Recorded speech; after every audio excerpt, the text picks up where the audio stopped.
We live, Marv? Hello, everyone! Welcome to episode 220 of TOPT. My name is Larry. Hello, Sam. And Lionel, and this is TOPT Podcast. Woo! We talk One Piece and anime. How y'all doing? Hello. Listen up, guys. Today is a special day. Today is a special 4-hour podcast episode. The first I think we've ever done in the history of TOPS. So thank you to Marv. Everybody throw W's in the chat for Marv. Listen, One Piece chapter 1159 was probably one of the most packed chapters we've ever had since like Vegapunk going off. Yeah. And the mural. But even then, this is like, I don't even know, bro. Like, there's so much that was going on and so much revealed, so. Yeah, so there's going to be a lot of talking on my end because there's a lot of dialogue. And I think we have a bunch of notes, a bunch of theories most likely, and a bunch of thank yous to all of you for tuning in. Thank you so much. I love y'all. I'm glad y'all enjoyed my chapter reaction. I was bugging. Marv said he tuned in, and I was talking about MLK and orgies. I don't know, bro. I wasn't really paying attention. All I know is it was a good reaction. Very fun. Oh, man. Before we get into everything, if you guys send super chats, best believe we're going to read them. You just gotta give us some time if we don't read them immediately. If you wish to support us, please do so by liking the video. I swear to you, that's the most important thing you should do when you come into the stream. Like the video. It helps us out so much. You have no idea. It literally sends the views up when you like the video, and it gets more people to hang out with us. So please like the video if you can. To everybody that's on Apple and Spotify, I love y'all. Thank you for hanging out with us on the go and while you're at work. I can't tell you how many messages we get about y'all being at work or driving or just doing anything and y'all listening to us on the go.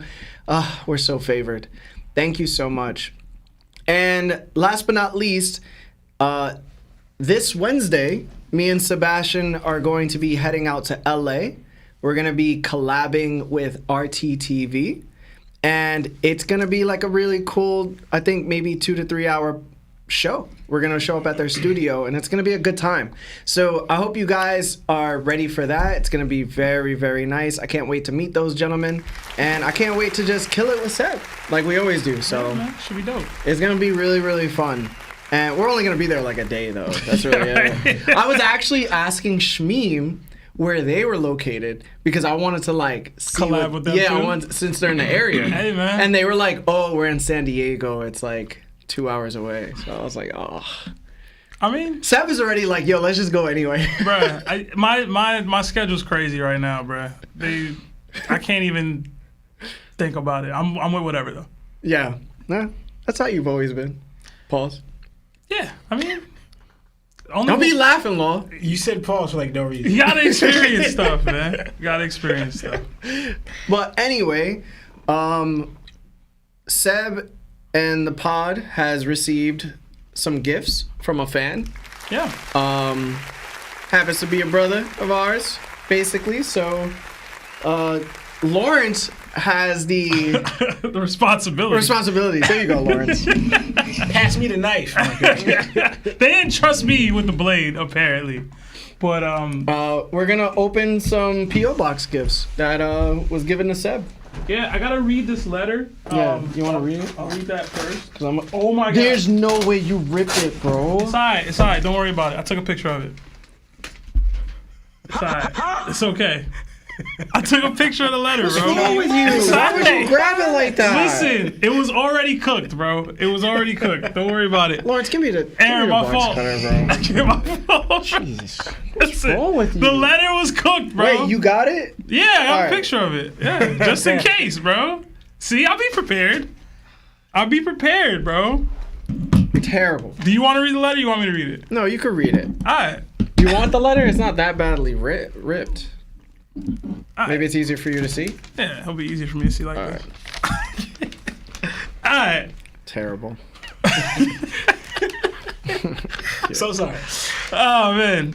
Dear TOPT, thank you for the entertainment you have provided for the community you have created from the group ground up.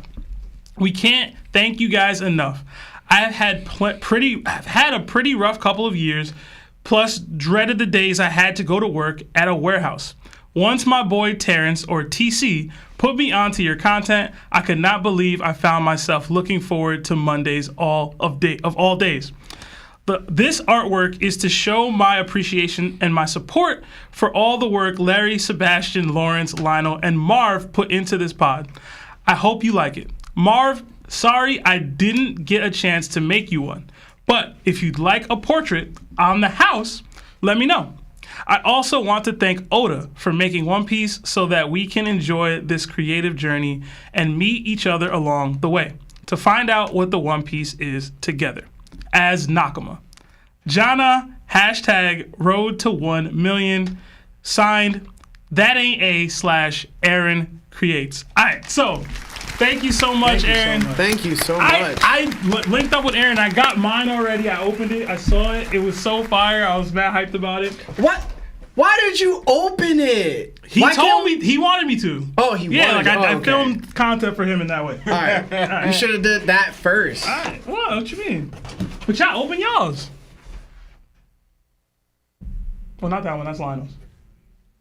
I mean, Lawrence has the rights to open Lionel's, right? They're the same person. That's crazy. I mean, do what you want. All right, show yours though. All right. All So right. mine is based off of. I'm so excited to see this. What the hell? It's based off of Blackbeard. Yo! That's crazy! What the?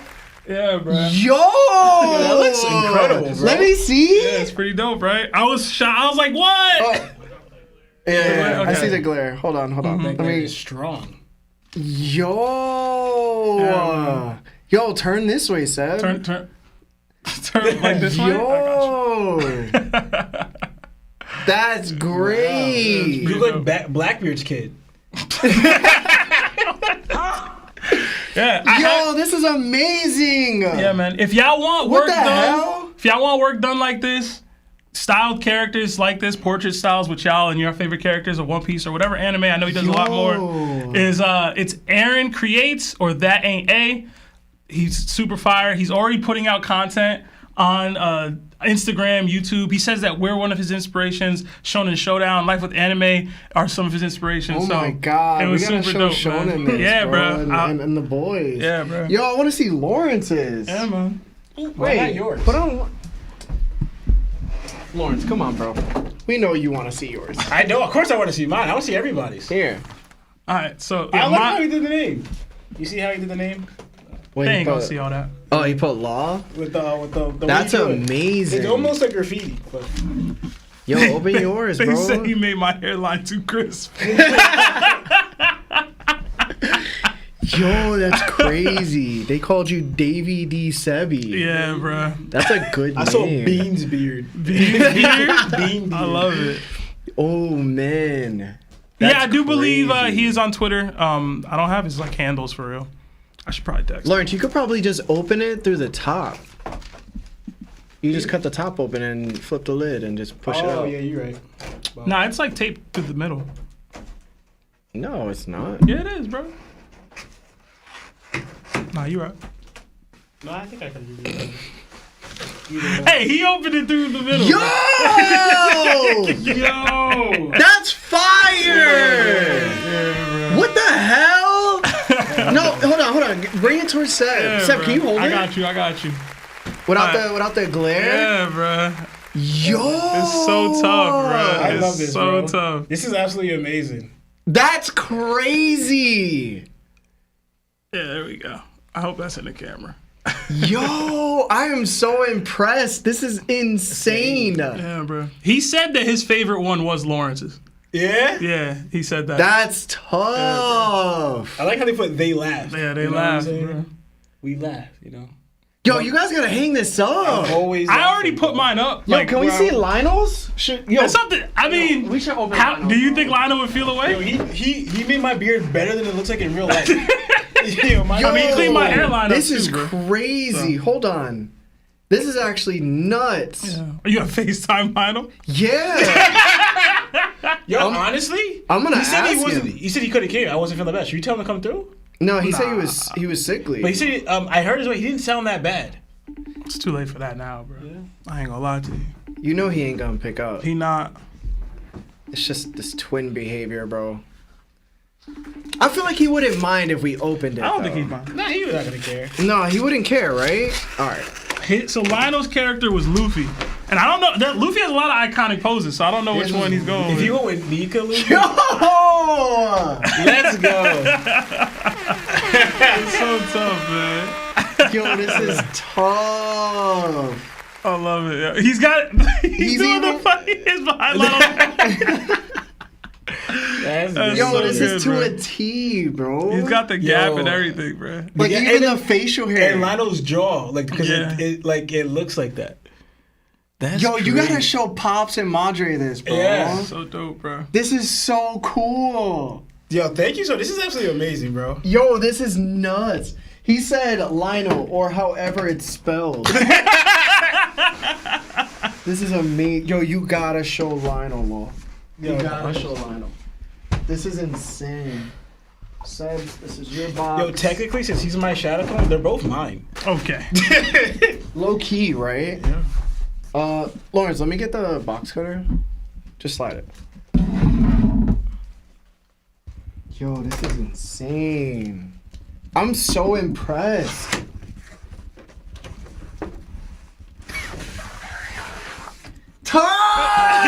Let's go. That was awesome. That was dope. Yeah, bro. That is beast, Yeah, bro. Yeah, bro. Yo, Yo. that is That tough, is fire. bro.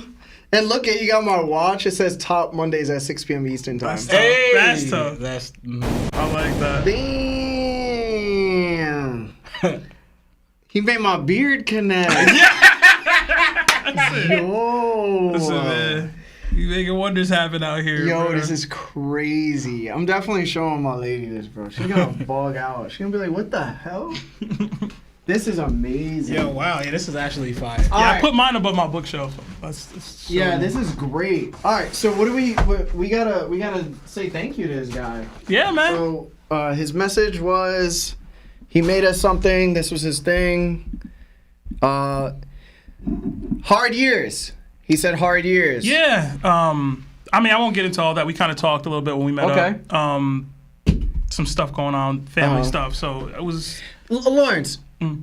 what's that verse in the Bible where it says, correct me if I'm wrong. It says God sins in good times, and like he like sins in bad times. Like he creates sin for us in order to overcome it. Am I bugging? Do you know what I'm talking about? So God, I will. Let me just say, I gotta correct it because Yeah, correct me. So God doesn't sin. Yeah. He doesn't give us sin. Okay. Right? We sin against God. Uh-huh. I was trying to think of the verse you're trying to think of. I forgot what You talking about trials?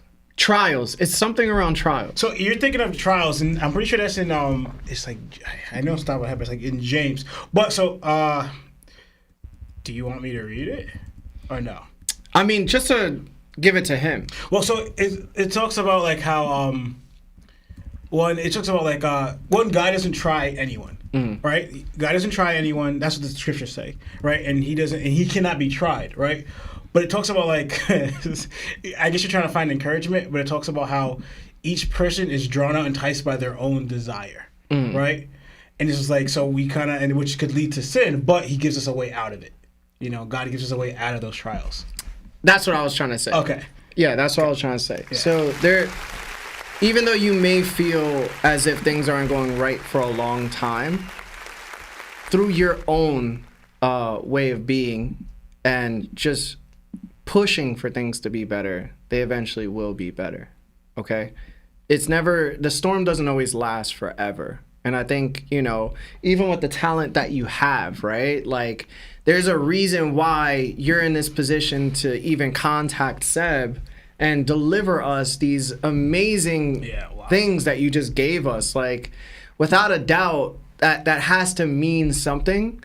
And that's not just like a one moment thing. This is a moment to build on top of another moment, to build on top of another moment, and then another moment. And through each of those steps and those inches that you claw with your fingernails, like Al Pacino said in Any Given Sunday, eventually you'll reach a moment where like you couldn't believe you were experiencing that for so long. So I just personally want to say thank you for gifting us such things, because in our wildest dreams we probably never thought we would get something like that. So that is absolutely amazing. I love my artwork. It looks absolutely dope.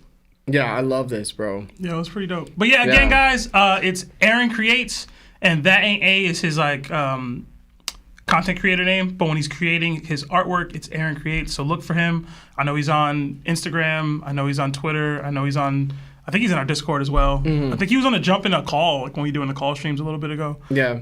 But yeah, follow him, and again, commission him for artwork. Obviously, the pieces are dope. So yeah. And I just want to clarify for my artwork. I said a joke and made Roger laugh like that. Oh my god. So he's laughing like that because he was like, "Oh, you really thought you could fight the bear?" Crazy. No hockey. No hockey. Just your hands. At what age? All right, but as we move forward, let's say what's up to chat. Yeah. Let's read some super chats, and then we're gonna jump straight into the chapter. Yeah, I see a bunch of people in here. I see Kojo, Girthquake, Twilight Straw Hat, Lucky Luciano, Big Meat Bowl of Bolov? I don't know what that says. Kirby, Lucky Joshi, Toby's in here. What up, Toby? Senpai NFT, Jordan Minter, Chaos Control, Ultramix, AXM, Wise Life, Dempsey Road Epo, Cyborg Frankie, Vincent, Left Lane John Wayne, Teao, Danny Oya, Big B Stalo, Antonio Freeman, Project Iceman, Shogun. Sophia's in here. What up, Sophia? Hey, Sophia. So many out here. Please like the stream if you haven't already. It does help with the YouTube algorithm. Yo, this chapter's going to be crazy, bro. Yeah. Let's read some super chats. If you haven't liked the video yet, please like the video. But we're going to jump straight into this chapter. Yeah. We got 10 Canadian from Robin, great fellow. It says, "Hey all, Garp really wondered why his son quit after tranquilizing people for a manhunt tournament. Will the dragon slander finally stop after he rescues Shanks, or is the agenda too strong?" I don't think it'll ever stop, for real. You got a dart in your neck. You got a dart in your neck? What? You're crazy, man. You're crazy. I like you. You're crazy. You're crazy. Old school reference for somebody that hasn't seen the movie. For most part, agenda piece is about the comedy. So as long as people find it funny to clown on a character, they're gonna do it. Yeah. So, you know, it is what it is. Basically. Another 10 from the FedEx guy. It says, "What's up, my guys? I'll catch the stream later. These packages won't deliver themselves. Prime King Harold versus Prime Whitebeard. Hashtag getting topped in the FedEx truck." Okay, bro. All right, bro. You're gonna get fired. You said you're gonna get fired. You're gonna get fired. Yeah, you'd probably get fired if you get caught. I'm gonna go Prime Whitebeard, but that's me. I don't know if y'all. No, I agree. Agree. I agree. Yeah. We got another 5 from the FedEx guy. It says, "Last one. Since we reading Goon Piece right now, top 3 One Piece baddies. Mine is Robin, Prime Shakky, and Vice Admiral Doll. No order." That is a great top 3 right there. I ain't gonna lie. I might exclude Shakky just because she smokes. I'm not into that. Yeah. Personally. Yeah. But the other 2. Trying to think who I'd replace with. Y'all got an answer? Or y'all have a 3? I like Viola. That's a good one. That's a great one. A lot of dark hairs. Okay. I would probably say next would be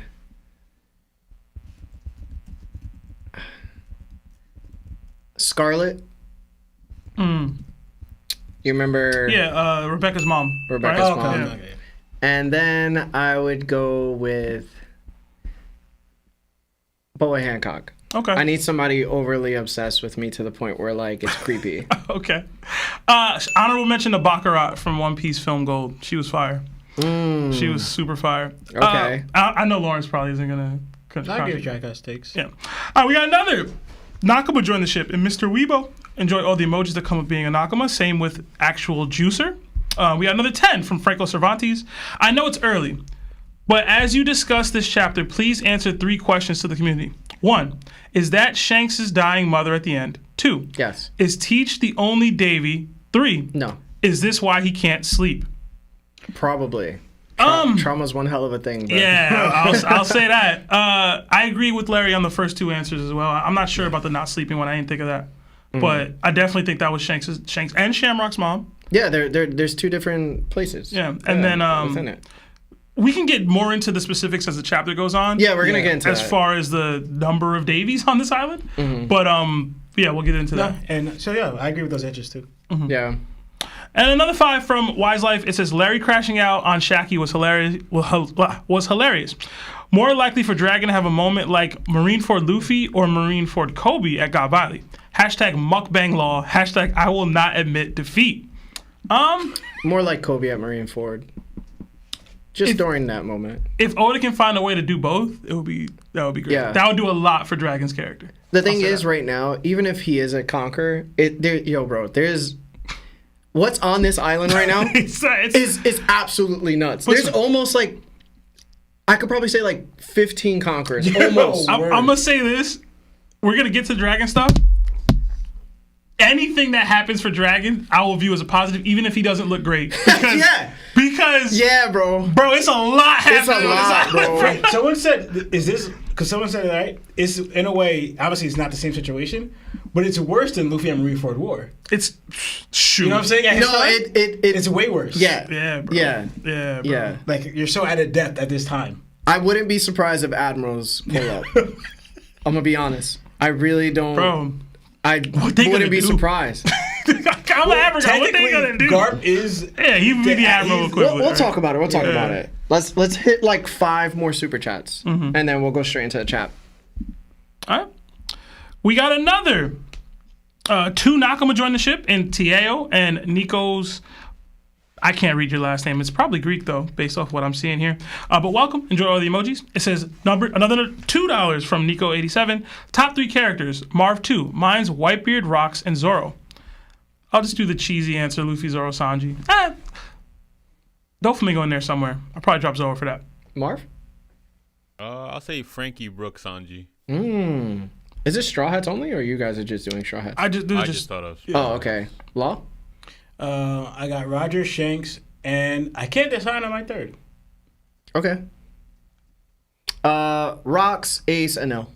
Okay. In that order too. I love Rocks getting jumped in there, bro. Especially after this chapter. But that's me. Another 10. NZ from FK4TK. It says 8:36 a.m. in New Zealand, where I'm at. So good morning, Nakama. Here to pay my hashtag Larry tax and hope everyone enjoyed the new chapter with a fire emoji. Also, been enjoying the DDT content. Seb, I appreciate you guys and thank you. Thank you. If you want to participate, by all means, become one of the members of the Nakama tier on Discord and you can give your take on who you think wins a matchup. We'll be taking a break this week because me and Larry have some stuff going on, but we'll be back with the DDTs next Wednesday. Another 2 from Alex Perez. It says, if you could erase 3 devil fruits from history, which ones? Can erase the jacket fruit. Although we removed that joke that happened a couple weeks ago, so maybe not. Nah, we can remove that. That's my one. I've always thought that fruit was stupid. Mr. Five's fruit with the booger. The booger bombs? The booger bomb. It's not just. I mean, I don't know why he focused on boogers, but you can turn any part of your body. You can turn your hair. You can turn your spit, your saliva, anything. He chose boogers for whatever reason. He's a weirdo. Yeah. That's a good one. I'm trying to think of useless ones. There was that one where that like no, I forgot. Correct me if I remember this. It was like we saw it in Anel's lobby. It was like the dog ate the gun, or the gun ate the dog food. No, the gun dog was at Alabasta. It was Alabasta. Yeah, gun dog was in Alabasta. It was like and the gun ate the dog fruit. the dog. Yeah, ate the dog Yeah, it fruit. was Mr. Four. Yeah, and to me, it was just like it was kind of like a regular. It wasn't no mythical ancient. It was just a regular dog, right? Yeah. What was to me? It's like what's the point of that ability? My thing I'm with a that, dog. Like that's it. My thing with that was always how, right? Because I understood a sword cutting a fruit open, and maybe that's how it got the powers. How would a gun eat a delt fruit? You stab, Smash it. I guess Yeah, it never made enough You sense hit it with the to butt. me. But yeah. All right. Let us know what fruits y'all would erase in the chat. Another $1 from Riasat Chowdhury, but no you. super chat attacks. Next time, let us know your thoughts. Another $5 from Nico87. It says, "What if Shanks' mom is a Davy and Garling wanted the genes for his children? Just a thought. I don't know if it's a prevalent theory. Also, Fex was wildin' yesterday. What Fex do? Oh, I had to end up blocking him What happened? because he said, when I read the chapter, you can see what page I'm on. Oh no! He just jumped in the stream and was like, "Yo, Davy D's a bag, yo." And I seen it, and I was just like, well, I don't know what he's talking about. I hope it's not a spoiler. And then everybody was like, "Yo, stop spoiling." And then when I got to the part, I waited to make sure it was a spoiler. And then I said, "You know what, Fex? You're blocked, bro. From the channel. This isn't your first rodeo, bro. You literally spoil me every other time." My God. And he always says, "Yo, my bad." I don't get it. He gets Yo, too excited. Fexer, man, we love you, but come on, bro. Yeah, he doesn't know how to read the room, bro. He's one of those people that gets too excited and it's like this, and just jumps in. Yeah, you know? bro. It's like a dog. That's still our guy, but I got to come for you now, Fexer. Yeah, All right? bro. He be spoiling, bro. I got to come for you, bro. Let Fexer call in? No. He's not allowed. Fexer's not allowed to write in chat no more. And then we did get another $50 super chat Whoa. from Malik Muhammad. Thank You so much. It says, "YouTube not letting me send my question, shaking my head. If you can find my comment, please respond if you can." Did you find it? I did not find it. I saw that a little earlier. Thank you so much, Malik. Mods, please let us know if you found Malik's comment or not. Or Malik, hit us up in Discord. And Yeah, hit me up on Discord. Tag us.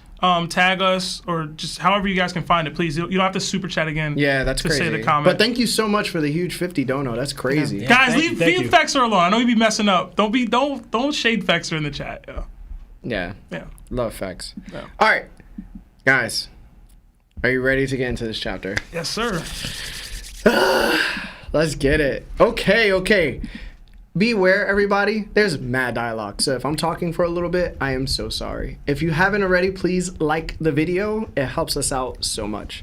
We will get back to the super chats after sections of the chapter, okay? So, for the cover story, today's chapter is titled The Island of Fate. We return to Yamato's pilgrimage in the cover story, where the caption reads, "Time to munch on apples and return to the flower capital." On the cover, Yamato, Ulti, Page 1, and even Onimaru are walking out of Ringo towards the flower capital while excitedly eating apples. So, Law, what are your thoughts on the cover story this week?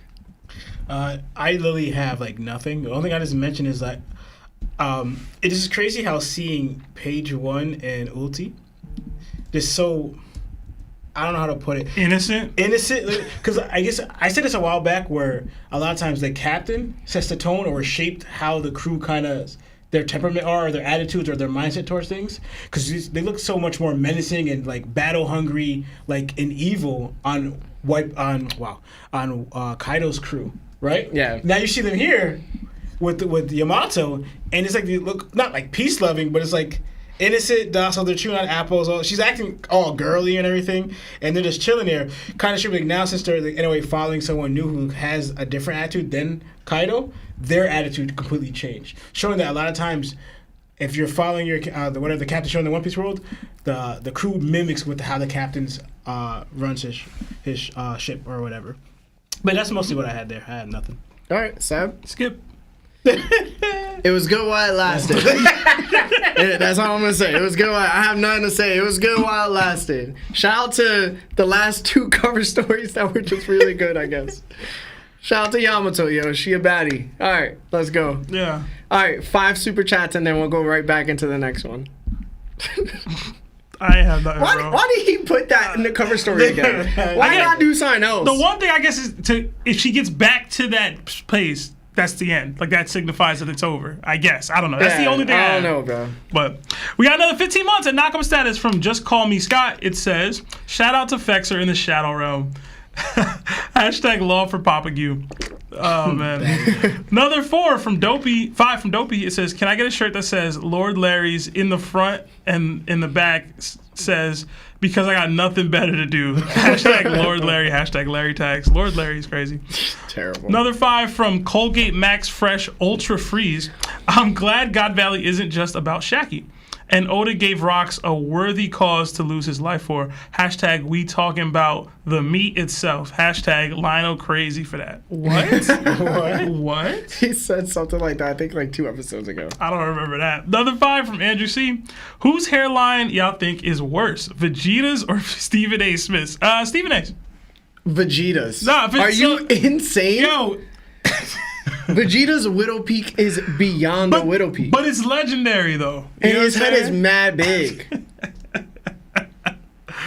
Oh, man. I'm sticking with my pick, bro. All Stephen A's is way back. All right, last 2. Yeah, another 2 from Cody Burkatosis. It says, Larry, who wins 7 Deadly Sins versus the 7 Warlords?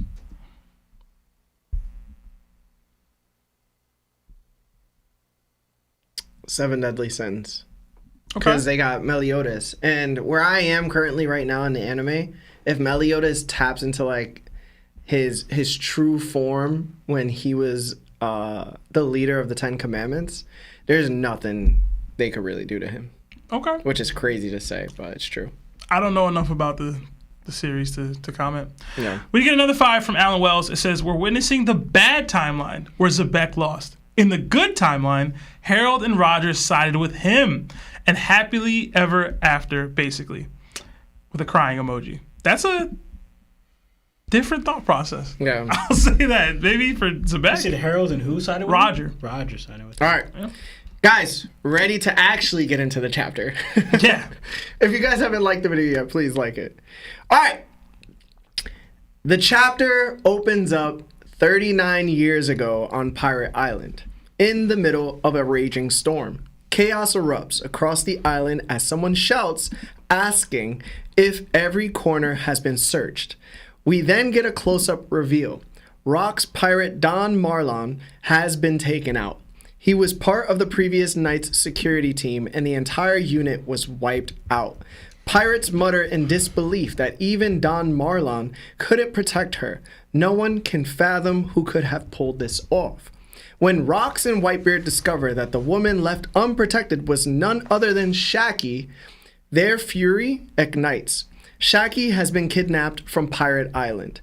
Narration tells us the crime occurred within just a few hours, but with no leads. The pirates could only howl in anger and frustration. We see Wang Shi grinning as he counts his money, while Gloriosa is overcome with sorrow. Across the island, pirates weep and pray for Shakky's safety. Meanwhile, on the Roger Pirates' ship, Roger himself rages over the news. He rips the newspaper apart and blames Rocks for Shakky's abduction, vowing to tear him to pieces. Even Rayleigh is shaken by the kidnapping. Narration explains that the news spread rapidly across the seas, smiles disappeared from countless faces, and global economic activity came to a halt for weeks. 1 year later, at God Valley, we shift to a new scene. A woman happily welcomes the return of Garling. She is the mother of Shanks and Shamrock, and she joyfully tells Garling that he has twin babies. Garling calls them adorable, and she asks him to stay and live with them. But Garling coldly replies that the children cannot remain on the island because it will soon cease to exist. Confused?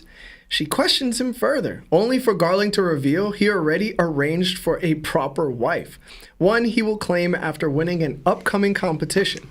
Before she can protest, Garling drives a blade into her stomach. She collapses, reaching out to him in disbelief.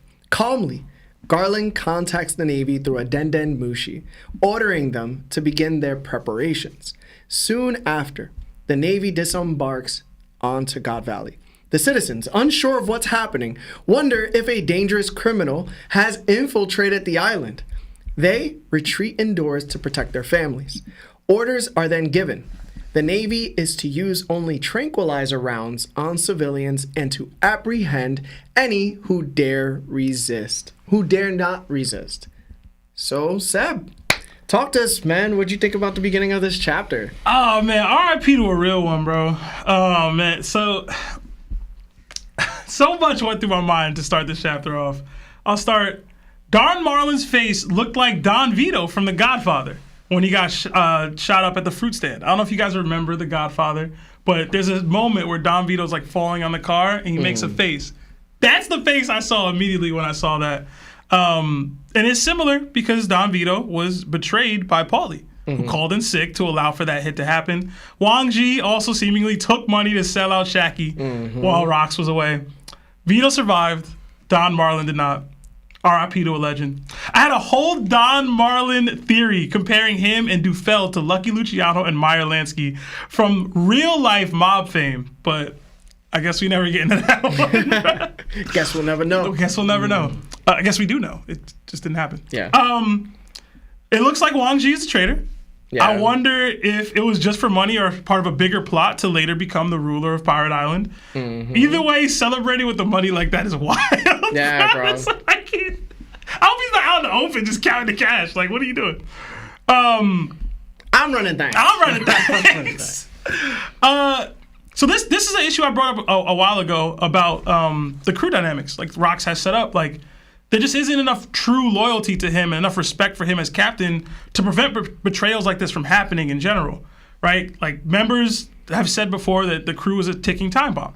This kind of structure, in my opinion, they took the new crew, those crew members that lived through the Rox era, took note and didn't want to form their crews in the same way. Kaido tried to demand respect via power and a meritocracy. Blackbeard through found family bonds. Big Mom through obligatory and forced family bonds. They each tried to find a different answer to how to formulate a crew, but the correct answer was sailing the seas and crashing their bar every so often with the Roger Pirates. It looks like I was correct about Shakky being the crown jewel of Pirate Island from a while back. All the economic activity around the world when stagnant for weeks is insane. Yeah, it's crazy. Oh, to be doing too much sometimes, man. Like, Yeah, chill bro. out. Chill out. Her OnlyFans would be crazy. Yo, Oh bro. my gosh. Straight up, bro. It would break streaming numbers, I'll tell you that. But I do want to say, even Whitebeard had somebody betray him on his crew. It's true. And he loved them It's like true. a family. It's so true. there's always going to be somebody, regardless of how you run your ship, that may betray you. Usopp. Listen. So you know what I'm saying? Like, that's all I need to say real quick. You know what I'm saying? That's okay. That's all right. Don't matter. That's okay. Don't That's all matter. right. My bad. Pirates gonna pirate. Gloriosa must have felt absolutely terrible about her successor and sister getting kidnapped right on the island that she was living on. Crazy. I didn't think you'd loop all these parts into one, but I had to. yeah. Garling is probably the biggest POS. Like, he's an even bigger POS than I thought he was last chapter. Yeah. Like, outright stabbing the mother of your children within seconds of her introducing you to the twin boys that she sired for you is quite possibly the most evil thing I've seen anyone do in the entire series. I'm serious. Not 90% of the time when people do something evil in One Piece, there's some twisted justification. Yeah. Right? Like, we've always even said, like, with O'Hara, they were trying to hide the information. Is it more evil because there's kids there? Bro, he just didn't need to do it at all. Yo, he didn't. There was literally He no didn't. reason to No do it reason. other than he felt like doing it. His reason was he had a shorty coming through. It don't matter. He ain't want to pay for box no more. Bro. He's still good. That was so wild to me, bro. I was watching like, this is for real, bro? Like, for real? Like, you had zero love for this woman at all? Like, you knocked her up a year ago. And nothing. It doesn't matter to you at all. I mean, that's crazy, bro. do you need to feel something? That's insane, bro. Come on, man. Like, let's be honest, bro. Bro. How many women you've been with that you were like, Listen, I got feelings for you? I've had some semblance of feelings for every woman I've ever been with. What are we talking about? Come on, bro. There hasn't been one time you were just like, Bro, you going home? Bro, I'm not sure stabbing about her. Like, if she introduced me to my kid a year But later. you stabbed her emotionally. No, bro. Oh my god. Alright? Oh man. And in the manner in which he did it, you know what I'm saying?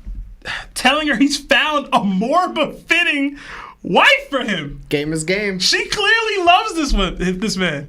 She was excited for him to come back. She was like, "Oh, you can live on the island with us." That might have been the first person she's ever hooked up with. That's just even first love. worse. Even worse, Larry. How is that better? What else was she doing? Come on, bro. What else was she doing on the island, bro? Justifying Garling's actions is crazy. I'm not justifying. I'm just saying, bro. You say what else? You say what else she was doing is the same as you're saying. What else she got better to do? That's basically you saying that, bro. You're reliving this. And even more than that, beyond that, he's actively telling her homeland will be no more. Yeah, that was crazy. Like, didn't give any assurances that the kids would even be safe in this moment. Yeah. Listen, bro. I was beside myself reading it. I was like, there's no way. And this is the most evil thing I've seen, and bro. He left the kids. Yeah, that's he what I'm saying. I poked up your mom, and then I'm gonna leave you right here, fresh out the. How we know those kids is his though, bro? Okay. How could he know? He was gone. She could have been out here wilding. Hey, man. Know what I'm saying? Being unfaithful. Hey, man. All I know is he wilded out, bro. I ain't never seen nobody do nothing like that. Yeah, that was crazy. I'm not gonna lie.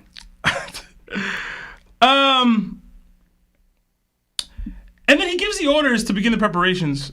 Like, it all just meant nothing to him. Like, her entire life meant nothing to him. And that's reminiscent of actions that celestial dragons have taken in the past about people being ants. Like, a lot of stuff St. Sadner said, a lot of stuff we've seen from basically every celestial dragon that isn't Don Quixote Miosgard and Don Quixote, what's Luffy's dad's name again? I forget. Homing. Homing, yeah. So it's like, I shouldn't have been shocked, but I was still shocked. Yeah, bro. Yeah. Because that's dark, bro. That's real dark. I was curious as to whether or not, well, I guess I'll have to save that for later, the next chapter, or the next part of the chapter. It's good to see a young dragon doing something. Yeah. Where'd you close off? We didn't go there just yet. Oh, my bad. Yeah. I'll shut up then. All right. Anything else? No, that's it. All right. Law. We did not get to the dragon part yet. Okay. Yeah, law. Yeah, that's fine. You got the first two. First two pages. Oh, I did have more. My bad. The first. What were you gonna say? It's nothing too crazy. I liked seeing Rayleigh react because he probably feels responsible on some level. What? I'm serious. Because his inaction in regards to her feelings had her still at Pirate Island. When she was like, come get me, come make me yours or whatever. God. I'm just telling you how Rayleigh reacted to this. He sees this woman that has professed her love for him get kidnapped on this island that he very easily could have taken her away from. On some level, even if you don't feel the same way as her, you're gonna feel partially responsible for what happened to her. That's just the game. I'm gonna be real. That's just how it is. Cause I know I would. Listen, bro. I know I would. Do you feel that way about a girl that you were with that passed away and you guys weren't talking anymore? I might. I haven't had that moment in my life But yet. would you? I might, yeah. Because you could have saved her, bro. Like, it's not the same. It's not the same. You could have saved It's her, not the bro. same, She bro. wanted your love, but you wasn't ready. It's It's not a you thing. It's me. You wouldn't feel at all responsible for your Rayleigh? Not even a little bit? No. That's her life. Hey, man. Damn, yo, it's sad. She on the streets just doing things she ain't supposed But to. hold And on, I could have made her life better if she was with me. She That's actually not my fault. She actually wasn't trying to be on the streets. She was trying to be with you. You like balked. You know what I'm saying? In the serial so my responsibility was to make sure she didn't go into the streets. She wasn't in the streets. If the streets are calling, She's not in the streets. let her go. She might have been on their Roger's ship. Roger's ship with Ray. So they wouldn't have had the opportunity to come kidnap her. Y'all can't say she was in these streets and be like, yo, I could have She's saved her. not Y'all in literally these being streets. Captain Save-A-Hose. No, we're not. Yeah, she was yeah. not in these streets. And she's exactly the opposite of she said, I will belong to no man. So she wasn't throwing Thank her out you. in the streets to anybody. She reserved it only for Ray. Why did she become a Kuja pirate? She was born on you the know why island. they She become was Kuja born pirates. on the island. Nah, What are you talking about? we know why they become Kuja pirates. All right, we know. No. It wasn't Rayleigh. She was already out here looking for it. Okay, bro. All right, bro. Let's keep going. Okay, he's Lol. tripping. Because as soon as she fell in love, she retired. Somebody said 4D streets. Horrible. Calm down, Law. Go ahead. It's all you, bro. Okay. So I want to point out, right? So Shakky has been kidnapped right off Full of Lead, while they're all sleeping on the island is crazy to me. Like they were all there. I thought Rox They're was all away. present. Huh? No. I thought he was away. It shows that the night before. So they were all sleeping. Like they said, yo, did you check everywhere? Oh, Wang Xi a wild boy. Yo, why they were all sleeping? He said it only took a few hours, right? So what I want to know, since they only took a few hours and they snuck on Full of Lead while they were sleeping and did the job, it's like, what government agents are capable of doing this, right? To this level, to take out the entire security squad that was watching, like Don Marlin and the rest of them. So you took out Rock's pirates, who were on duty, of course, right? You stuck on the ship, on the island, took Shakky, and then drove off, right? Dipped. And then dipped off without being detected. To me, it's wild to me because, like, where are these people at? Because we saw an example of this. Remember back on after the 2-year time skip when they tried kidnapping Robin? How they just failed. Yeah. So it's like, all right, so you guys have different levels of people able to do this. Like we saw this before, how they couldn't succeed in doing this. They were bad. They end up kidnapping the fake imitation of Robin, who looks nothing like Robin, the imposter. But these people are able to pull this off. Like, who are these people? You know what I'm saying? I know who they are. They were people from Kamabaka Kingdom. Hey, Straight man. up. Hey, man. Said, hey, man, you don't like women, right? And they were like, nah. They were like, all right, come hither. Come hither? Come hither, bro? Come hither is weird. But anyway, yeah. But like, so like, so the people obviously weren't good enough then. But to pull this off on Full of It with a bunch of conquerors and people, because like think about it too. Not that they would play a factor into it. Like, you have people whose observation hockey and Whitebeard's able to detect things while he's sleeping. Granted, that's older Whitebeard. I'm not saying he has that ability now, but you have people who are potentially could do this on that island. Yet you're able to get on this island and disappear with Shakky. Is crazy to me. Like their level of like kidnapping skills for the world government, they're top notch. To do this on Full Lead is just it's impressive to me. As in, they're able to sneak past these conquerors and observation level people, right? And the fact that this made the news is also crazy.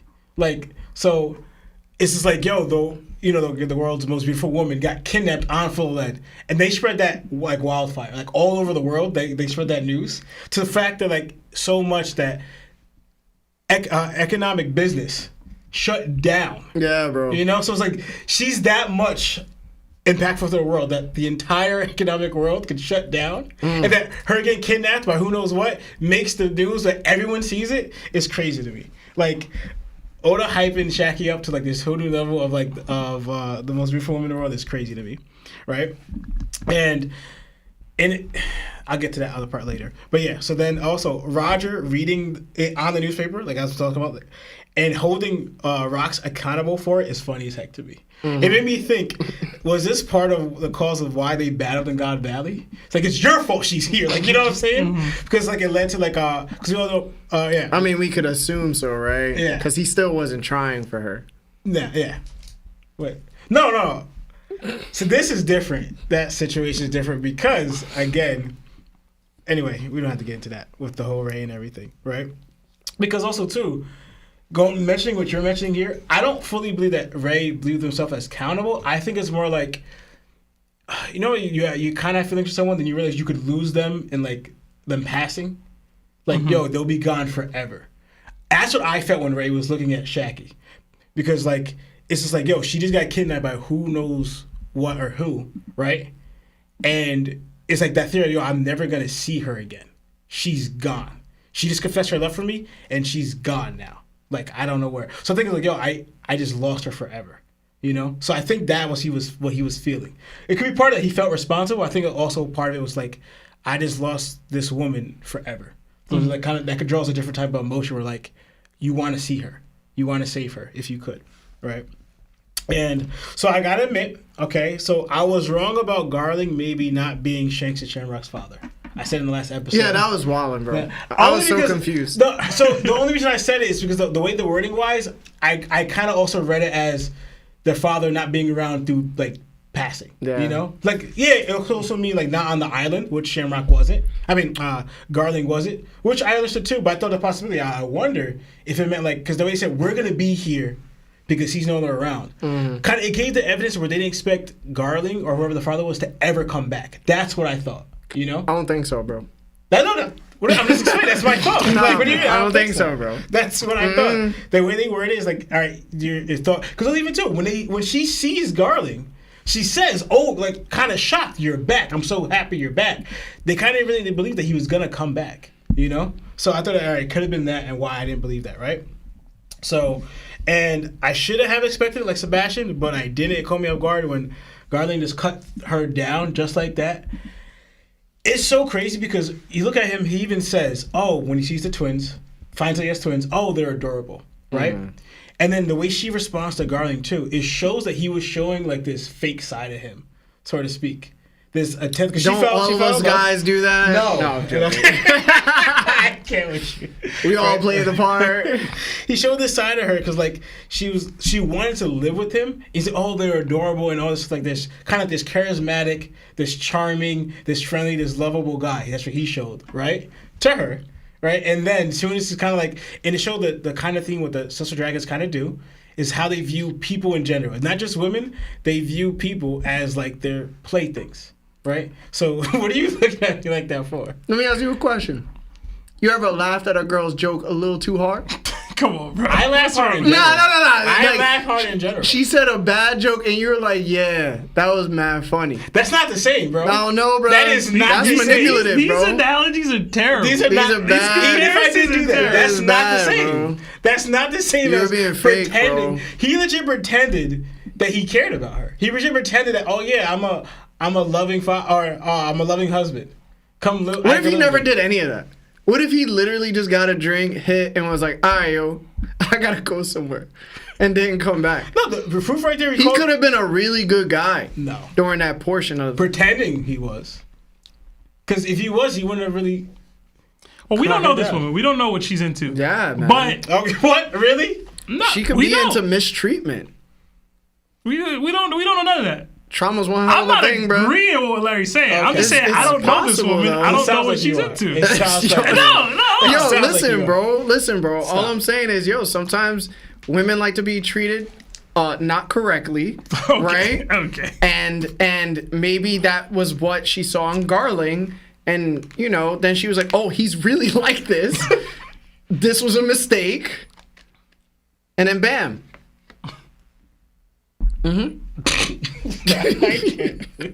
I tried. Terrible, bro. Absolutely terrible. Listen, man. Absolutely Absolutely. Listen, man. terrible. not. Absolutely. Trauma's real, bro. No, but the fact that he even worded it is like he kind of did what he wanted, right? And even if the guard resulted in kids, he didn't care about her to just cut her down and just leave the kids right there. Just left them all. Her to pass and the kids to like, you know, suffer the consequences of whatever, right? But then he mentions the only woman befitting of me is the most beautiful woman in the world. After you just kind of just did all this with her, Gangster. you know? No, I didn't mean it like that. Bro. I didn't mean it like that. I swear. I was. All right, hold on. I was saying. What? Yo, What? I was saying that every man should feel like the woman that they want to be with should be the most beautiful girl in the world. That's it. I'm not saying. I'm saying speak king, but like what you're doing is terrible. You know what I'm saying? I don't know what you're saying, bro. All right. I don't know what you're saying, bro. I'm gonna try and save you. If you meant you should view your wife as the Yes, most beautiful. okay. Yes, that's what I was saying. okay, Yeah, that's what I was saying. That's what I was trying Is to that how say. you was coming I got you. off? All right, guys. Don't Wait, clip that's it. how you was trying to say? Okay. Yeah, yes. bro.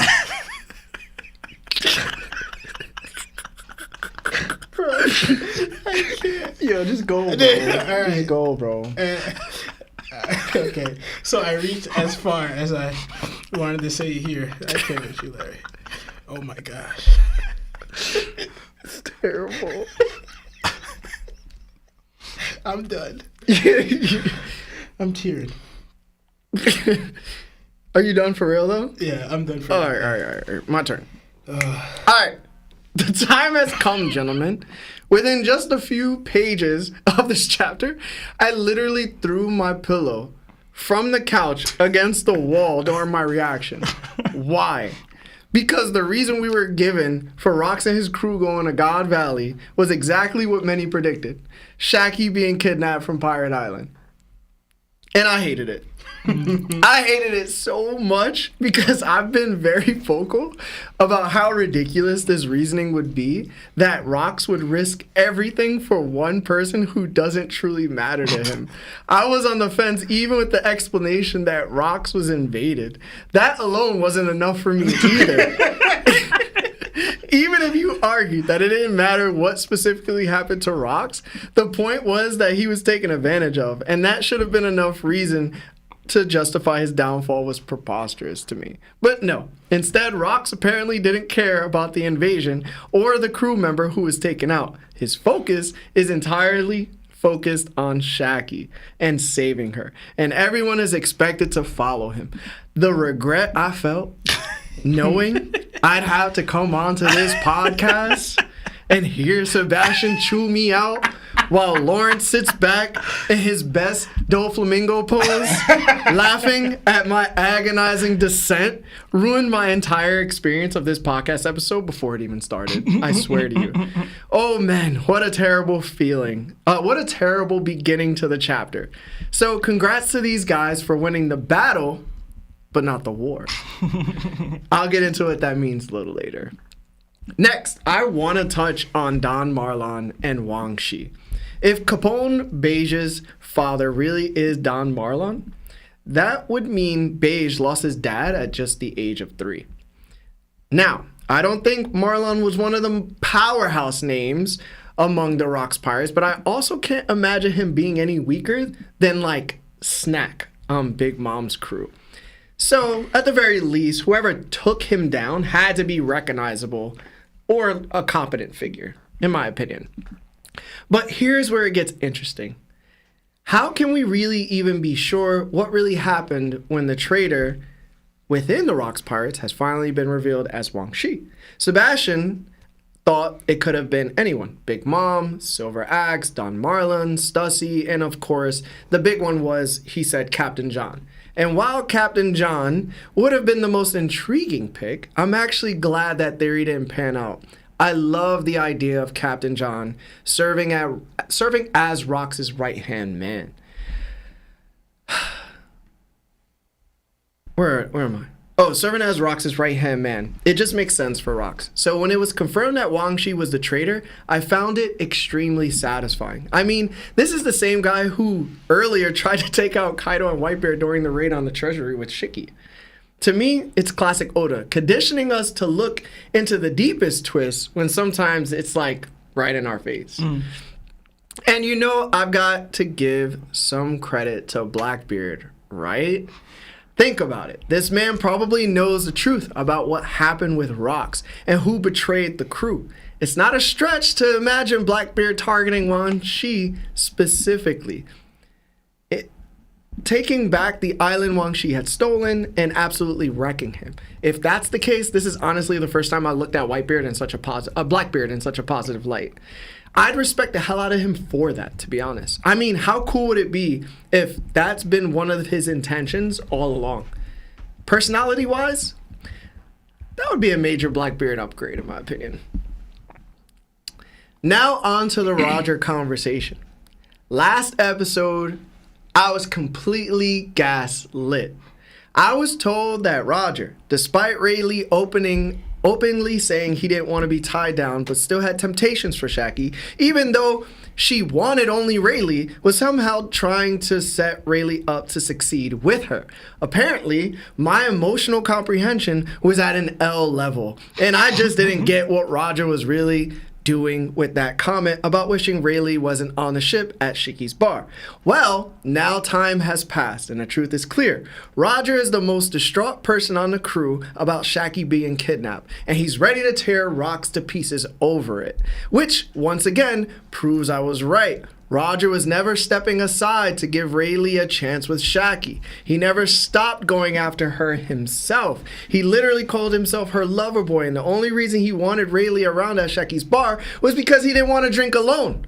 Whitebeard was as close to Rayleigh level companionship as he was going to get in that moment, so he commented to himself about Rayleigh missing out.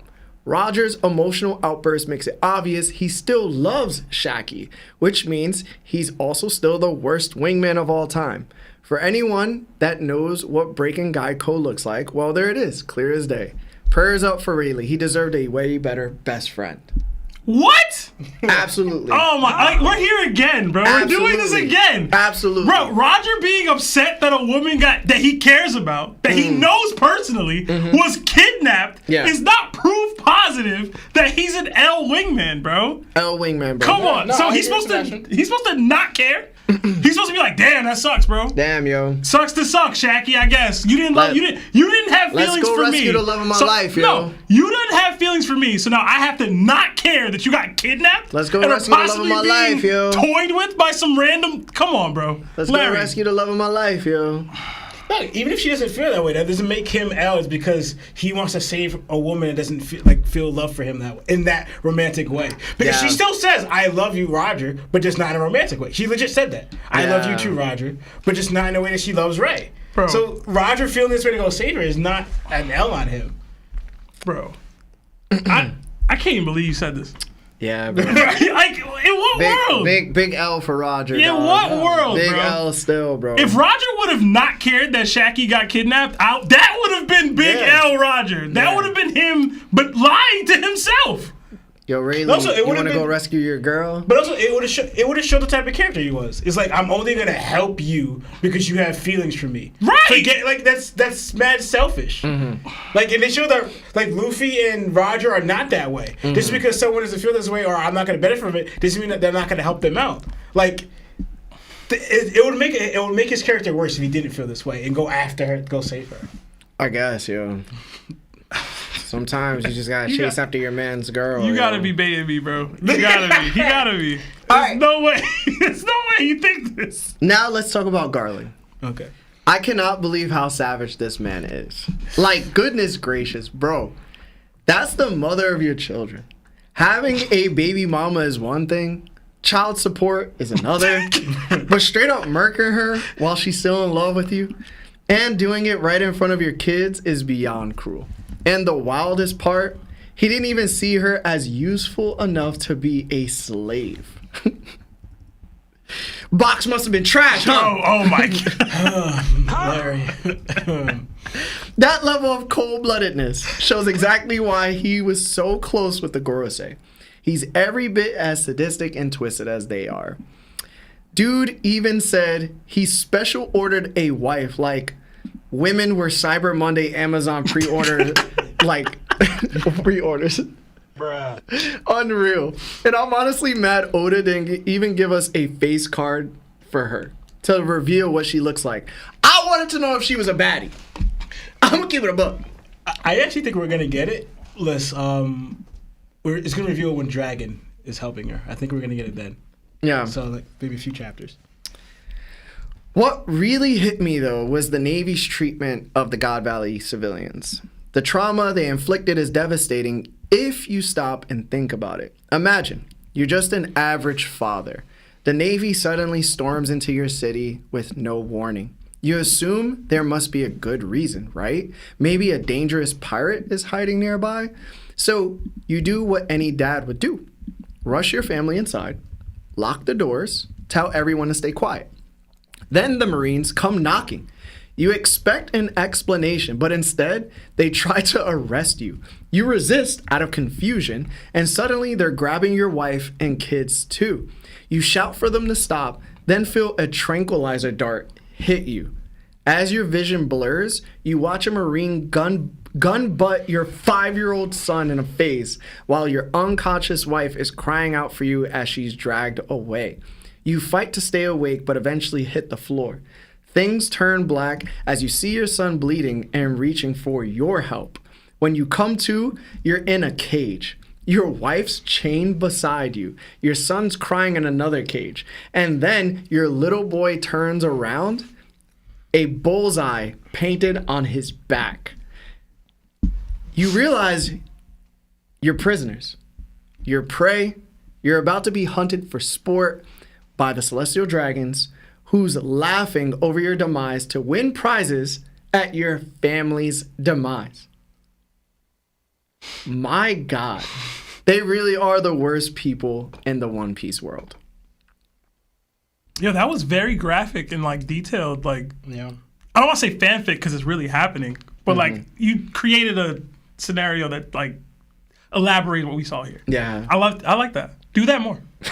do more of that. But yeah, bro, it's crazy what the people have to go through. Like, and I know like they're not a sanctioned island on the world government, but like you don't expect this. Yeah. As a result of that. This is crazy.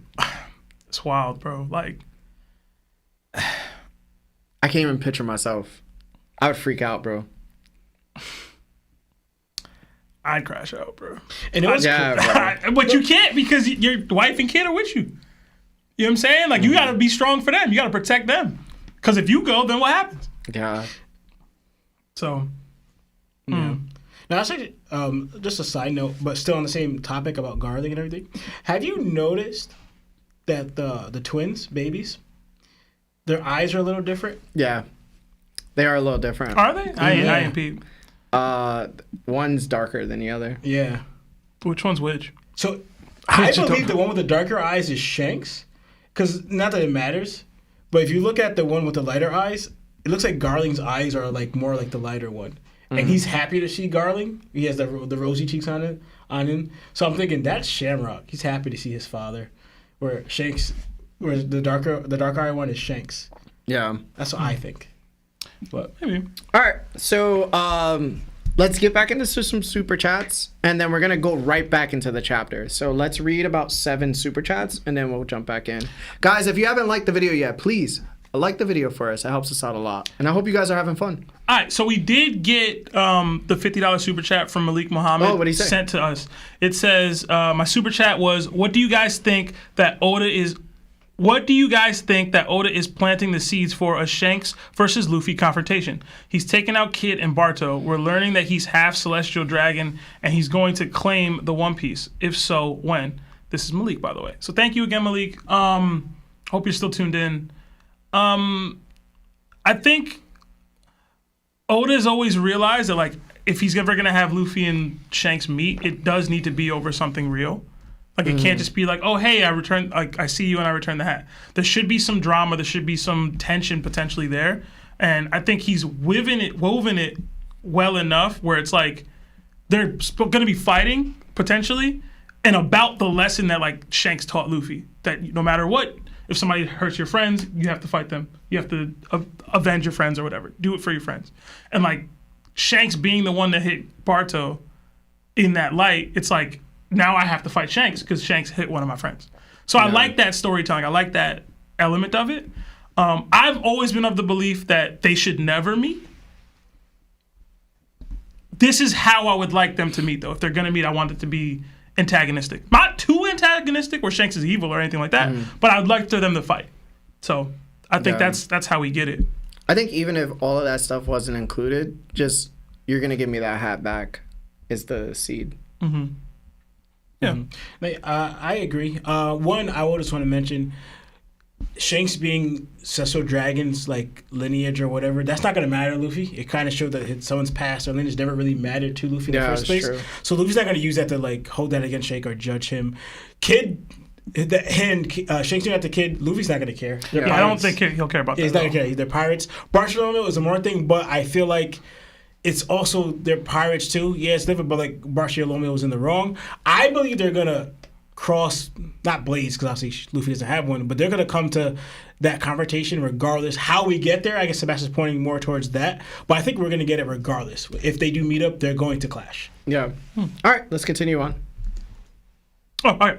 Another 21 months at Nakama status from Goatman Tees. It says, could the apples from the cover be from Doc Q? No. No. I don't think so. That's a lot of assumption. A lot of assumption. Like, That would be how would they get there? And this is going crazy. back to like the cover story when it first came out about Yeah. Yamato's pilgrimage, where we thought the Blackbeard pirates were already like on Wano Yeah. because of Caribou. Yeah. But that's dead. Yeah, I think that's... Let's do 5 more super chats and then we're gonna jump right back into the chapter. Okay. We got another 5 Canadian from Q. It says hashtag BBC Big Black Coffee. No British broadcasting channel? No. Larry's Google searches not with his VPN. We know what it is and we love it. Hashtag BBC Live.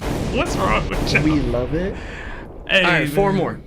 Another 5 from Colgate Max. It says, will Luffy care about Garp being captured? Will he want to rescue him? Yeah. Hashtag who gave Larry his PhD in Conquerors Hockey? Hashtag they need to revoke that. Hashtag just kidding. Hashtag thanks for being you. Hashtag love. Oh, thank you. Another 2 from Yeah. He's gonna care. he's gonna care. I don't know that. yeah. This What do is you guys grandpappy. And it's also from Blackbeard. Like, you know what I'm saying? Yeah, that's Yeah, true. this is grandpappy. I can see him He was spinning. about to crash out over Vivi. Yeah. We got another 2 from Inferno Knight. It says, are y'all losing respect for Roger and Garp? This guy is. I've been Yeah, he lost been- respect for Garb. Yeah. After God Valley was apparent. I'm gonna need to see this through to completion, because I will say with the reveal that happens later in the chapter, I would like it if Roger's focus changes or shifts, but we'll see. No respect lost for Roger. Garp, to me, I'm still holding out. There's a reason why he's still. There's some things own headcanon, I believe, why he still stay on the Marines. But there's got to be a reason. I got to hear his side. Yeah. But it's not looking good. Strong. 3 more. Another 5 from Al Suave, sick in bed and ready to spam super chats and theories. Happy Mondays, boys. Back-to-back fire flashbacks. Hashtag Dominican fan tax. Hashtag Jersey fan tax. Wow. Slap back. If y'all didn't know, Marv is Dominican. Yeah. And I'm going to DR in like a month. Yeah. Don't do nothing strange. I'll be on my best behavior, man. We got another 3 months at Nakama status from Lozart. It says, Larry live chapter reading was beyond hype. Oh, it One was so funny. peak. Okay, It was I so gotta funny. watch it back. I gotta watch the playback. It was so good. And then another 5 from JD Cervantes. Burn my hand at my plumbing job, but this is Larry tax. Gotta get paid. Hashtag Saint Larry. How? Guys, you guys got to start feeling better.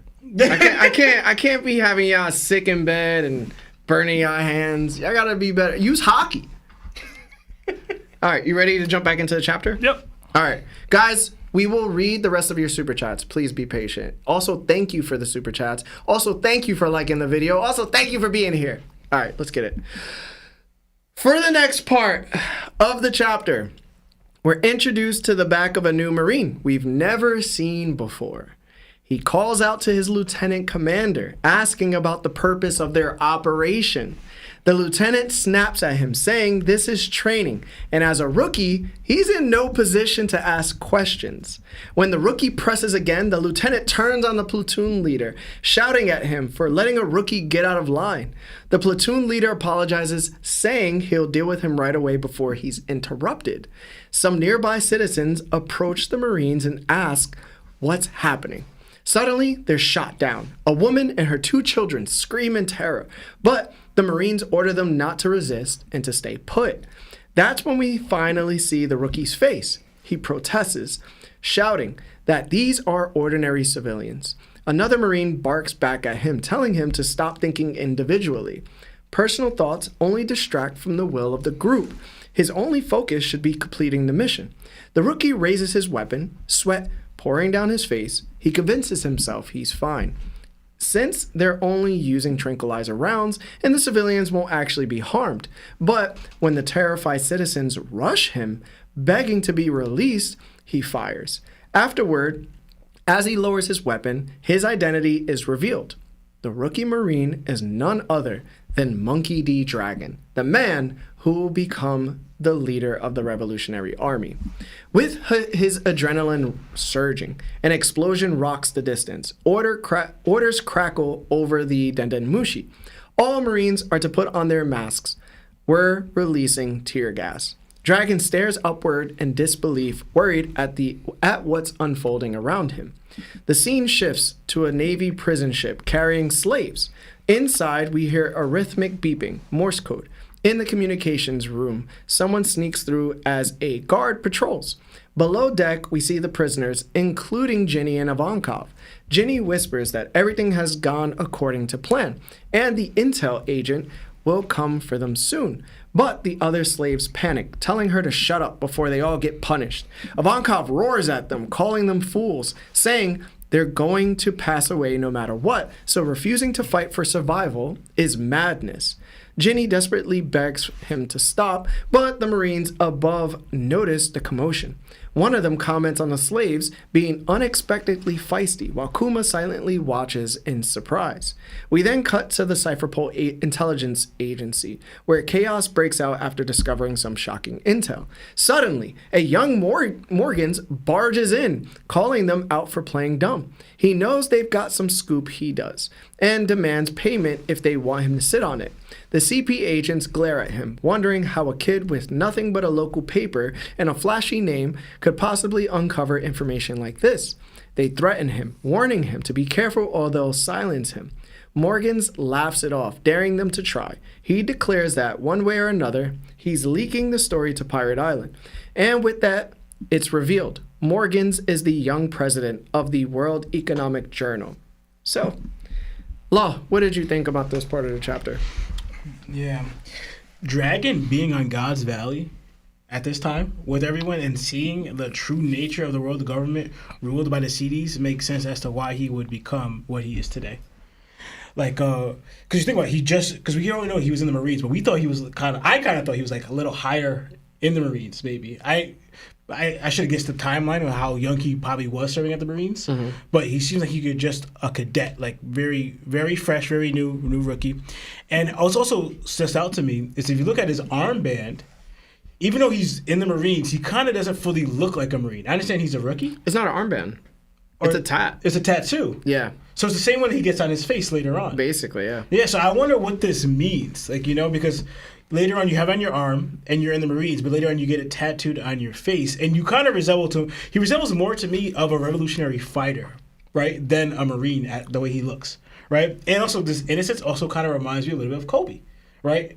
I don't know if Kobe would push back on this, but the fact that he's like fighting against something he already sees, this seems wrong, even though you don't know the full information, right? Because they could be the intel, right? But it's like they're just telling you just follow these orders and do this. And he goes, no, but they look like citizens to me. Challenging that is what I feel like that most Marines probably don't do. I think they just follow the orders. And to me, this is part of the reason why, leading to him being a conqueror. Because I feel like conquerors, if you feel strongly about something, you're gonna question it or you're gonna fight against it, even if things are telling you otherwise. Like I said before, most Marines, they just follow along. All right, this is what it is. They know better. We don't. This is go along with it. The world government is the righteous. The Marines are justice. But he's saying no. I don't care what I don't know or what I do know. This doesn't seem right at all. The fact that he's challenging it and questioning it already shows in a way of why he ends up being it, but also the fact that's very conquerorous to me because you will challenge it even if you don't have all the facts. Like, no, this just seems wrong. Right? And I'm so curious to see, for example, I believe once he kind of experienced everything that God Valley is, seeing that literally that they're hunting humans, the people who claim to be justice, went up to an innocent island for whatever reason and then had slaves and started hunting humans as their playthings to pick them off, right? Now, seeing what that leads to, because now later on we know that his father's here, right? So now, later on, I'm thinking about the discussion they must have where Dragon's like, yo, Dad, I'm quitting the Marines. Like, the whole fight they must have then, it's like, there's no way I'm staying here, and probably even questioning, why are you still here after we just saw what we just saw? This is not the way to help people. Because I even thought too, I was looking at other chapters, and Ivankov says this. She goes, Ivankov found it weird that the Marines and the revolutionaries are at odds with each other, even though morally they kind of just want to help people, you know, because the Marines are like the police to protect people from pirates. But the main thing is that they listen to what the world government says. They follow orders from that. It's like the revolutionaries are like the neighborhood watch, and Marines are like actual police. Pretty much. And it's like, why y'all beefing? Yeah, so drawing that out, like, that's their agenda. They kind of want, at core, that's what they want to do, except the higher power in the world government trumps whatever the Marines kind of want to do, right? Yeah. So in that aspect, it's like, that's why Dragon, to me, is like, he takes out this, because you're seeing literally probably the worst you see from them. You know, the world government, it's like, there's no way I can align myself with them. So that conversation between Garp and Dragon, I don't think we're going to get here. It's probably going to happen later on. If we get it here, that would be dope. Yeah. Like, he quits right then and now, like, after he's trying to help Shanks and Shamrock. Quitting your first day on the job is crazy. You think it's his first day? He's a rookie. 1,000. I'm saying, do you think God Valley, this assignment was his first mission day? He was washing floors. And they were like, yo, we need bodies, man. Get in here. He was like, I'll join. And all of a sudden he was like, hey, man. Yo, this is crazy. What am I doing? Y'all saw the cover letter episode? Yo, God Valley from Dragon's perspective? Yeah, bro, it's been crazy. That's tough. That's tough. I would be with that. I would be with that. Yeah, that'd be a good episode. It's crazy. So like, just seeing that conversation to him and Garp, I kind of wanted to see the fight he's gonna put against his father, because to me, I don't know if we're gonna get Garp's side of it, but like, especially here knowing this, it's just crazy to me, like, why I could see why Dragon stepped off, but like, I gotta hear Garp's side about it. And now Big News Morgan's right. I believe that so Ginny mentions the intel agent, right, after she's put this thing out. I believe it's Good News Morgan, because Ivanka mentions it's kind of different that they'll pick us up later, but I think the person that they're feeding it to, or just get it out there, I think they're aligned with Big News Morgan somehow, some way. He been him, bro. So that's right, because also we see later on, because you got there, right? Yeah, Big News Morgan mentions that he's gonna leak this to Full of Lead anyway, right? And then Ginny also says that she's going to leak it outside when first back in the beginning she's gonna leak it outside. So I believe that they teamed up on this and to spread out leak to the world, right? Get here. Birdman. Yeah, you just got here. So I think that's where I have for now. Okay. So. All right. I've tried to get to this earlier, but it's good to see a young Dragon doing something. I know we clown him a lot for not doing much. I mean, he's still not doing nothing. Yeah, he's trying. But he's trying. He's at least trying. He's at least being emotionally impacted and affected by what's happening around him and questioning authority. I like that. I'm so mad that he has that widow peak right then and there. I thought that would grow over time, but it's been there from jump. That's his signature look. Yeah, I didn't know whether it was an armband or a tattoo. I don't know if it's confirmed. It's a tattoo. It's on his skin. Okay. Yeah, I mean, I don't know. He got no eyebrows. But I did like him questioning authority and wondering what the hell is going on here. Like, if all that stuff that you were highlighting in your fanfic breakdown stuff, is happening, and y'all telling me to shoot civilians, like, whoa, especially if it's my first day, we alluded to, ain't no way, bro. I can't rock with that. I don't know if y'all peeped this. This is something somebody pointed out to me in the Discord channel after I read the chapter. Is that Moria? No, it's not Moria. Listen, not Moria. Listen, yo. I get it, but it's not. Is that Moria, bruh? Moria has horns. They might not have grown in yet, bruh. I don't know Moria. No, you know what I'm saying? We've seen Gecko. He has horns. We see little kid Moria. Yeah, he has horns, bro. Could still be him, man. I don't know. No, it can't be. That's not him. I want to do a lot with Moria these days, bruh. I don't think it is. It's probably not. But he's apparently supposed to be super important these days, so who knows? If it is him, or if he is on this island somehow, it would make him, Blackbeard, Kuma, all survivors of God Valley that ended up becoming warlords one day. I think that's interesting. But transitioning from Dragon to Ivankov and Ginny and Kuma is a nice touch by Oda. I don't know if y'all noticed, but it looks like Ginny escaped from the pipes in the back there. I thought that was cool. She was like hiding through. We'll probably get more on that in the anime. But it looks like the embers of revolution were starting to flare up already. I did like everything Ivankov had to say in this chapter. It's very much in line with who his character is on a day-to-day. So I like seeing that even at a super young age. I know we already saw that last time we went to God Valley, but before they even got there, he was already on that type of time. One thing too. Yeah. This kid, how old do you think he is? That looks like Morgan. I don't know, man. Would you say he's like 7 or 5 or like 6? Like, what do you think? I gotta see how much taller he is. I don't know. He's like his legs are cut off. I don't know. If I had to guess, probably 8, 10. I don't know. During God Valley, Gecko Mori is 12. Is he? Yeah, because he's 50 years old. Yeah, it's probably not Mori. Yeah, that's not no 12-year-old. Yeah, that's probably not Mori. That's the smallest And 12-year-old I've ever Mori is seen. huge too. That's the other Exactly. thing. He's also very Mori is a large. big person. Big dude. It's probably not Mori. Where was I? Oh yeah, Big News Morgans. Already leaking the info. I love that because we see a lot of people like start pirating really early, start doing like the thing that makes them, the thing that they're going to be doing with their life in One Piece by this age already, a lot of the times. And like for him to become basically the media conglomerate that the World Economic Journal becomes, and this is like the humble beginnings, I think that's dope. And for everybody saying, why didn't they just clip Morgans? Morgans can scrap. I don't know why y'all sleeping on Big News Morgans. He be swinging on them folk. He been beating up CP0 agents for years, bruh. Y'all ain't see him? Yeah. When they was trying to hide the information in the current day, same thing. Yeah, man. Don't sleep on Big News Morgans, man. Don't. And if you do swing on Morgans, you got a flock of albatross attacking you. Who wants that? Y'all ever fought a duck, man? I fought a duck once. You don't want those problems, bro. Oh, now you fighting ducks?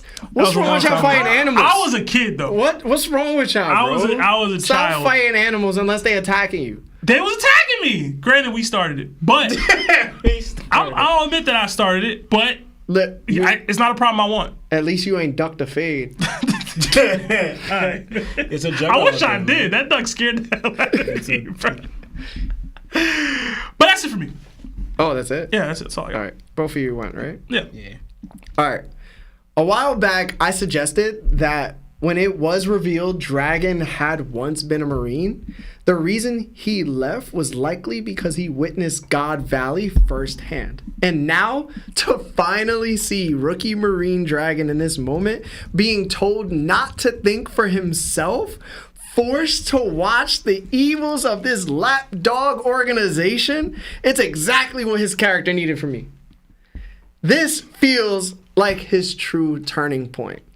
I'm praying that once the God Valley flashback ends, we get to see what happens next between Dragon and Garp. Just like Lawrence said, I want their ideologies to clash head on. I want the world to see how wrong Garp really is. Allowing this atrocity to happen every 3 years while convincing himself he's doing the right thing.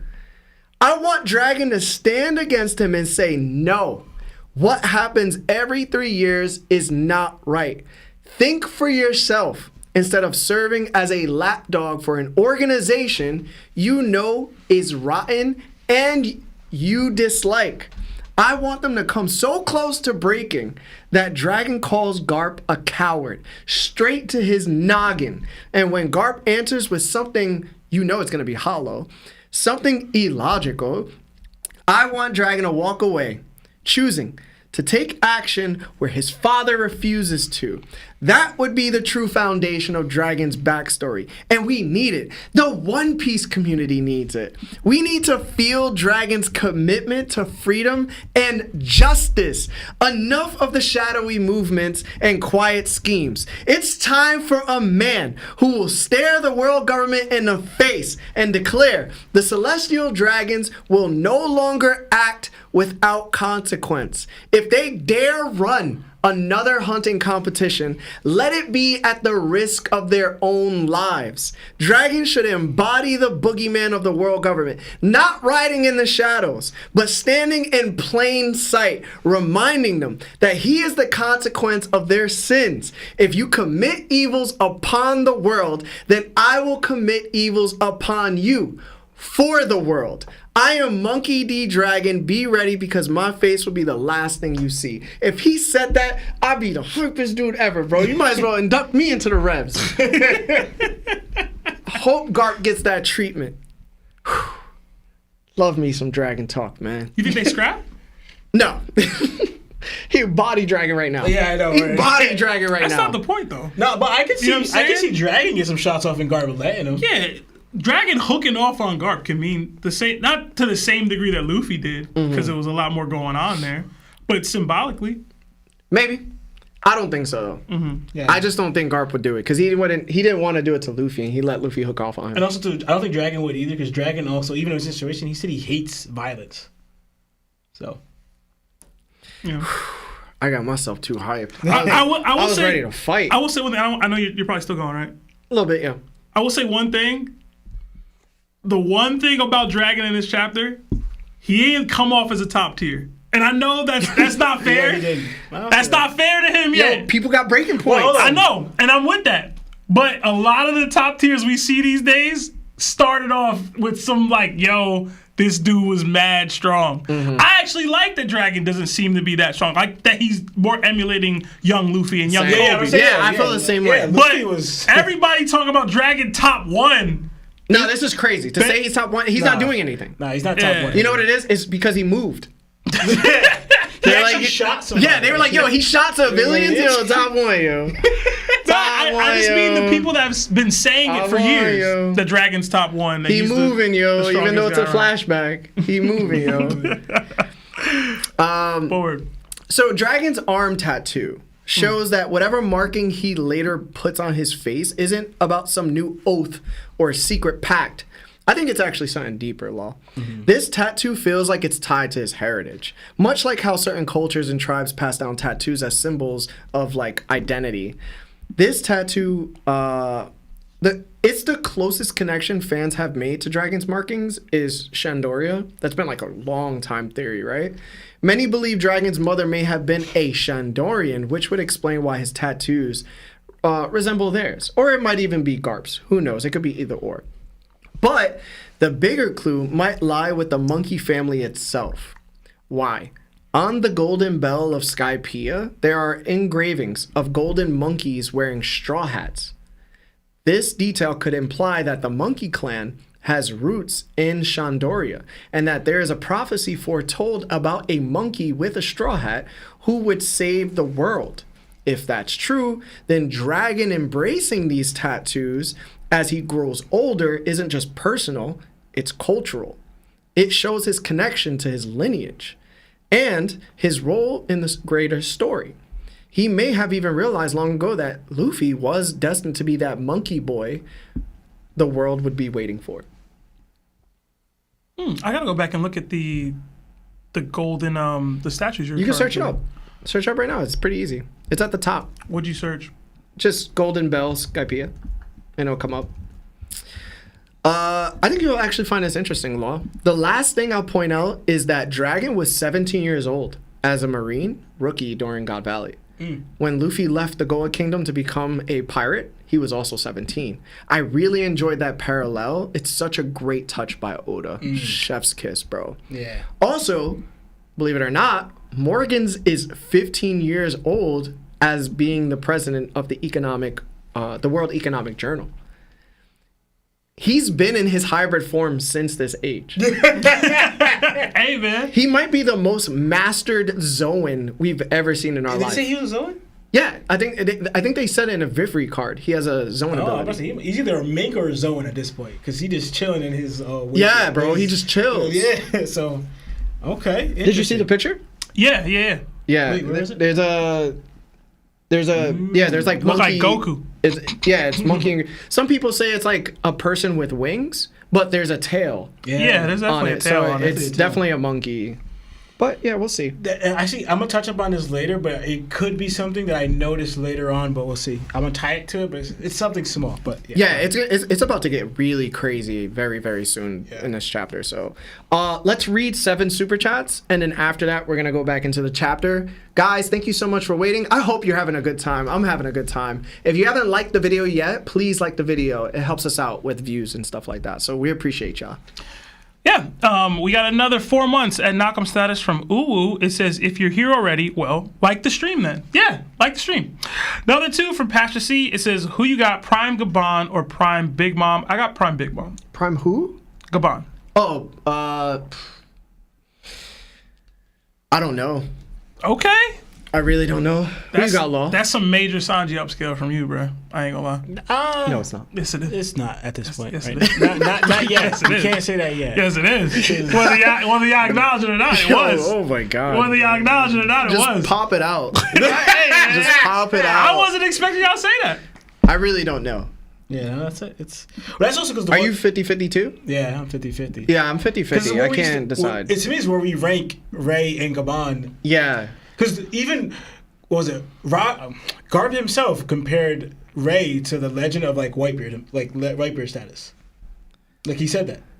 Yo, Big Mom is a legend in her own right, man. Am I know. I the Big Mom stand on the channel now? No, What's of happening? course right not. now? So what I'm I saying is, support Big if Mom. Ray is getting compared to the legend of Whitebeard, I think it's reason to believe that Okay.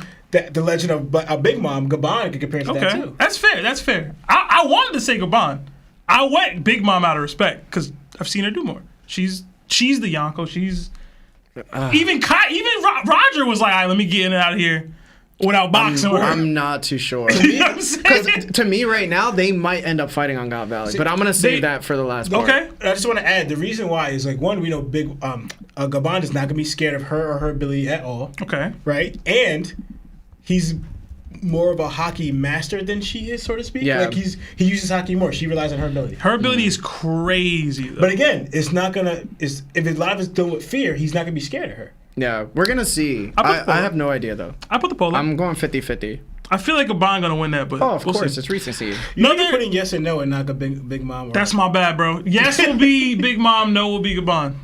Another 10 from That's Roberto not good. Figueredo. Just delete it and do it again. I don't got time for that, bro. So just delete it. Whatever. Then you read the super chat, man. All right, I'll read the super chats. This guy, bro. like yes or no. I was like, He's like, yo, guess what you should pick. My bad, bro. I rushed it.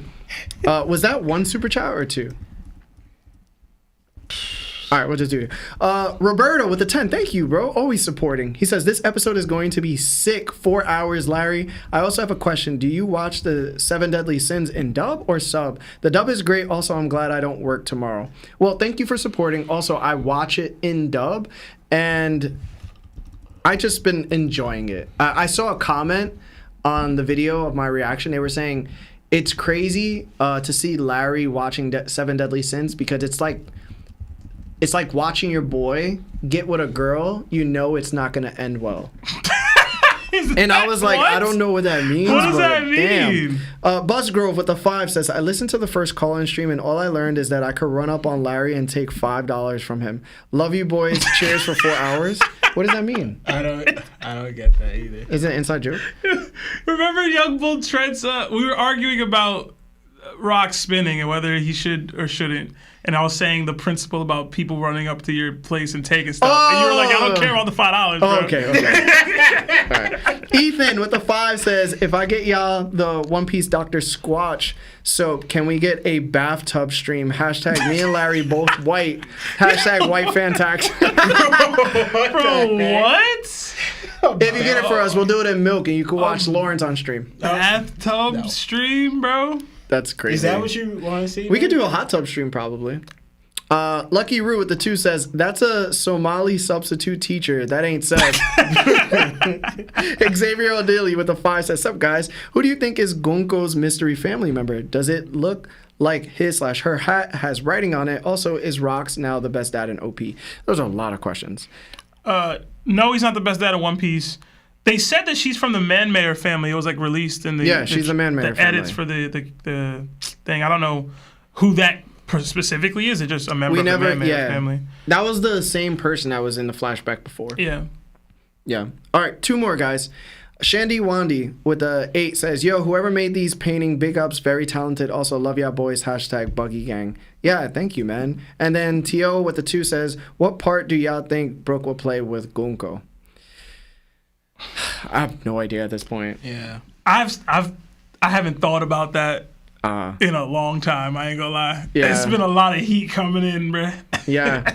Okay, guys, we're going to jump right back into the chapter, and then we'll jump back to the super chats. We're going to get to all of them, believe me. If you haven't liked the video yet, please like the video. Send those likes up. Big Mom winning the poll, man. It helps us. Shout out to Big Mom, bruh. All right. You guys ready for this next part? Yep. So, we return to Pirate Island. The crew erupts in excitement at the news that Shakky is still alive. Wang Shi looks uneasy, questioning the credibility of the source since it could be a trap. Stussy reassures them that the Navy has moved, which confirms the info. Since Shakky is being treated as a prize in the Celestial Dragons' twisted game, it's clear her kidnapping is tied to the world government. Shakky shouts her name with heart eyes, while Whitebeard mutters that he thought the Celestial Dragon hunting games were just rumors. Big Mom spots devil fruits listed among the rewards and immediately considers snagging one for Kaido and maybe even some for her kids. Kaido wonders what kind they have. Streusen suspects a trap, but Rox shuts it down, declaring that anyone too afraid can stay behind because the rest of them are headed to God Valley. Meanwhile, aboard the Roger pirates' ship, Roger insists on finding God Valley. Gabon warns it's not close, but they'll make it in time. Roger rallies his Roger rallies his crew, asking if they're with him, and they all answer without no hesitation.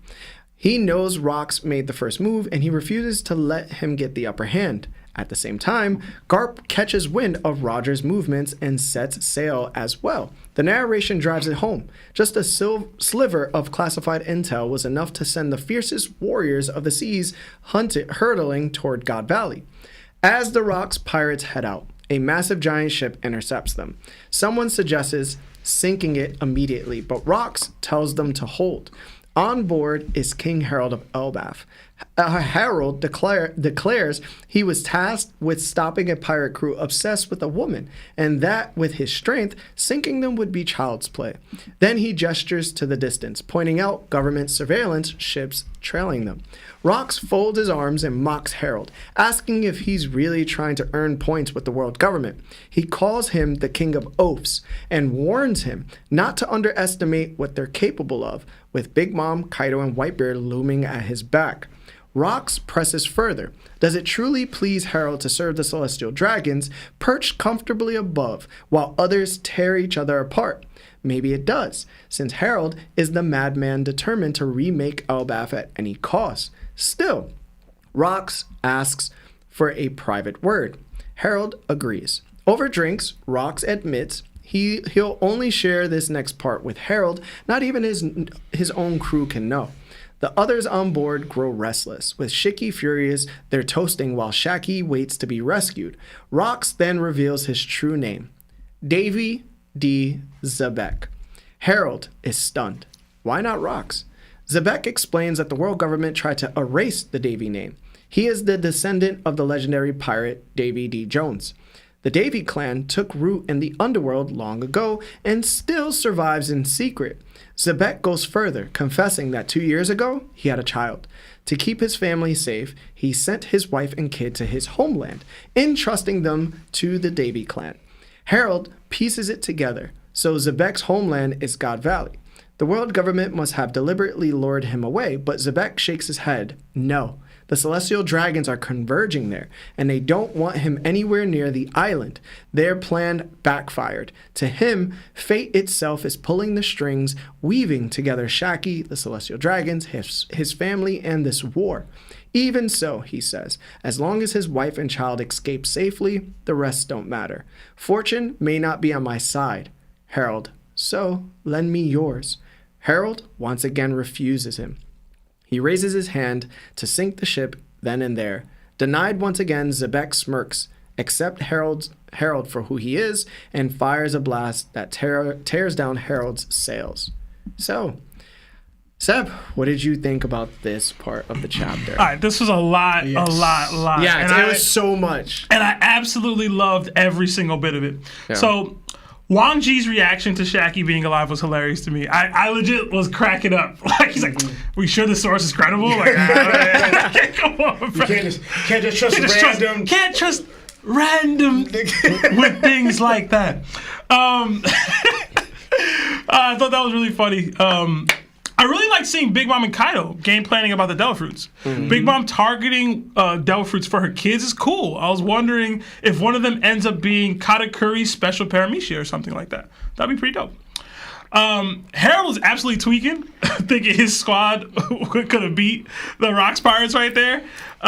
Even if him and Rocks are relative in my eyes in strength, they got way too many heavy hitters on the Rocks Pirate ship right there for them to think these no-name giants he had with him are going to do anything for him. Now, I will say they hyped up Harold's elite giant forces to be a little earlier in Elbaf, but we talking about Whitebeard, Big Mom, Kaido, and all that. It don't matter. It ain't going to matter too much. Low-key, Whitebeard could just sing. I was thinking the same thing. That panel of Rocks with Whitebeard, Big Mom, Kaido behind him was so tough, bro. I was like, yeah.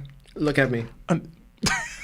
I'm the captain now. It was so dope, man. Like, that lineup is so cool. Last week, I had suggested that Rocks was coming to Elbaf to talk to Harold about recently having a son. Yeah. It looks like Rocks was finally able to relay that information to Harold. Well, it wasn't as sad. Yeah. I was like, he finally got to have that moment. So that's cool. Rocks and Harold's conversation was very similar to Roger and Whitebeard's conversation when Roger went to meet Whitebeard. They both had their last drinks with their longtime rivals. They both revealed the secret hidden name that they've had this whole time, and they both ended up dying in the place that they were born. Who knows about actually happens to Rocks, but if he was born on God Valley and that is the place that he ends up dying at. Great parallel. Roger ends up dying at Loketown, place that he was born at. It made me wonder, though, if there is some additional significance to Loketown, like there seems to be for God Valley. So I was like, that's a good point. I wanted to go back and reread the Loketown chapters, but I just didn't have a lot of time. So if anybody has, let me know. If there's a connection that y'all have made, let me know. Rocks being Davy D. Xebec is a fire reveal. I'm sorry that Fexer spoiled that for you, bro. Yeah, that's pretty bad. Like, I was mid-chapter. Like, I just got past the Morgan's part. Like, give me a second. That's tough, man. Oda does like to use these hidden names. For the most part, I would say Roger's hidden name was my favorite, followed by Nefertari D. Lily. But Xebec's right now probably surpasses both of them, honestly, bro. I ain't going for it. I forgot Lily's name was. I actually didn't forget. I just didn't acknowledge it. I just like the moment because, like, he says the name and then Emu immediately crashes out. So I always like that. Harold's comments about the exploitable weakness drew me back to Dragon's comments to Kuma about a child being a parent's weak spot. Gabon showcased that in his fight with Gunko on Elbaf, Whitebeard's entire fight with the Marines at Marineford, and now Rock's here. A parent's weak spot will always be their children. A parent who cares. Yeah. Because maybe not for Garling. I had that next. Maybe not for Garling. Like Sabo's dad. All right, man. Chill out. But I did love seeing Rocks portrayed in this light. You know what I'm saying? His goal on God Valley wasn't some grand power or even Shakky, but the protection of his wife and child make him so much like such a better character to me. Like I love it, and it's funny. It's funny. We were having this whole conversation with Larry, and Larry was crashing out about Shakky. I was like, that could be Roger's motivation. It doesn't have to be Rox's motivation. We'll see. And I think somebody brought it up in a super chat. What if it was his kid and it's about Teach, etc.? Even then, you were like, all right, I'll take that. That would be enough. Yeah, and that was enough for me. When we got it, I was so happy. I was like, yes! Man. I was like, I need to watch Larry's reaction. I was too busy on Sunday. But I was so hyped. I was like, yes, bro. I know Larry going crazy over this. Yeah, bro, I was happy for you, bro. Rocks speaking on fate is interesting considering his son's crew are huge believers in that fate. I do have a mini theory about Blackbeard, the Blackbeard Pirates, and the original 4 members of the crew a little bit later after the chapter's done. Okay. Rox implies that there are a few more Davies on the island than just his wife and child. Mm-hmm. I think it's very possible that we might have seen a couple of them already. Gabon called Shanks a child of destiny. Does this mean he is also a Davy D? Is he Davy D Shanks this whole time while also being a celestial dragon? I think that could very, very likely be the case now. I think there was a conversation about the rare rabbits, and if the hunting competition was brought here by Garling specifically because of the Davy clan, are they the 150 rare rabbits or the 13 super rare rabbits? I don't know. But obviously there's not a bunch of buccaneers, it's just Kuma. And he was considered a super rare rabbit. So I don't know. Again, a lot of that also will tie into my theory a little bit later, so I'll keep that there. I personally speculate that Buggy is also a Davy D, man, or a Davy clan member, right? And then we're going to see a young Buggy on God Valley in a chapter or two. But, yeah, I'll stop there because most of my stuff is going to tie into the theory that I have later. So Same. Yeah. Okay. Lo? Yeah. So, so they had completely no idea where Shakky was or who had taken her for a full year, right? At the time, I thought of comparing the whole dragon and that time because someone got kidnapped and not knowing where it was, but it's not the same. Yeah. It's not the same, right? But that. So then we get this is at the intel. I believe that Ginny leaked to Big New Lords into why they got it, because if you look at it, you saw the first one when they found out about Shakky, all of them are reading a newspaper. This one, they're not reading a newspaper. They're reading more like a note, so to speak, like a little pamphlet that it was intel literally given to them, right? And if you guys notice, so when I was going back a little bit, so now how it says it'll take some time there, but we could make there on time. I looked at the timeline what it took them to get there from when Ginny gave them the note. 2 weeks. So a year went by, and then when they found out that year ago, it took them 2 weeks from where they were to get to God Valley. Because Ginny said 2 weeks ago, I sent out the intel about this island, and that's when they got it. So it took them 2 weeks travel time to get here, right? And I also want to add, because she said that at 1096, if you're looking for the chapter where Ginny said it, that's where she said it, right? And so then, what I also want to add, I also saw a difference how Oda is showing to me between Rox and Roger. Small little note, but I just want to point it out, right? Roger usually says, because we've seen it a few times before, but I didn't record every single time. It says if they find out, where Shakky is, that they're going to go, he says, we're going, right, boys? Or you guys with me? We're going out, you guys with me, right? And he usually, something along those lines, he says, and he always kind of gets a positive feedback. Right, of course, and no question, like how they said it with Ray. Even looking at, I talk about Ray's face again. I want to tie it to of why I thought the same thing with Ray earlier about feeling of losing Shakky, because you see him kind of distraught, Shakky, and then now you see him when she says let's go. He's yelling at the top of his lungs, right? Oda focused on Ray for a reason. His mouth is the widest you've ever seen Ray. No question. I'm going to go rescue Shakky. So thinking to me, he felt the potential of losing her because it's been a full year. I know Roger later on say, how I felt this whole year. I think that also applies to Ray, but he's more low key and quiet about it, where Roger's more impulsive. Right? But yeah, so going back to the positive feedback, right? Roger usually gets that and has showing the full support of his crew in that way. Right? No question. Why is it even a question that you're asking this, right? But Rox is a little different.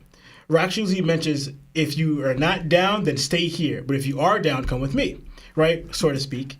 But afterwards, he isn't really showing to get the positive feedback that Roger gets from his crew, was what I noticed. That's showing a little bit of rockiness where Roger always gets the feedback, where Rox doesn't fully get any feedback at all. Because even last time when they saw it, where he says yo, you guys can just get out of here if you don't agree with it.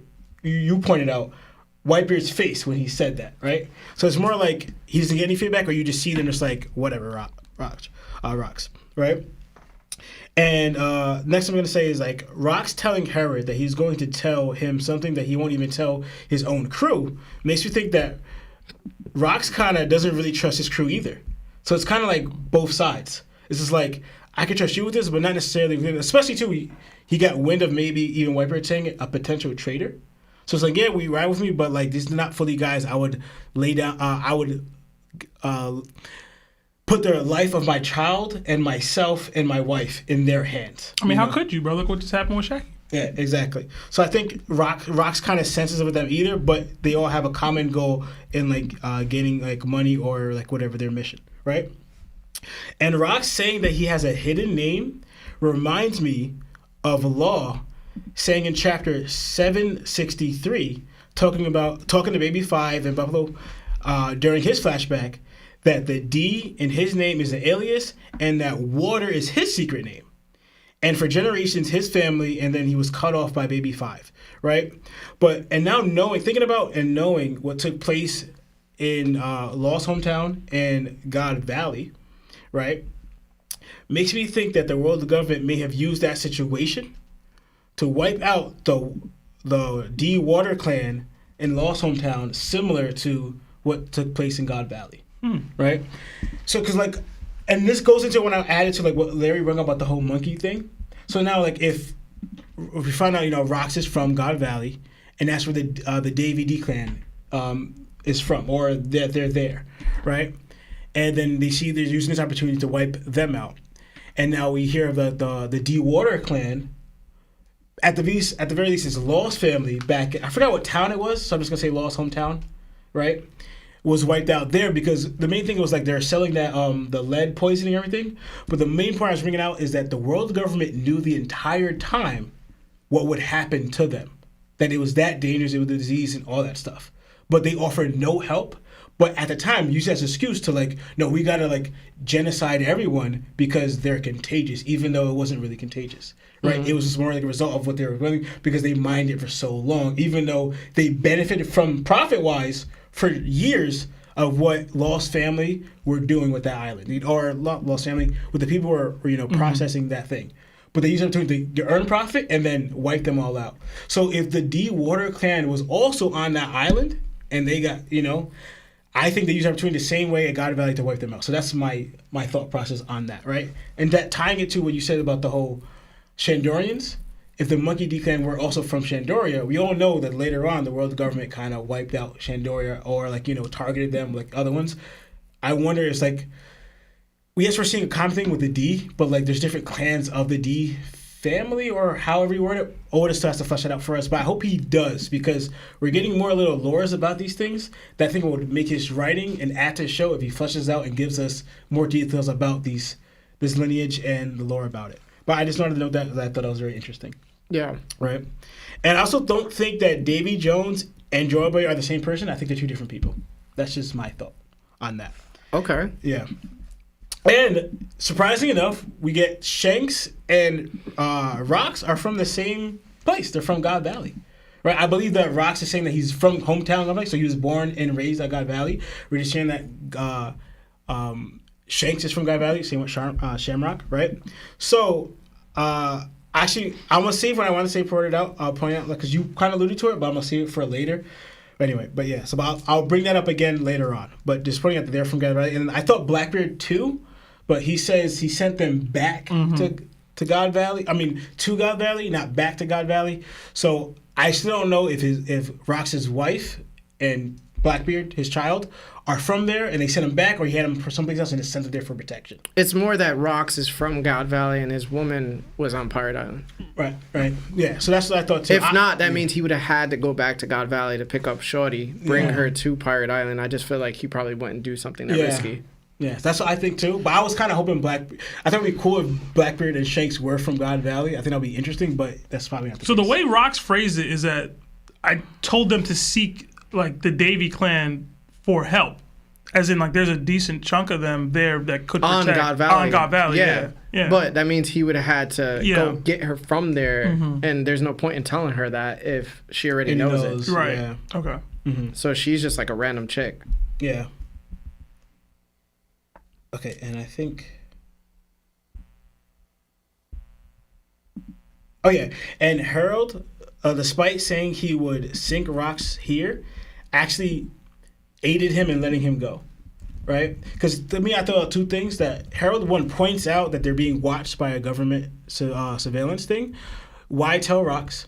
And then two, after you hear the situation, he tells his men, don't attack, right? And then the one who gets attacked is Harold, not Rocks. So I kind of feel like even though he said I'm gonna sink you right here, he kind of just like let Rocks go, like go save your family, while putting up this front where like nah, like it's beef between us. Because that's the why hear him out in the first place. You heard it, and he also said that weakness, exploiting. Why are you telling me this exploited weakness here?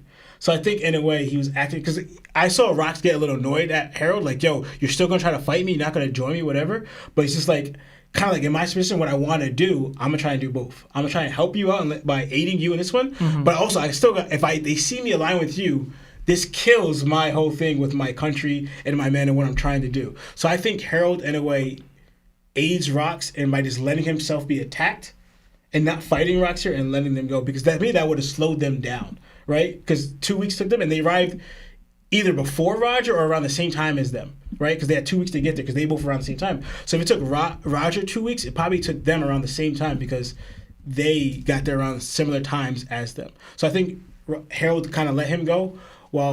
And I wonder if this was the mistake that Emu was talking about. You let Rocks go. I don't know. Maybe that's further later on. Maybe that's too far in the past. But I thought of that too. But I think he did it on purpose. I don't think that. Yeah, I don't think but that either. It could be, but I don't. Because think he so. even says, "You soft coward." Yeah. As he like runs away after like destroying his ship. I agree with that part that Lauren said, that Harold was putting on a show for the surveilling ship. I don't agree with the that this is the mistake part. I said potential mistake. I don't know if I just thought it was. But yeah, I agree with that part. No, I don't agree with that part. Okay. Okay, I'm done. Yeah. All right. The first thing I have to mention is how hilarious it was when Roger asked his crew if they were down to head to God Valley to rescue Shakky. Their response was undeniably comical. What stood out even more was Rayleigh's determination. It really highlighted how Roger doesn't always take Rayleigh's feelings into account. But despite that, the whole exchange was just funny to watch. So for the longest time, I defended Harold. I always said he never truly betrayed Elbaf, that he was a good man at heart. I predicted he wasn't the villain everyone made him out to be, and swore he never fully aligned himself with the world government. But today, I have to admit two things. First, I genuinely believed Harold loved Elbaf and was doing everything he could to protect it. Second, I was completely wrong. Despite all the warning signs, I saw Harold as noble, wise, and determined, a man whose loyalty to his people would eventually shine through. I shouted to anyone who would listen that one day we'd see the truth about him. But that belief ends here.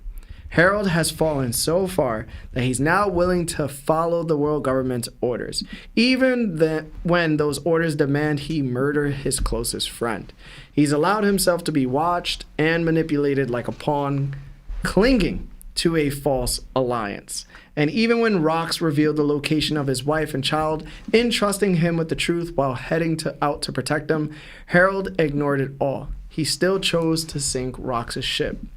This is the very definition of a friend turned enemy, and I can't respect it. Harold was willing to sacrifice a friend's family just to curry favor with the most ruthless, conniving, and evil power in the world. In his blind pursuit of diplomacy, he's forgotten the reason for building those bridges in the first place. It's heartbreaking. From this point on, Harold will only sink deeper, tearing off his horns if that's what it takes to prove his loyalty to the world government. But it will never be enough. He'll die knowing he could have had everything if he had just held on to his warrior spirit.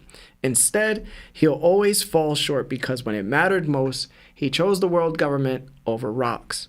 Harold is a tragic man. I can't help but wish Ida had been there.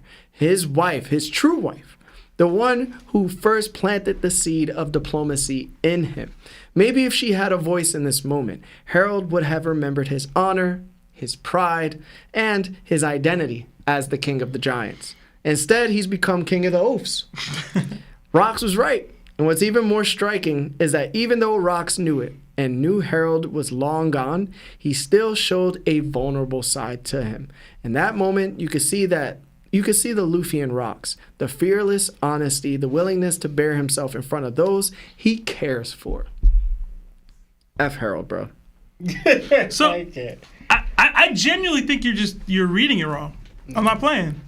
I think it'll come to light at some point. And the reason why I think that is because ultimately Loki still rocks with Harold. He still loves his dad. He still looked at him with respect. If he was doing this and did this to Rox, would he still do that? Would he still feel that way?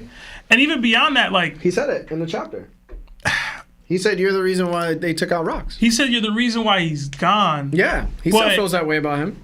That's more so you didn't align with him to me. I mean, this is my interpretation. I 100% thought Harold was doing I know I use this word a lot, performative act so that he could show the world government. Everybody performing, yo. Yo, listen. Everybody performing. I mean this one more than I meant the Roger one. I'll say that right now. I don't think Harold fought Rox for real in this moment to try to take him out. Mm-hmm. I don't believe that. I don't think that's the case. Okay. I could very well be wrong. He wouldn't have even sat down and had the drink with him if this is the case. They were friends at one point. But if you're standing on business to this degree, like I don't know, the fact them highlighting that world government ship being there meant something to me. Yeah. There's no reason to put that there. So everything could have been the exact same if what you're saying is what is true. So was it performative when he was trying to murk him? No, I do believe he was trying to do it then. Okay, so then there's possibility that he's just not performing. He's still determined to take him out. See, the thing, you can't say that he's willing to do it one time and then later on he's not willing to do it. I don't think he's more determined than ever to do it. I don't think he would have been able to go through with it if he actually had the chance to. He was trying. Trying and doing are two different things. Yeah, because I'm stronger than you. What I'm saying is even if Harold overpowered Rox on Elbaf and had him, which is true, yeah. But it is my belief that even if Harold got Rox to a point where he could have taken him out, he wouldn't have been able to do it. Okay, so what does Harold care more for? Does he care more for Elbaf or Rox? It doesn't matter. It doesn't? No, it doesn't matter. It's his whole point. You could care more for something and still not stoop to a level to make you do something you don't want to do. He was doing it, though. He was trying to do it. But he was doing it. He was trying to do it. So if he had the opportunity to take Rox out, he would have, because why would he attack Rox anyway? If you're not going to take Rox out, then what's the point of attacking him? Bruh. Because he was conflicted. He didn't want to take out Rox. He was forced into a corner to take Rox out. If he's actually there and I actually have to kill my best friend, you're of the belief that he could have done it. I don't believe that. Absolutely. Because to me, also about it too, because if you go back to their first fight, right? If you listen to what Rox is saying, he knows the full scope of what's going on. If you just wanted to take him out, like forget all that, why explain this all to Rox? You know, it's like, yo, kind of like you're telling him, because even at the time, Harold said it. He's wavered. He's something over this. Mm-hmm. Kind of, this is not something I want to do. This is something I'm put in a situation, and Rox is like telling him, don't allow that to like rule over you. Don't allow this to shape your choice, because you clearly don't want to do this, right? Yeah. But he's like, there's no other way. Is what Harold did, and even now, like the reason why I'm pointing is that now the current manga, Harold legit tells his crew, don't attack him. What makes you think that they would win against him? But they would still have help. No, they would have. He would still have help in this moment. No, the only person that could fend off the ship is Harold himself with those people on that ship. No, but the Warriors would have been no increase in firepower, no increase in anything for them. And it would spark the other Rox. And the thing is, if I wanted to use your logic against you, the reason why he sat down with Rox is because he is still conflicted about it all. But overall, if it's for the betterment of Elbaf, he's going to choose that the same way he was told by the world government, you have to murder your friend. If not, you're not going to be allowed in. And his next action was, even though I'm conflicted, I'm still going to act upon that request because it's going to be the betterment of my people. So, but listen what Harold literally just says before that, though. He says, if we make use of our strength, it would be child's play for us to sink your tiny ship, right? So you go from that to saying right after, don't attack him. To me, he's like, after that conversation, the only difference is he had that conversation with Rox.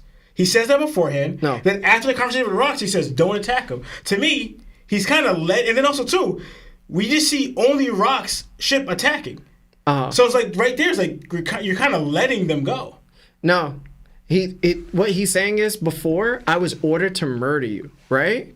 Now, since I tried, the government has been on my side. They're following us, right? Because they know we're going to intercept you, and they want to watch, they want to confirm you getting taken out. And I'm going to try to do that. But I know my guys over here are not going to be able to stand up to Kaido, Big Mom, Shakky, Whitebeard, and then Rocks himself. The only person that could really fight all of them is me. So you're saying Carol's capable of having nuanced thinking, but not capable of thinking in the way that we're speaking? He's saying, yo, you guys are no help. So he literally looks at Rocks and says, yo, I'm still taking you out. But what's the point of them doing battle, though? Because they said, because to your eyes, they still did battle anyway. So what's the difference? So why did he call him a soft coward when he decided to shoot down his sails? That I don't know. It's not explained. Like, Rocks 2 times in a row said, yo, this is your choice. He said it on Elbaf to Harold. He's saying it to Harold again. Harold has made his choice. Rocks is upset with it. If Rocks really was like, oh, he's letting me go, then why does Rocks look so upset with him? Well, also, too, you kind of have to, if you just, for example, there's no altercation that Harold literally just lets Rocks go. There's literally a government ship watching them. You see that. It's like, yo, Harold.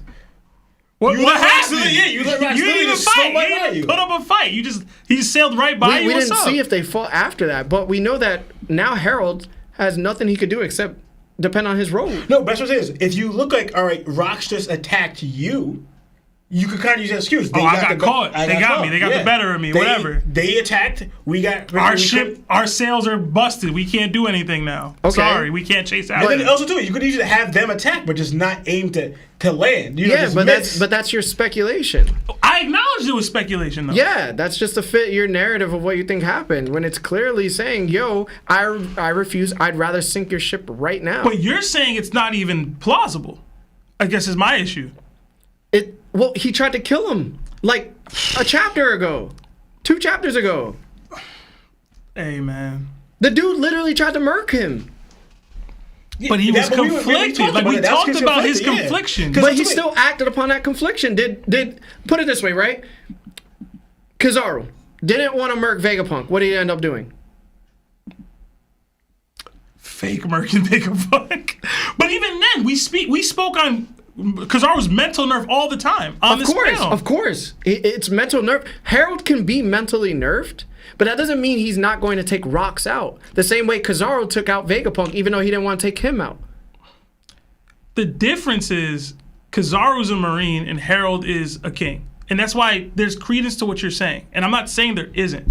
I'm saying, based off the relationship that I've seen from these 2 people, based off this conversation, based off the way that Oda writes, based off the inclusion of the world government surveillance ship, there's more to the, and the inclusion, like Lawrence said, of Rocks telling them not to attack the ship.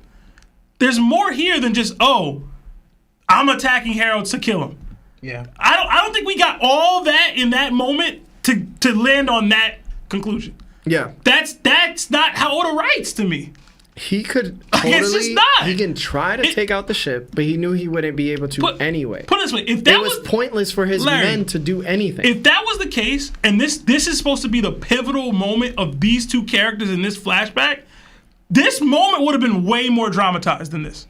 Than off-paneling the battle, off-paneling what happens after here. Yeah. That's, bruh, if this is Harold actually committing to taking Rocks out here, then Oda fumbled, because that's not how we should be reading this. This should be the end of the chapter. This should be what we're working at. No, and also 100%. And also too, he absolutely doesn't not. even in the narrative, right? He doesn't even write to like their altercation here, like he did last time.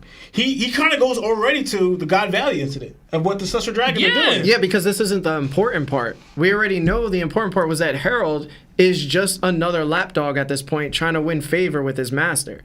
And Rocks is like, yo, you can think that way. You're not going to be able to do anything to us. Because what did Rocks say before he even got on Harold's ship? He was like, yo, don't underestimate us. You're not going to do anything. And where was Kaido, Big Mom, and Whitebeard? Right behind Rocks, showing him that you're not going to be able to do anything.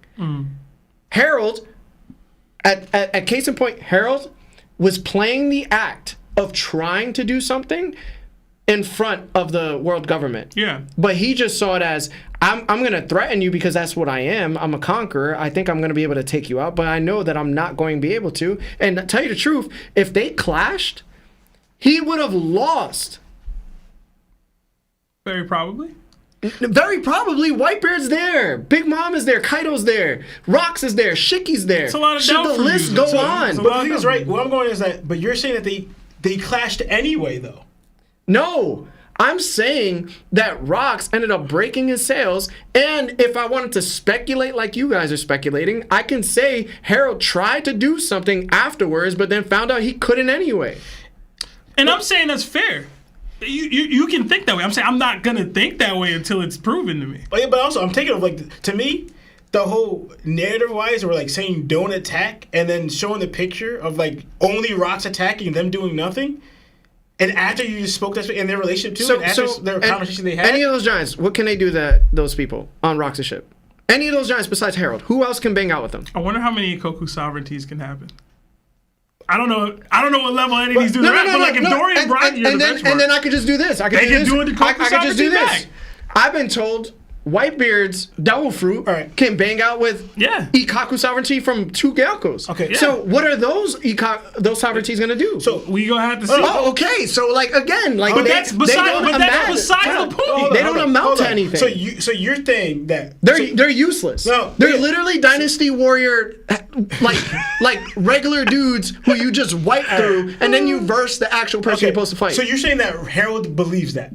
I fully believe Harold thought to himself, I'm not going to be able to stop these people because all of them, one, are together, right? And I can't beat Rox anyway. So you're saying that the reason why he says don't attack him because that's his thought? No, the reason why he was like, yo, you're not going to be able to help me out. So then they probably wouldn't even be able to stand if they But clashed. see, that's what the thing is like, where it doesn't make sense to me because literally before that statement, he legit says, if we, not just me, he's talking about his entire crew. He says, if we use our strength, Oh, okay. it will be child's play. You think that? That's what Harold To is sink saying. the ship. To sink the ship. Do you think that? Harold is literally saying this. So, Okay. No, so look, Brian, I'm not going by what I think. I'm going by what literally Harold says right here. Because later on, I understand where said- Harold is, but do you think that Harold is somehow trying to have a poker face right now? No, So he just went out to sea, knew that he couldn't defeat Rox because he's never defeated him, and then Rox has the rest of his crew, who he knows is not equal to his strength, but very close next to it, and he goes, yo, I'm gonna be able to sink your ship, bro. It's child's play, for real. The sinking of the ship What? is light. It's the He's people already on the, lying. It's the people on the ship that would prevent the sinking. But the sinking of the ship is light work for them. So It's not, though. No, I'm saying that the physical act of them sinking a ship is nothing. Of it's course. the people on the ship that would prevent that. Exactly. But what Lawrence is saying is, if we're taking everything Harold says at face value like this, then you're not allowing for any nuance with any of these conversations, right? Okay. Or am I? You know what I'm saying? Because I'm just like, he's saying that. What I'm trying to get at is that Larry's saying that Harold fully believes that they could do nothing against them. Because that's why he said don't attack them, right? But I'm saying that that's due to the conversation he had with Rox. He's saying don't attack them. Because literally beforehand, he's saying that he believes that this crew, because also too, they have not a bunch, but they have Whitebeard and a few ability users as Whitebeard and Big Mom. But either or, they're trying to get to their destination, which even addressed in Rox and Harold's conversation. If they sink the ship, they're going nowhere. Case in point, you're not going to save your family. You're not going to God So Valley. you think the that Shake Shack, you think that they absolutely can stop their ship? Real talk. Do you think that Harold and crew can stop their ship? We're going by what Harold. No. believes here. I'm saying to you, do you think that they can stop it?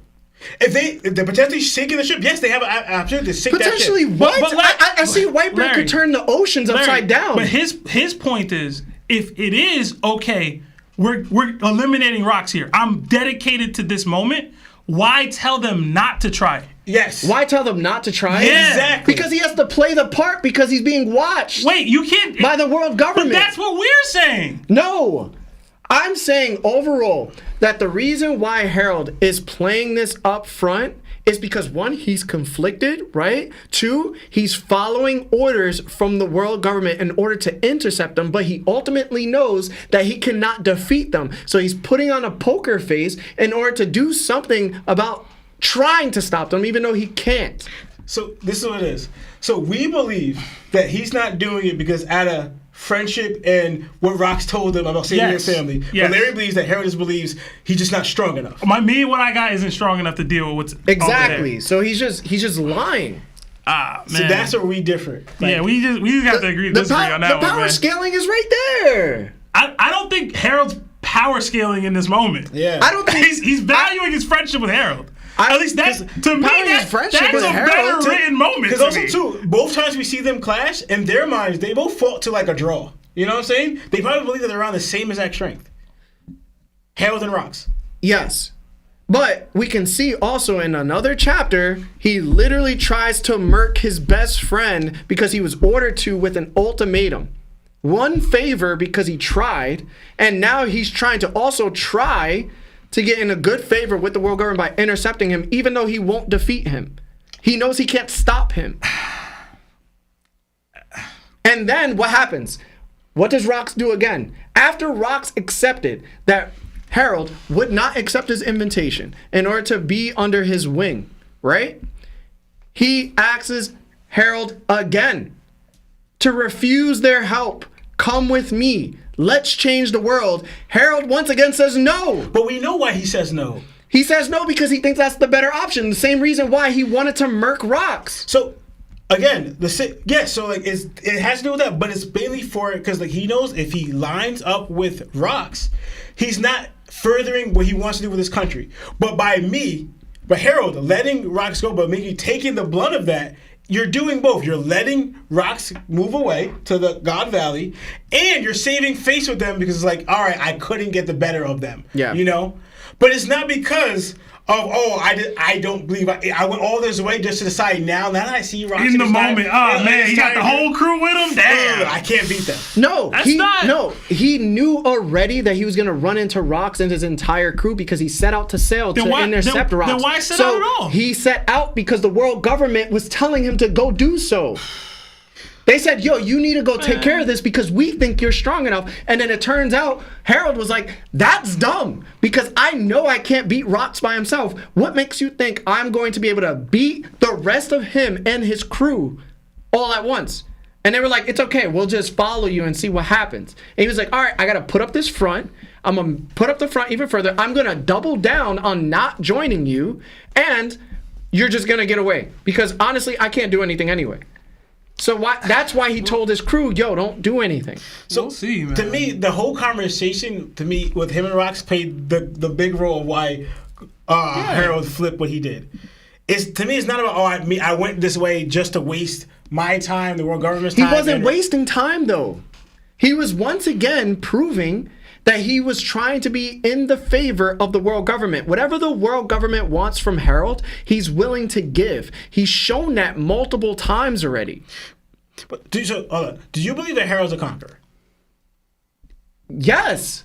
So Is it proven already he's a conqueror? I'm pretty sure it is. Yeah. What are you talking not about? They proven. conquerors clash. Yeah. So one thing is, I can't imagine one time in the show where a conqueror knew that he was going to fight a losing battle and was like, nah, I'm not going to do this. It's not about a losing battle.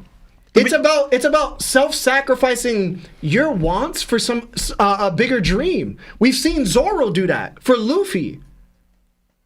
We're seeing Harold do that for his people. But the whole thing was that you have to take out Rox to achieve what you want. And he couldn't do that But in this case, he didn't even try. because he can't. So you're saying that he didn't try because he can't, but we're saying he didn't try because of his friendship and what Rox just told him. He didn't try because if that ended up happening, the rest of the people on that ship with Harold would have passed away. He's going to sacrifice the people on the ship, even though he's sacrificing his dignity, his pride to a government he doesn't believe in. He's not going to sacrifice his people. He's king of Wakanda. But to me, but Harold just says, in our full strength, we can sink you like child's play. But he's lying. I'm gonna need both of y'all to move on. We on to submit it. We got more chapter to discuss. Okay. But Anyway. yeah, maybe we'll get an answer. All right. I got a couple more things to say. Yeah. Yeah. Besides that. All right.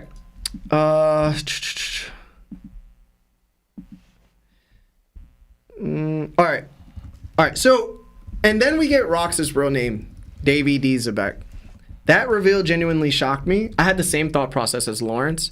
Ever since Law's true name was revealed to be Trafalgar Water D. Law instead of Trafalgar D. Law, I suspected other members of the D clan might have hidden their full names too to avoid drawing the world government's wrath, but I never imagined Rox himself would be one of them. That's the one thing I was wrong about. That's when it hit me. Davy D. Jones was real. The forefather of Xebec, the ancestor of Blackbeard, which means Blackbeard's true name isn't Marshall D. Teach, but it's Davy D. Teach. What this suggests is that the original name of Rox's bloodline wasn't Rox at all. It was the Davy clan. But in order to escape persecution, some of them shed that name, adopting new ones.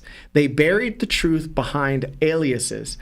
Each generation, the infamous fake name couldn't be carried forward, so they would shift again. That's how it went from Davy, Rox, to Marshall. We've seen a parallel with Ace. He was born a Gull, but because of the weight of that name, he lived as a Porpoise. And if Ace ever had a child, that child would literally have to have taken on a new name too. It's incredible how intricate Oda weaves these details into the story. The layers of hidden lineage, the way names themselves carry history, shame, and survival. It's masterful. As for the bigger theories behind this, I'll save those for the end of the chapter. All right, the last thing I'll say. One of the things I truly loved about this chapter is that Rox didn't fall because of a woman. Yes, I said it! A mere woman! I never believed that Rox, a man whose ambition was to rule the world, should abandon everything for Shakky. No matter how many times people told me it happens in real life, it never sat right. Shakky wasn't enough. She wasn't his crewmate, she wasn't his lover, and she wasn't the mother of his children. She was simply a beautiful woman desired by many, but Rox's dream were for greater than chasing after someone who held no real place in his life. Even when people argued that it wasn't just about Shakky, that Rox would have fought simply because someone dared invade his territory and disrespect him, I still disagreed. That doesn't mean much when your goals are bigger. We've seen it before. Dragon didn't retaliate when Baltigo was destroyed because his mission outweighed pride over a base. And now we finally have the truth. Rox went to God Valley not for Shakky, not for his pride, but for his wife and child. Oda wrote this masterfully. He knows what it means for someone to aim for the title of ruler of the world. That's the single biggest dream in the entire series.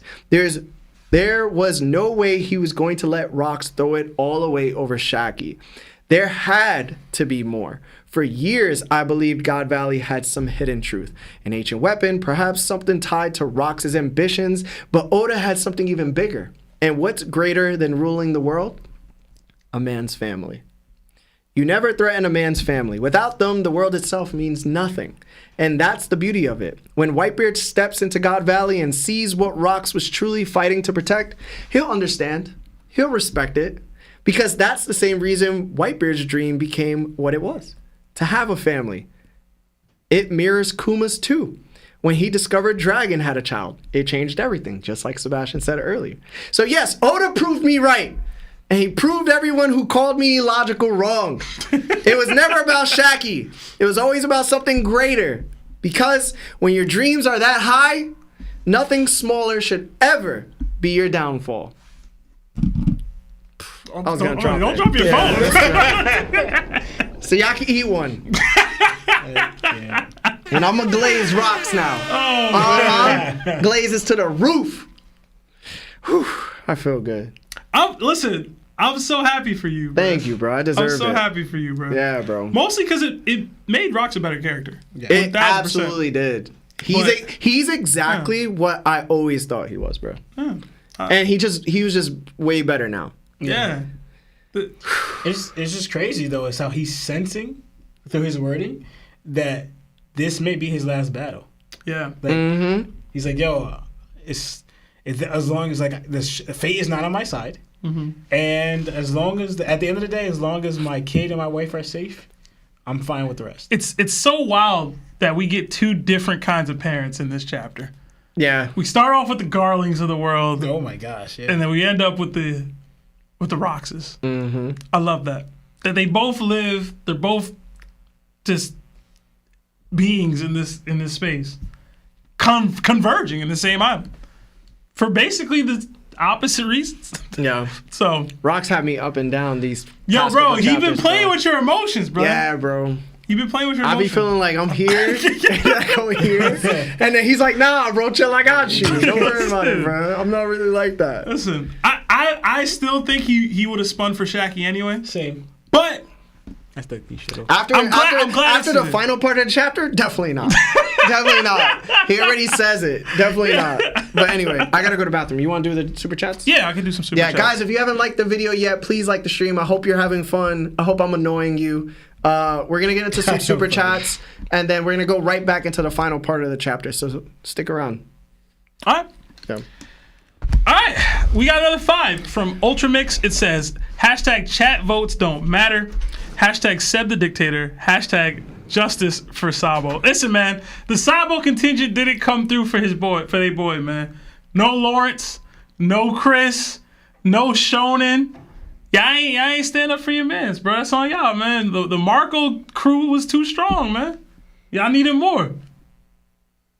That's on you, bro. That's on you. You could have showed up. I guess not really. It's Yeah, I know what Wednesday. to say. It's on a Wednesday, right? We went for a long time. We might have been able to pop in late. Another Warlord status subscription from Senpai NFT. Next time, enjoy all the emojis that come with being a Warlord. We got another €5 or pounds from Anel's Lobby. It says, Seb always says he's flying out for work. So it made me curious about what jobs you all do. Don't have to get into specifics, just the sector is fine. I can get into a little bit more specifics. I'm a regional manager for a brand management company. So I cover from Jersey down to Georgia. So I fly or travel to any one of the states in between them to manage my team, train, and then a couple other places. Our headquarters is in like the Dallas area. So sometimes I'll fly to Texas for that. And in general, I travel a lot in my personal life. So that's why you'll see me taking a bunch of flights or whatever, or you'll see me. I try to schedule it around the pod so I'm not missing episodes. But I just do a lot of traveling in general for that reason. I don't know if you want to break down what you do or not. You said I won't go into details, but I'm in construction. We got another 10 from Project Iceman. It says, have you noticed the switch-ups lately in the One Piece community? Before it was Dragon, then people started hating on Garp, then Odin after the Moria reveal. And lately, I've been seeing Roger slander. The One Piece community has always been finicky. I've noticed that since the day I started seeing stuff online. People that say one thing about a character will say the polar opposite thing about that character in a month's time. I've been subject to it myself. It's just the nature of a long-running series like this. There's going to be ebbs and flows with how people and how the community as a whole views a character. It's just kind of true. Yeah. Sadly. Yeah. Sadly. Another 5 from Wise Life Jody. Very surprised Emu wasn't behind Larry and the Minx behind Law in those portraits. Do you think Rox could have been able to awaken the Nika fruit? Does he embody freedom to the degree that Luffy does is really the question. Not the way that Luffy does in his own right, but I guess it matters. I don't know how that matters into awakening a fruit, you know? But because I think Larry sees more of the link between Luffy and Rox than I do. I see it. I see it a little bit, but not as much as like Roger and Luffy. You know, I see it more of Roger and Luffy, how they have in common or anything. But I feel like their freedom is different. Because also, too, Luffy says he's not trying to conquer anything or gain control, really, of anything. And that's kind of what Rox is trying to do. He's trying to conquer and gain control. So it's a different form of freedom. You get what I'm saying?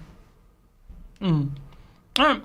We got another 2 from Kilo R6. You think it's time for a new Straw Hat ship? Nah, not for me.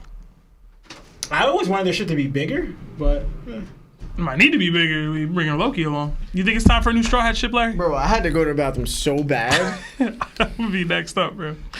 We got another 5 from Mr. Tez Fox. This effing chapter confirms so much and really gives us reason as to why Blackbeard is who he is. I think from a psychological standpoint, it's split. Oh yeah, it could even very well be represented in the structure of God Valley's island itself. Yeah. Let me know when you want me to stop. How many did you do so far? Like 4 or 5? Let's do 3 more. 5. Yeah. And then we'll get back to the chat. Another 5 from Big Meatball. It says, yo, believe there's a chance. You believe there's a chance Rock's wife dies here, and maybe Rock sees that Emmett instability allows him to get Dami reversied. # emu that guy. I'm that guy. There's been a couple theories I think I've seen in the comments where they're saying that's ultimately what took out Rocks, because obviously what we see later in the chapter, but I would personally hate that. Yeah, I wouldn't like seeing Rocks get Dami reversied, although it could look and seem cool to see him take on his crew even. But I don't know that I'd like it. Another 5 from Kevin Moreno. I'm just here to drop a like and see y'all on Spotify. P.S. I'm going to see y'all on Spotify. Rock's bigger revolutionary than Dragon. # Larry Tax. # tax evasion. Thank you, Kevin. Another 2 from Eric, though. You think Dragon had a Kobe moment saving Kuma at God Valley?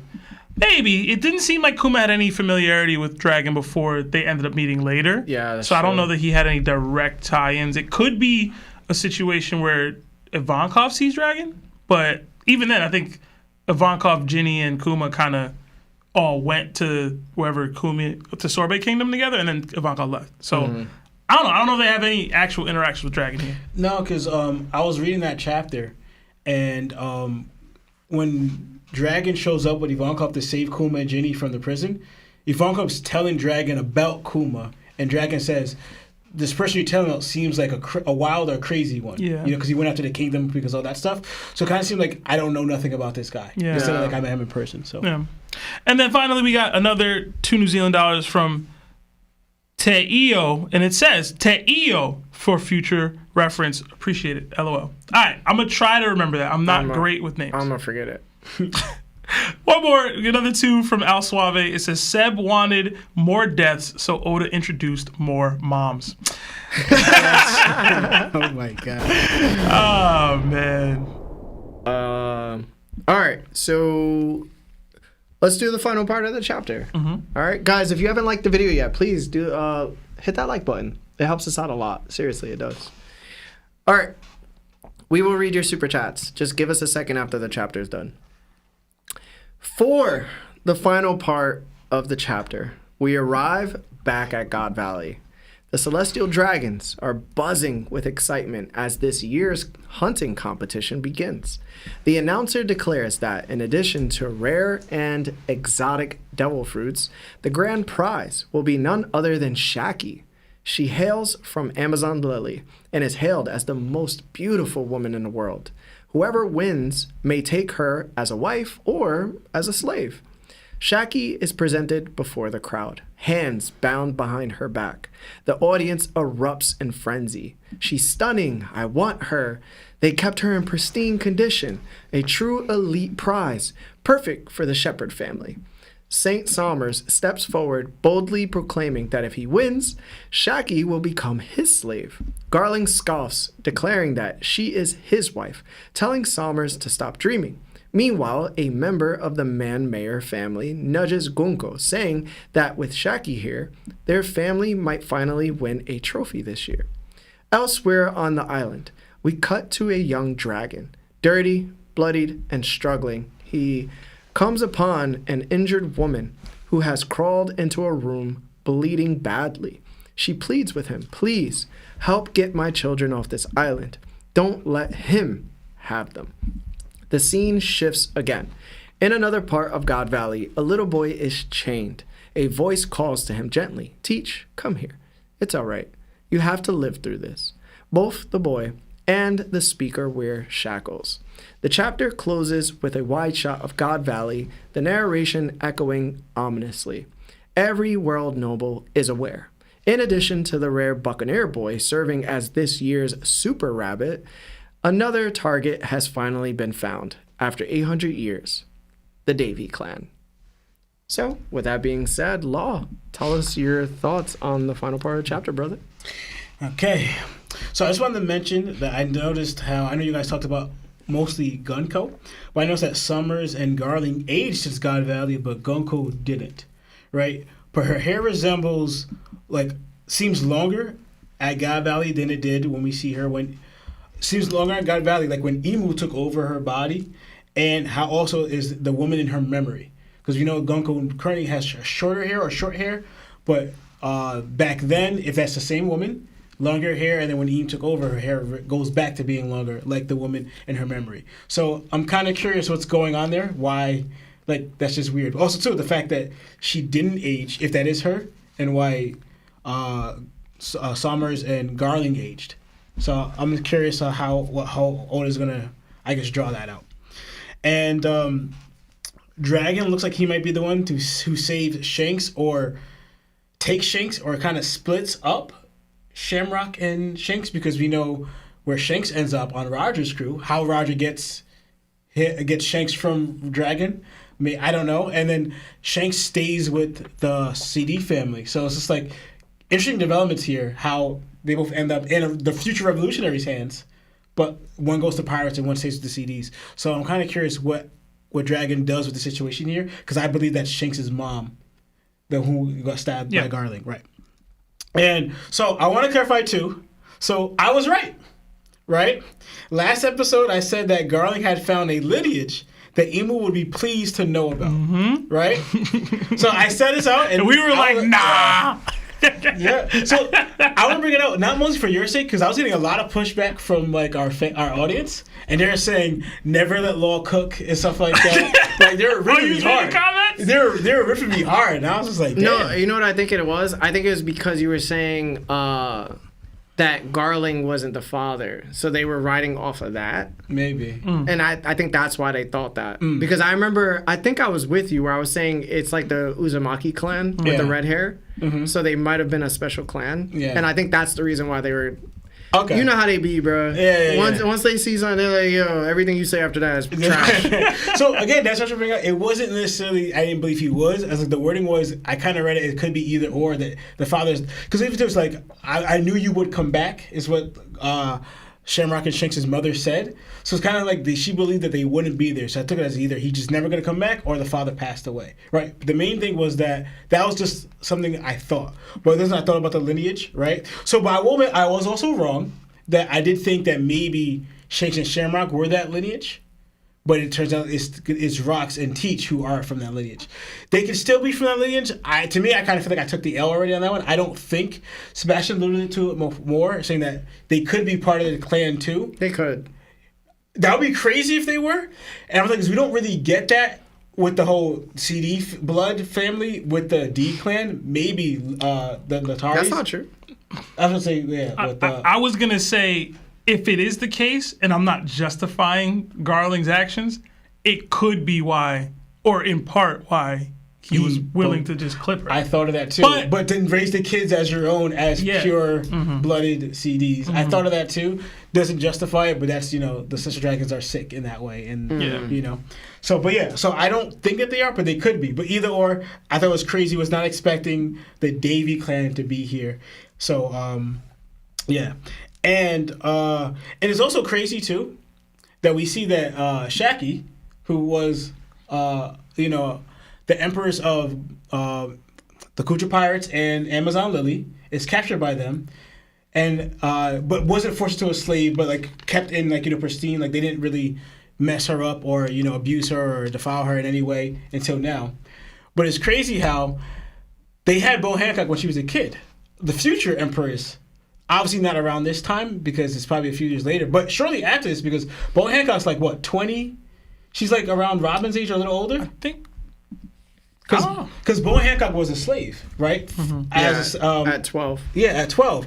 So, and that makes me think, I wonder if, was she part of Amazon Lily already? Or did she somehow get saved and taken? She was on Amazon Lily already, and then she went onto the Kuja pirate ship. And then got captured? She got captured. Mm-hmm. and then she escaped because of Fisher Tiger, and then she went back to Amazon Lily. Okay. And then shortly after Tritoma's passing, she became Empress of Amazon Lily at 18. Right. Okay. Because I was thinking about like how they have, in a way, because even though obviously Shakky's getting more of the limelight or the prestige as the most beautiful in the world than Bo Hancock, right?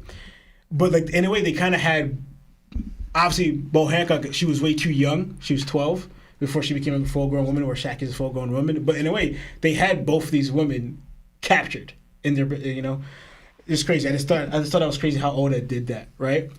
But also, that leads me to this next thing I'm gonna say. Okay. Don't think that Bo Hancock is gonna be involved in that part at all. But paying attention to the timeline, it said that 3 years the CD's Human Hunt is held. Since the start of the One Piece show, it's been about a little more than 2.5 years. And we're approaching 3 years. Do we get another God Valley incident with our current timeline with Luffy? Like, do you think ever since then they kind of stopped the Human Hunt? Or are we going to see one? Are you saying there's going to be another hunting competition? And it'll be not about God Boa? Valley. Not about Boa. I just thought the comparison that they had one before and then Boa. But I'm using this for saying that not necessarily when I meant God Valley is that it took place where like all these big heavy hitters like Roger, Rockstar, and them were involved in the Human Hunt, right? And we know it takes place every 3 years. God Valley was that one. So now our current timeline is approaching 3 years since the start of the show, right? Are we going to get another Human Hunt in a sense equaling like maybe another God Valley incident?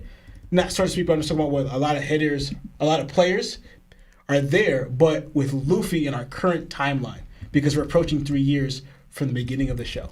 I don't think they would do it.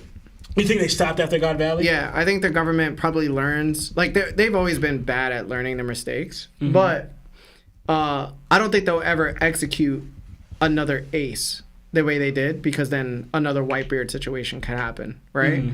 Where it destroys a lot. Like, they were down resources in manpower, right? Yeah. They couldn't after that. It was very hard.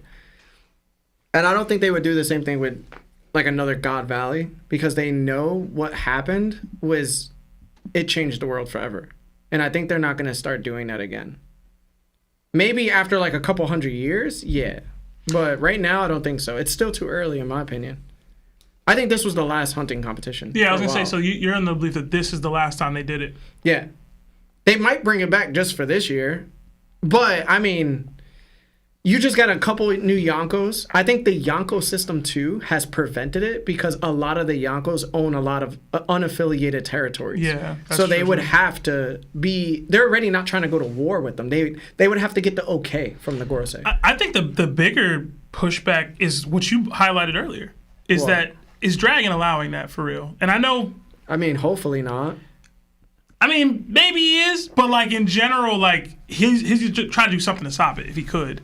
Especially if he's triggered by this stuff that's going to happen here. Probably. Well, I'd like to think he would, but who knows? So this is why I'm going by like with that information, because I was like, this is why I asked the question, because we know the situation we're in now. I mean that they're in now, right? A lot of their funds, resources have been kind of shot due to the revolutionaries, right? Yes, I know it's not the time for games in their mind because the Human Hunt is a game. You want the morale back? Yeah, right. But that's crazy. But since they're put in a situation, but the reason why they kind of do it is to kind of take all the resources from said island. This also disguise it as a game where they're eliminating a bunch of people. Like in this case, also foes like the Davy Clan, whatever. But I'm thinking, I wonder if this could cause in a situation where we get like where Dragon will step in. Now it's like the first time you did this, I was the start of my career. I was weak and I was 17. You do this again. Now I'm old enough and strong enough to actually make a difference. Yeah. To stop it, right?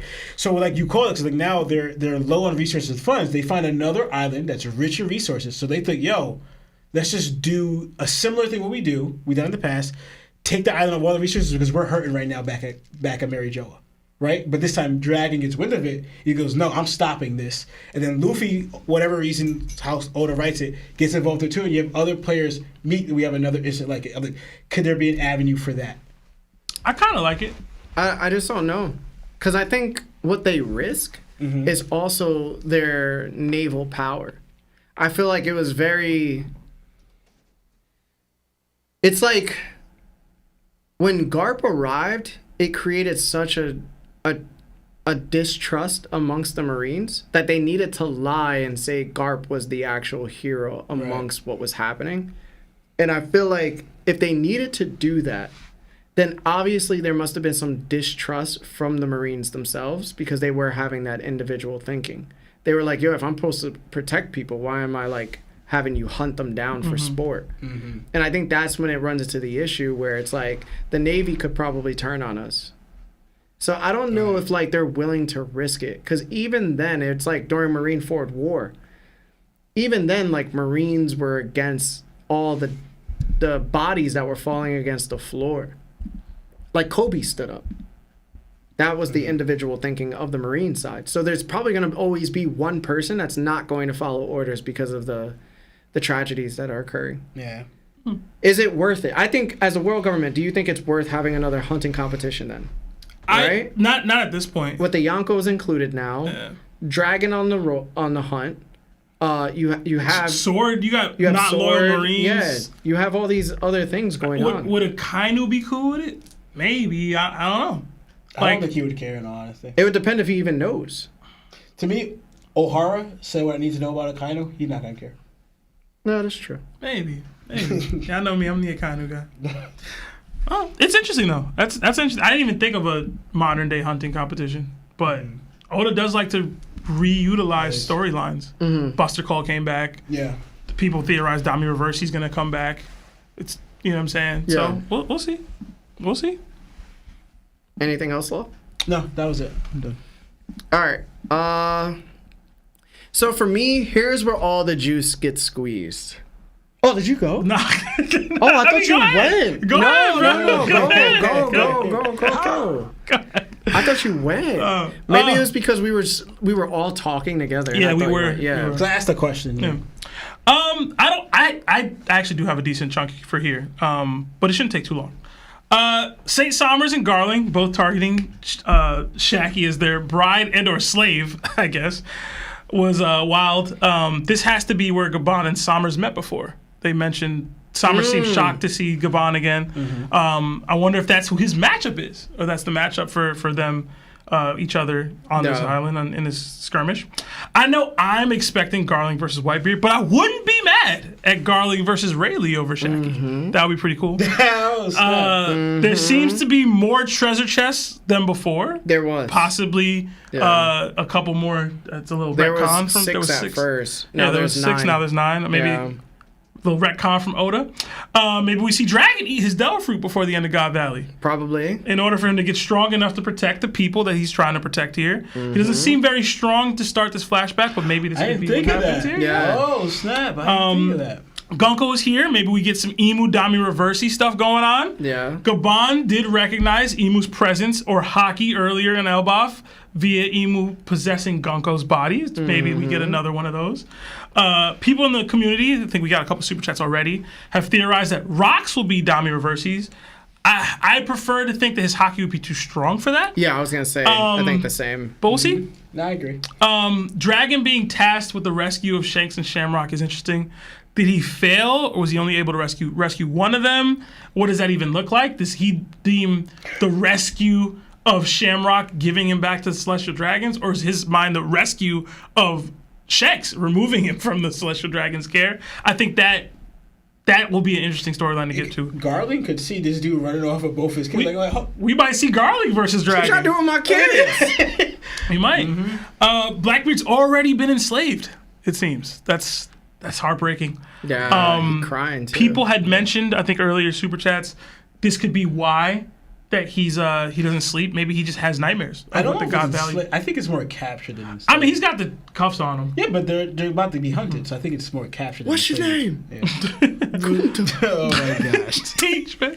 It's Davey. I can't. He's a baby.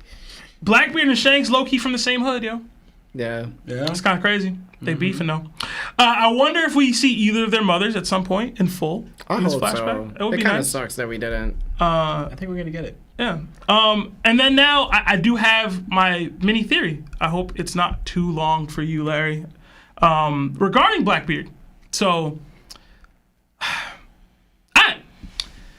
on Egghead Island, Saint Saturn remarked that Blackbeard's lineage is special.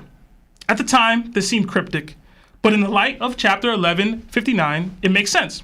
Teach is not only the son of Roxy Xebec, but also an heir to the erased Davy clan, descendants of the legendary pirate Davy D. Jones. The world government has worked for centuries to purge this bloodline, just as Saturn admitted, because the Davy name carries the weight of both fate and defiance. I mentioned fate because Rox is a worshiper of Davy Jones and saw the build-up to his fall at God Valley and claimed that fate is at play. If fate is a key to the belief in Davy Jones, then what better pirate crew to embody him than the Blackbeard Pirates? The original 5 Blackbeard Pirates, Marshall D. Teach, Van Augur, Jesus Burgess, Doc Q, and Lafitte, are uniquely different from the latter impelled down recruits. While Teach has gathered monsters like Shiryu, Katarina Devon, and even former Navy Admiral Aokiji, his original core crew all display an unusual consistency. They speak in terms of fate, faith, and inevitability. This is not coincidental, in my opinion. I propose that these 5 members are also of the forgotten bloodline tied to the Davy clan, descendants of those who worship Davy Jones, the Lord of Sea and Fate.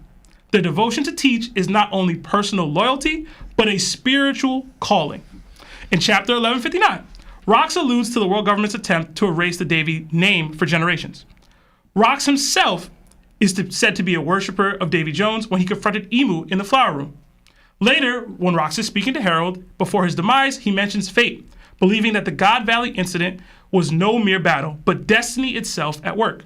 This explains why he sought the throne of the world, not simply out of ambition, but to fulfill what he saw as prophecy tied to his clan's legend, Davy Jones. With Teach being Rox's son, and the Saturn's lineage, special lineage comments pointing to him being the only one to carry both Rox's blood and the legacy of the Davy clan.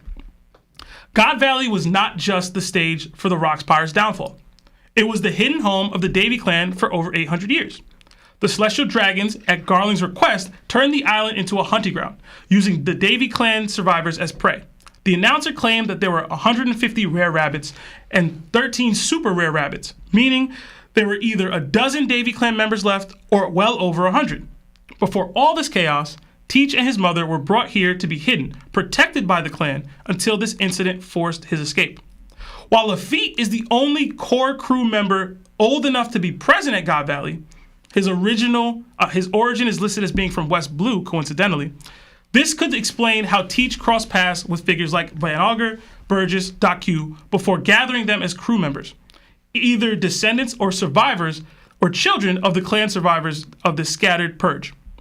With the notion that these crew members are hidden Davy clan members' descendants, look at the crew from a deeper lens. Teach, Rox's son, inheritor of the Davy clan's faith, his motto that dreams never die echoes their creed and eternal destiny, determined to make this current age one of darkness and his own. Van Augur, the marksman of fate, speaks in terms of inevitability. Almost all of his lines in the series are tied in fate to some way. He believes his bullets are missiles guided by fate, and his line to Saturn that they seek the world perfectly aligns with the clan's prophecy and claim of reclamation and ambition. Jesus Burgess represents faith in one's strength, embodies blind faith in victory, believing strength itself is the mark of destiny. Doc Q, the doctor of fate. Whether it be coin tosses or his obsession with luck, they both mirror the clan's devotion to fate, not just in words, but in ritual. And Lafitte, the zealot of fate, acts like a missionary, moving with absolute confidence in Teach's destiny, even persuading the world government to elevate Teach to warlord status. Perhaps these 5 aren't just random pirates, but instead the scattered remnants of the Davy clan, bound by a creed as much as ambition. This could also explain how Blackbeard gathered his crew so quickly. When Teach betrayed Thatch, he should have been isolated, yet rather quickly he formed a crew mirroring the Straw Hat's original 5. Why and how? Could it be because maybe he wasn't building a crew from scratch, but reuniting a bloodline? The Davy clan had endured centuries in the underworld. Teach's emergence as Rox's son and heir to the throne was a signal for them to gather again, and their loyalty to Teach is absolute, because he is not just a man to them, but a prophecy fulfilled. Saturn's words on Egghead confirm it. Blackbeard's lineage is special. special because he is the fusion of Rock's Xebec's bloodline and the Davy clan's erased legacy. The Blackbeard pirates' obsession with fate, luck, and destiny isn't just characterization, it's evidence. They are the last remnants of the Davy clan, survivors of God Valley, and heirs to the creed that one day their chosen leader would claim not just treasure, but the world itself. What y'all think about that? Interesting. Not bad. It fits. It fits because they were of the underworld overall, and it means that they're just not always good people, but they are survivors. I don't have really any pushback. I think it's an interesting theory. Yeah. Yeah, the only one that would have been on God Valley, based off my calculations, would have been Luffy. He's the only one old enough. He's the only one who said his origin is West Blue. The other ones are too young. But it could be, to me, how Blackbeard was able to get this. And when I read Xebec talking about fate, and he's already said he's a worshiper of Davy Jones, it made my mind think, like, I've heard fate issued so much with the Blackbeard pirates. I wonder if there's a secondary tie there. I was gonna have a deeper theory as to who Davy Jones is in connection with this, but I didn't have enough time to write that out. So I'll save that for another day. Yeah, it also said, was it Kuma, when he got that ability, it said he was able to get a lot of people off that island. So what if just a few of them could have been, the parents or grandparent or whatever, of them, or them as babies or something, or just either or, just they're part of their family or whatever, got off the island. So yeah, it's a good one, man. It makes you think. All right. But that's it for me. All right. So here's where all my juice gets squeezed. Pause. What? I believe the reason God Valley is called God Valley is because this is the island where Joy Boy had a family and ultimately passed away after losing to Emu, the same way Roger started a family with Rouge and left to be executed by the world government. Joy Boy was born into an impossibly advanced civilization 900 years ago. He was the original owner of Luffy's Devil Fruit, known as the Sun God, and the very first man on the seas to be called a pirate. To combat him in his kingdom, a provisional army of 20 kingdoms formed what we now call the Alliance. They believed the ancient kingdom's technology and weapons were far too dangerous and demanded they be confiscated or destroyed. Joy Boy and the ancient kingdom refused. That's where the ideologies opposed each other. This war became what we know as the Void Century, the period erased from history. Joy Boy, alongside Nefertari Lily of Alabasta, inscribed that forbidden history onto indestructible stones, the poneglyphs, and scattered them across the world. But in the end, the Alliance destroyed the ancient kingdom using Uranus, one of their own ancient weapons. Afterward, Joy Boy drifted to God Valley. There, he built a family and would eventually be defeated by Emu and the Alliance afterward. But here's the key. Joy Boy was never his real name. It was a moniker. His true name was Davy D. Jones, the very man said to have created the Davy back fights. Lily, swayed by Davy's ideals, betrayed the Alliance. She joined his crew, even taking on the will of D, becoming Nefertari D. Lily. Just as Straw Hat is a title for Luffy, while his true name is Monkey D. Luffy. Joy Boy was simply Davy's title. When Davy D. Jones, aka Joy Boy, lost, it was to Emu. This connects to a small but telling moment. When Chopper asked Robin who Davy Jones was during the Foxy arc, Robin said he was a pirate from long ago who was cursed by a demon and said to live at the bottom of the sea. If Davy Jones was Joy Boy, then the demon who cursed him would have been none other than Emu, who has been shown to be a demon in most cases in this manga. So, why God Valley?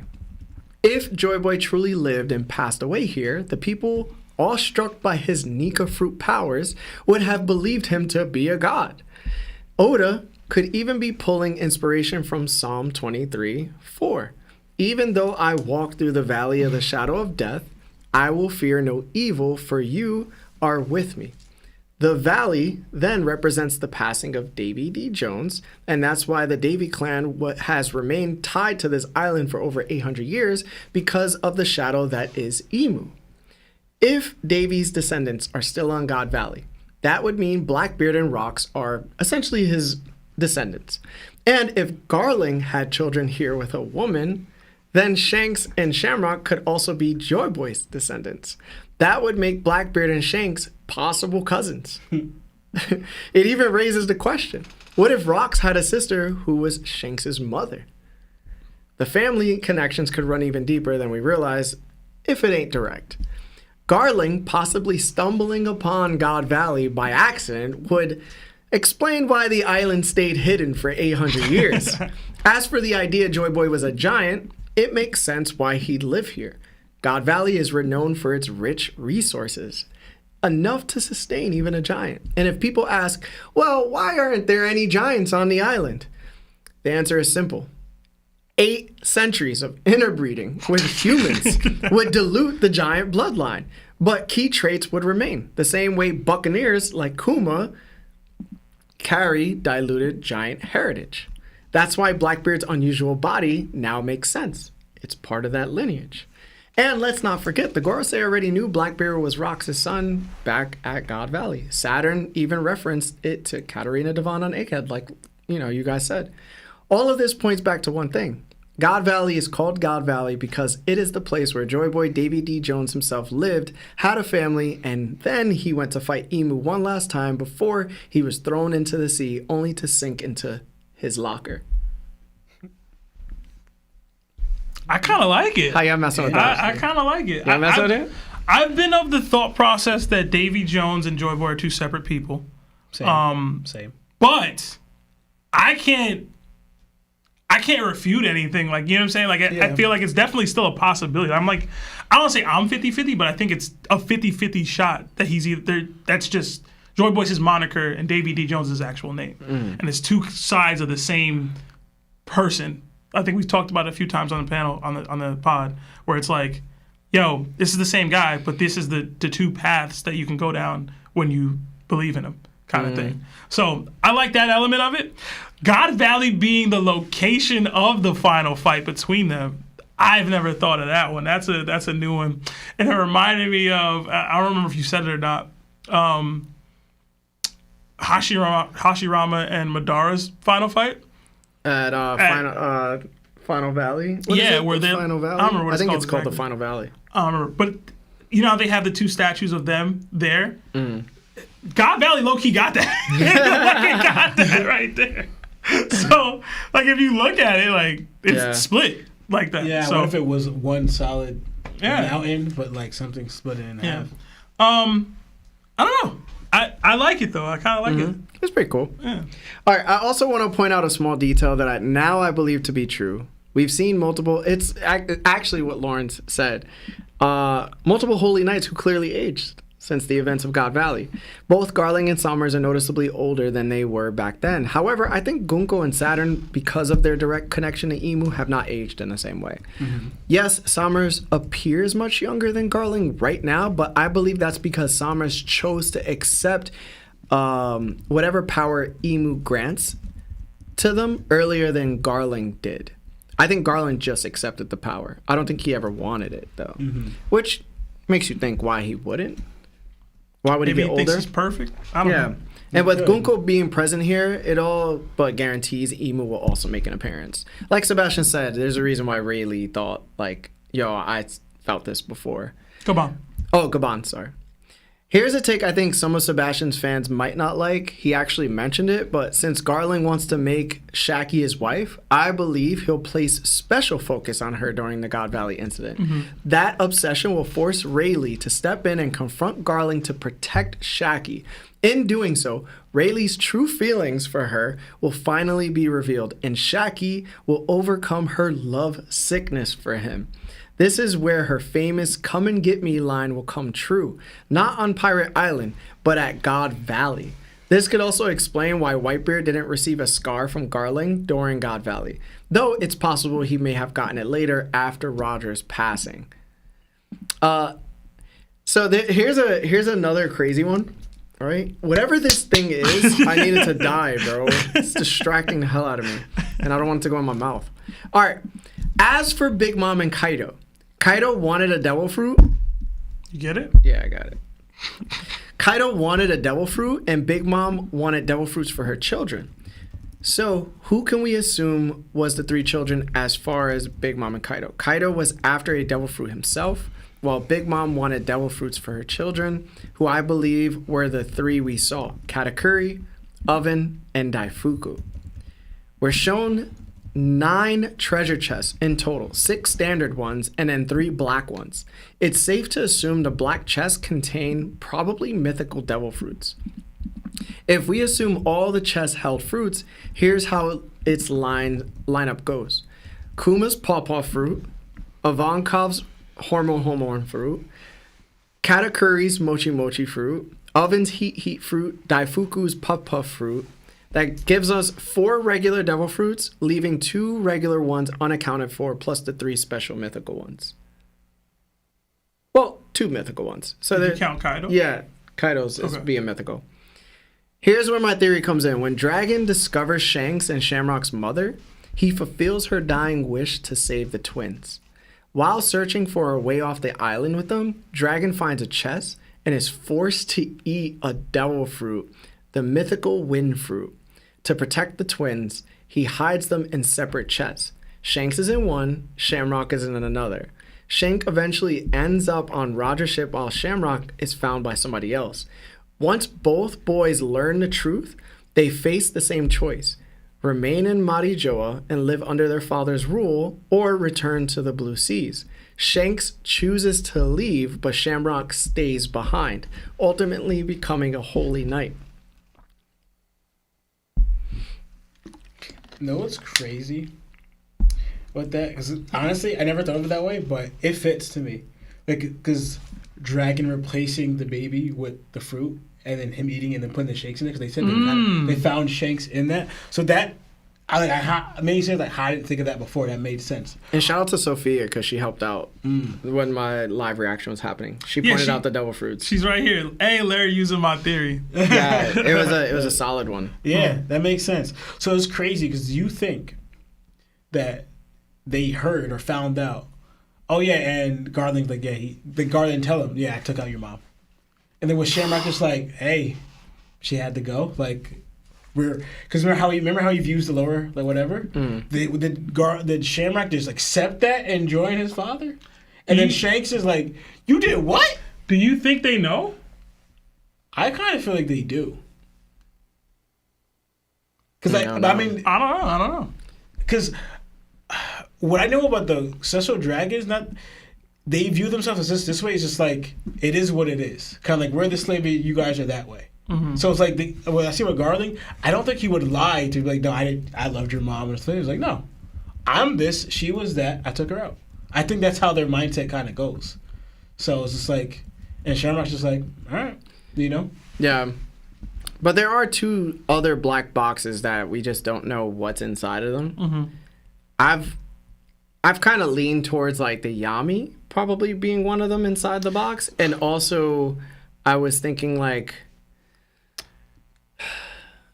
I don't know what the other one could be. So to me, one of the fruits should be whatever is one of the fruits that Rox was targeting.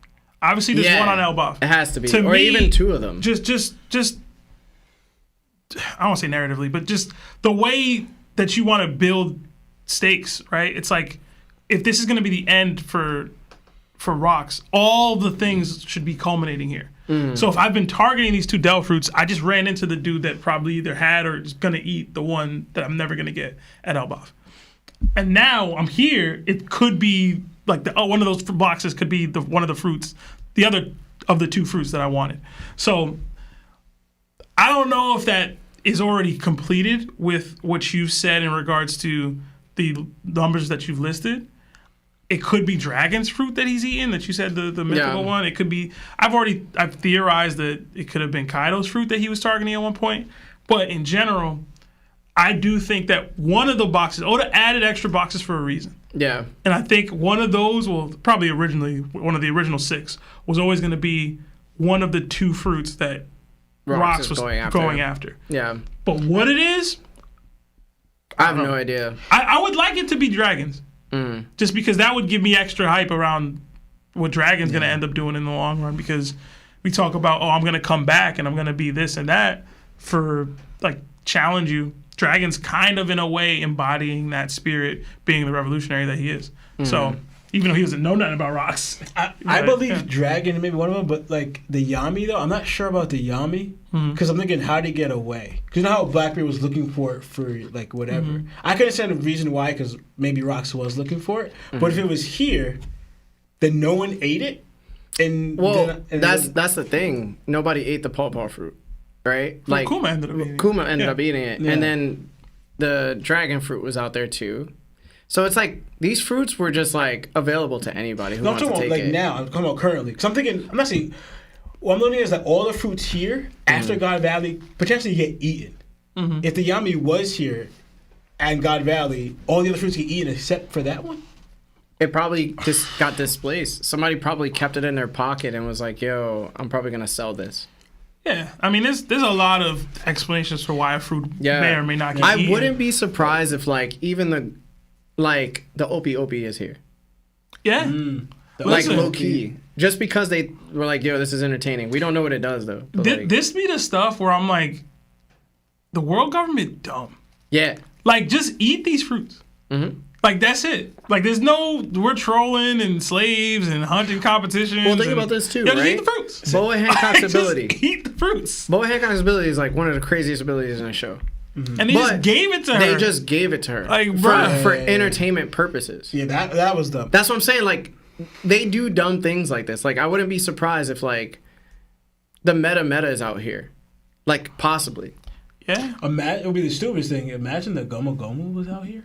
I doubt that one, but I doubt that one because they've been looking for it. Yeah. But I wouldn't be surprised if, like, any of the other heavy hitters were here. See, with the bowls you mentioned, I can't explain that. It's the stupidest thing. But this one was supposed to be purely in-house. For this hunt thing, I understand they're playing games with it, but they expected only celestial dragons were going to get these and eat these. Yeah, but even then, you're having the competition on a random island. Like, y'all didn't transport these people up to Mary Joie and then conduct the hunt where it really is only y'all. Yeah, you're giving it to your own people. Y'all went to the deep sea. Like, y'all went to the blue sea and decided to do this. That's what y'all do. Because their place is sacred ground. They're not going to hunt a bunch of, like, who they view as insects on their own turf. The cleanup is going to be crazy. They're just destroying the island afterwards. My point is that they stupid. Oh yeah, for doing any of it. But that's what goes with, like, you know, when you're very arrogant and haughty. It's just like you're kind of blinded by your own stupid superiority. It's like they're so full of themselves, they don't see reason. It'd be crazy if the string fruit was here, bro. Bro, it could literally be like any of the really good devil fruits we've ran across. Yeah. Yo, what if a Nell's fruit was here, low key? People have talked about the knockup stream. Maybe that's how it got up there. Like that being what caused the island to disappear. Like, you know, like anything possible at this point, for real. You know what's funny to me though? Do y'all think Wang Ji came, or you think he stayed back at Pirate Island? He stayed back. He wasn't coming anywhere now. He said, "Yo, I'm gonna hold it down here, yo." Like, that makes the most sense. He becomes the boss of it. No, I think that's the reason why. Because Rox already made an agreement with them that he'd take the island off the other pirates' hands and then rule it. Yeah. And then Wang Shi was like, yo, I'm just going to do the same, but they're going to take you out. But I will say this. All right, so we have a bunch of heavy hitters here. We have Gonko here. And I think that if Rox was to go out, I want him to go out like guns blazing. I want him to have like this epic send-off, right? If a man is going to protect his children, I hate the fact that people think he's just going to get Dami reversied because of it. I think that once you have the hockey he has, it's kind of not possible because now it's like you're versing Emu, who probably has around the same hockey level, but he could just do like, or they could just do like way more creative things with it because they just have more knowledge on how to use it. So for me, it's like, I hope it comes to a point where like Gonko gets transformed by Emu, the Celestial Dragons are having like their moment where they're like, yo, we're gonna fight you. Roger sees the craziness. They probably side up with Garp and try to take Rocks out, or like they side with Rocks to some degree because Emu's just going out of control. I don't know. Yeah. I kind of just want him to have his Jon Snow moment. Yeah. Where like he looks at all the horses and they're running after him and like he just takes his sword out and he's just ready to go off. And he goes off. Like he hurts a lot of them, but they somehow like are able to be revived through Domi Reversi or something like that. So I definitely hear you. And my whole thinking is basically everything we heard about God Valley to this point Has been a lie. Yeah. So like Rocks wasn't the bad guy, obviously. You know what I'm saying? Like he's looked at this taboo villain or whatever, but it's like maybe Roger and Garp end up teaming up to take on Rocks, but like Sengoku wasn't there, and like it seemed from the jump like Garp getting his Hero of the Marines title, it's all been world government propaganda. We only heard about it through the perspective of a world government puppet in Sengoku. Yeah. So like what actually happens, I'm so curious to what it is, because right now people are clowning, and this super chat I was already sitting to clown Roger and Garp. Like, this dude's out here fighting to protect his family, and y'all come to this island and see what's actually happening, and y'all still fought Rocks? What y'all doing? Like, how do y'all explain that as people, as men? Yeah. See what I'm saying? I'm out here trying to save my wife and kid, and y'all, because y'all don't mess with me, are cool with all this? We gonna have to see. Like, I'm not trying to clown Garp or Roger. I'm willing to wait and see how Oda plays it out. Their reasoning for getting to the island has always been Shakky for Roger, Roger for Garp. But once they're on the island, I don't believe Sengoku's story about them teaming up to take on Rocks. Yeah. At least in the way that it's happened. Or that I just don't think that's how it went down. So No, I 100% agree with you. With the story we got so far, you got to remember, Sengoku wasn't there, and how the government always switches up their story, and they tell who they need to know. For all we know, this is what Sengoku was fed, because also Garp doesn't talk about what happened, right? And now we know, it kind of says we know why Garp doesn't talk about what happened. Because this is the dark, in a way, he's aligned with this government that does stuff like this, Human Hunt, right? But case in point, what I know of Roger, right? Yeah, he's going there for Shakky, right? And he may think at the time, because he doesn't know Rox's wife and kid are here, right? He doesn't know that they're chained up, about to be targeted by the Human Hunt, the CDs. He doesn't know this, right? To me, there's no way, right? Especially, you kind of saying it's a shift now. Like you said, that it's no longer Rox as the bad guy. It's who they've always been. It's the world, the government, the Holy Knights, the CDs, the Celestial Dragons, the Guardsite, right? That's who Roger should be fighting to save Shakky. Rox is not in your way anymore at all to fight Shakky. He's going there for the kids. So to me, it's like Roger's probably going to find out. Because when I know of Roger, when he finds out that Rox is there to protect his kid, to me, I can see Roger uniting with Roger. Yeah, exactly, helping him out. And to me, in a lot of a point where, for example, because you know that Rox and Roger have this crazy rivalry, right? But we see that certain things that for them, it's like it's through piracy, it's through the work. You know, this is the game. But family's different, right? So I can see them having this rivalry. But we see also too later on, this dude lets Ace, his son, go to Garp, right? So what I see is that Roger, foul could happen to Rox. Because we already see his kid and his wife in chains already. That could be used. We kept getting the whole point where this is the person's greatest weakness. As strong as you are, your family's your greatest weakness because your loyalty is going to be to protect them. But they're not strong like you. You know?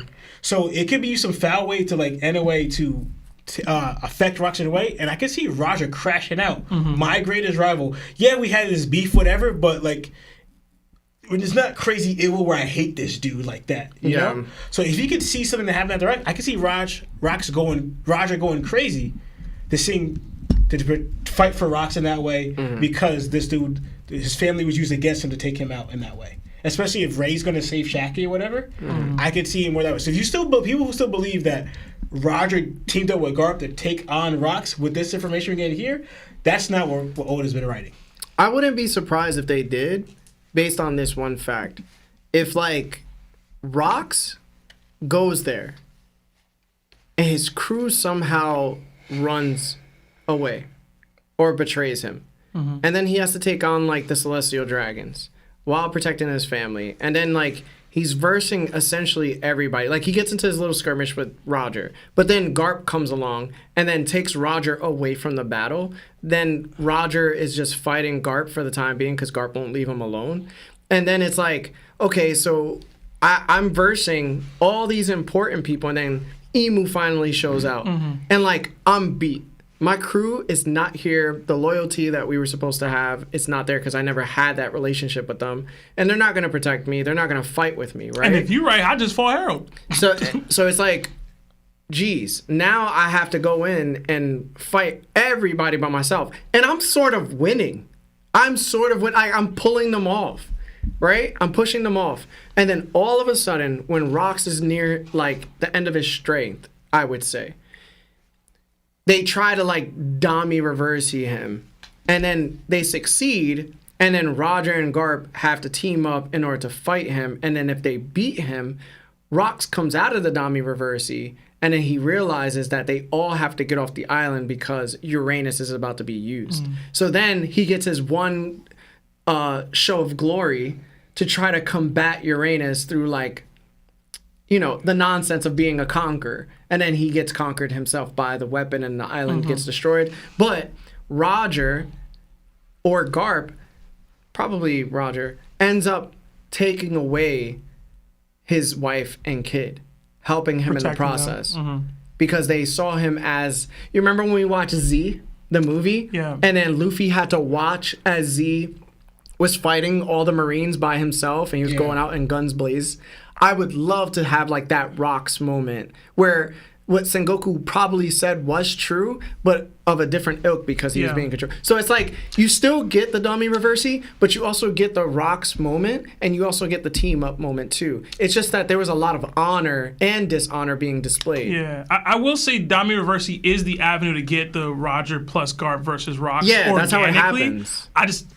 I'm just not a fan of it, so I don't be leaning there. And you know what I'm saying? like Larry said, at a weakened condition, It would have to be weakened. He can't do it when he's just full strength. No, he can't. No, it's not happening. It's the same way, for example, we saw when Luffy was fully more at full strength. Gear 4 versus Dofi. Yeah. Exactly. He was able to get parasited. Exactly. At Yeah. a weakened condition, Luffy was able to get parasited. But Luffy, more at the top of his game, and we saw Luffy later on break out of that, you know? So it's like at a weakened condition, you're vulnerable to certain things. But at your top of your game, you're not going to be, you know? I'm going to trust Oda. I think he's been doing so good with Rocks himself. It's been perfection. Yeah. So it's like, I think what we're witnessing right now, to me at least, is like, we didn't get this from Roger.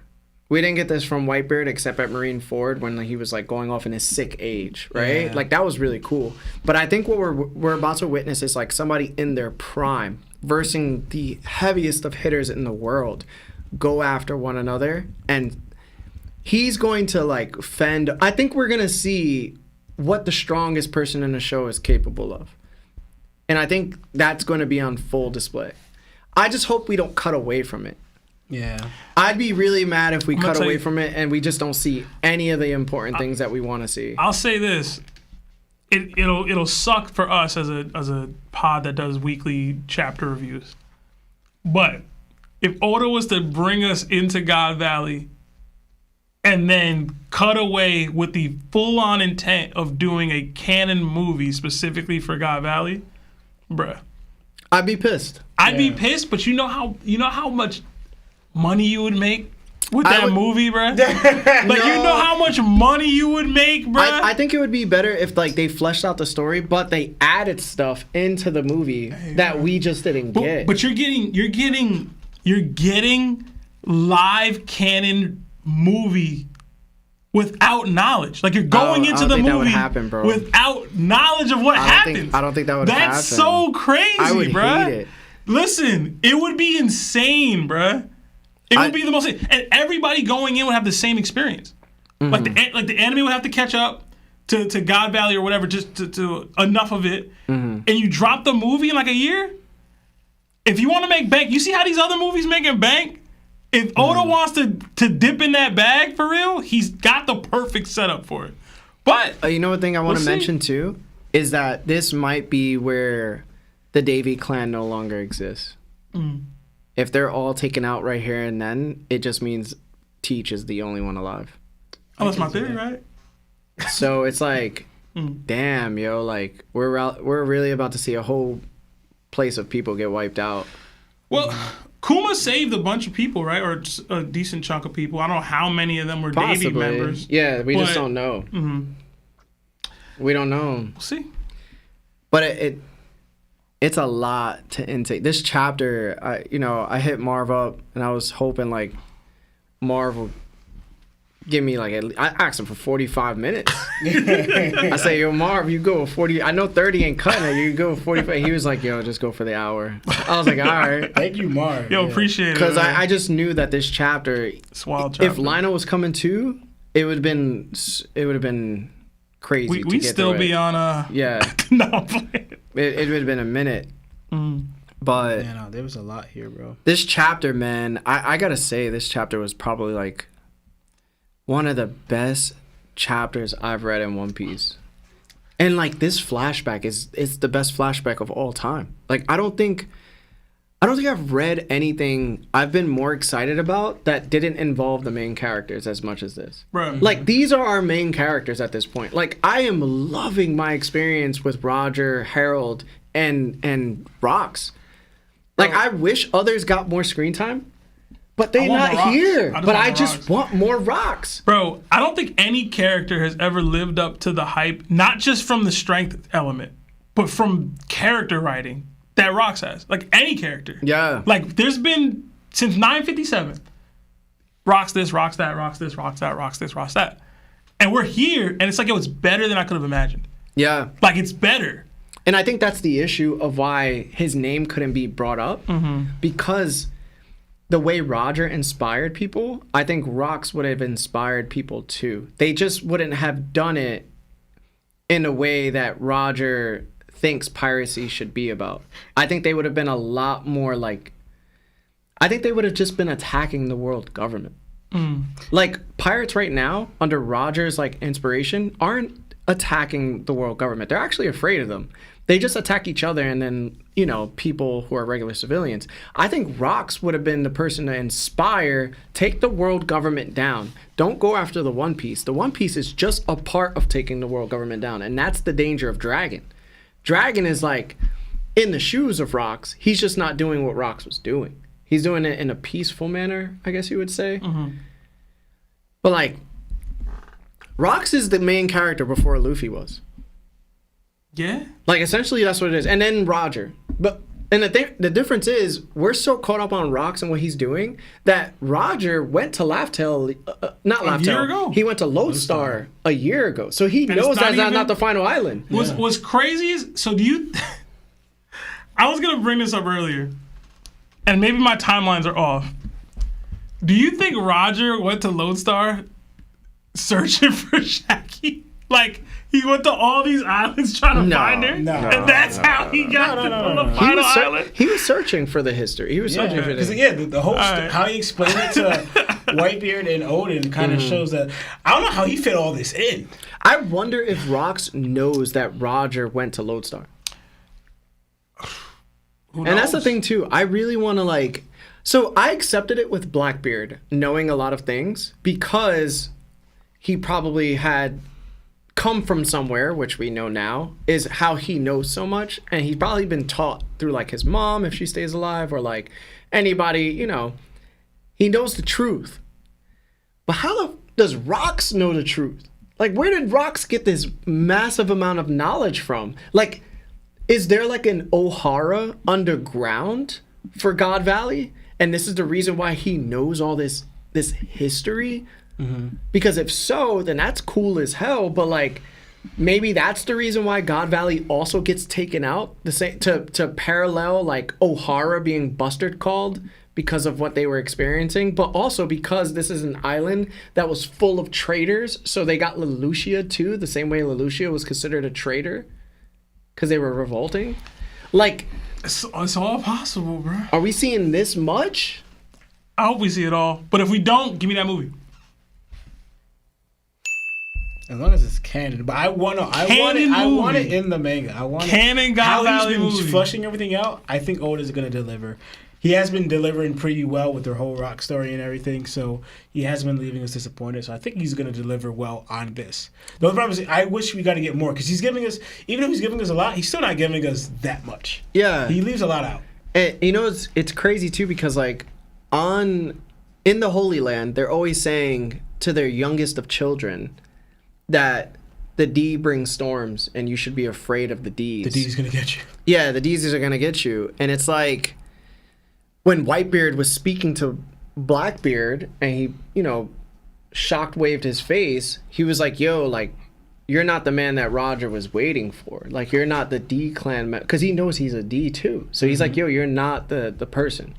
And it brings it back to like, if Joy Boy was Davy D. Jones and he was the previous user of the Nika God Fruit, then all of his descendants kind of became like criminals.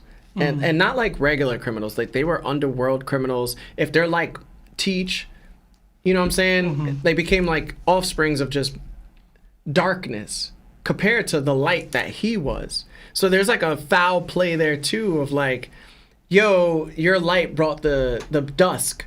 Essentially what happened to the world, right? Like, he lost.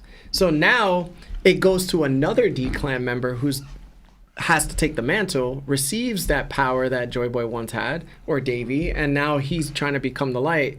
But his descendants over with. They were never meant for anything else ever again. If not, they were meant to destroy the world. And it's like, yo, like, damn, like, I can't win at nothing. Hey, man. We got a bunch of super chats. Oh, yeah, let's do super chats. We got like 30 minutes left. Yeah, guys, if you haven't liked the video yet, please like the video. I was just brainstorming at this point. I just want to... I think the only backstory that could probably compete with this right now is probably Joy Boy's time. He got to top it, right? It's crazy. I think he could because of the ideology situation. Right now, we're not getting that with Rocks. We're getting the greatness of fates colliding, right? I think Rox's flashback benefits from the fact that we're exploring the era of the sea that we've always wanted to see. Of course, yeah.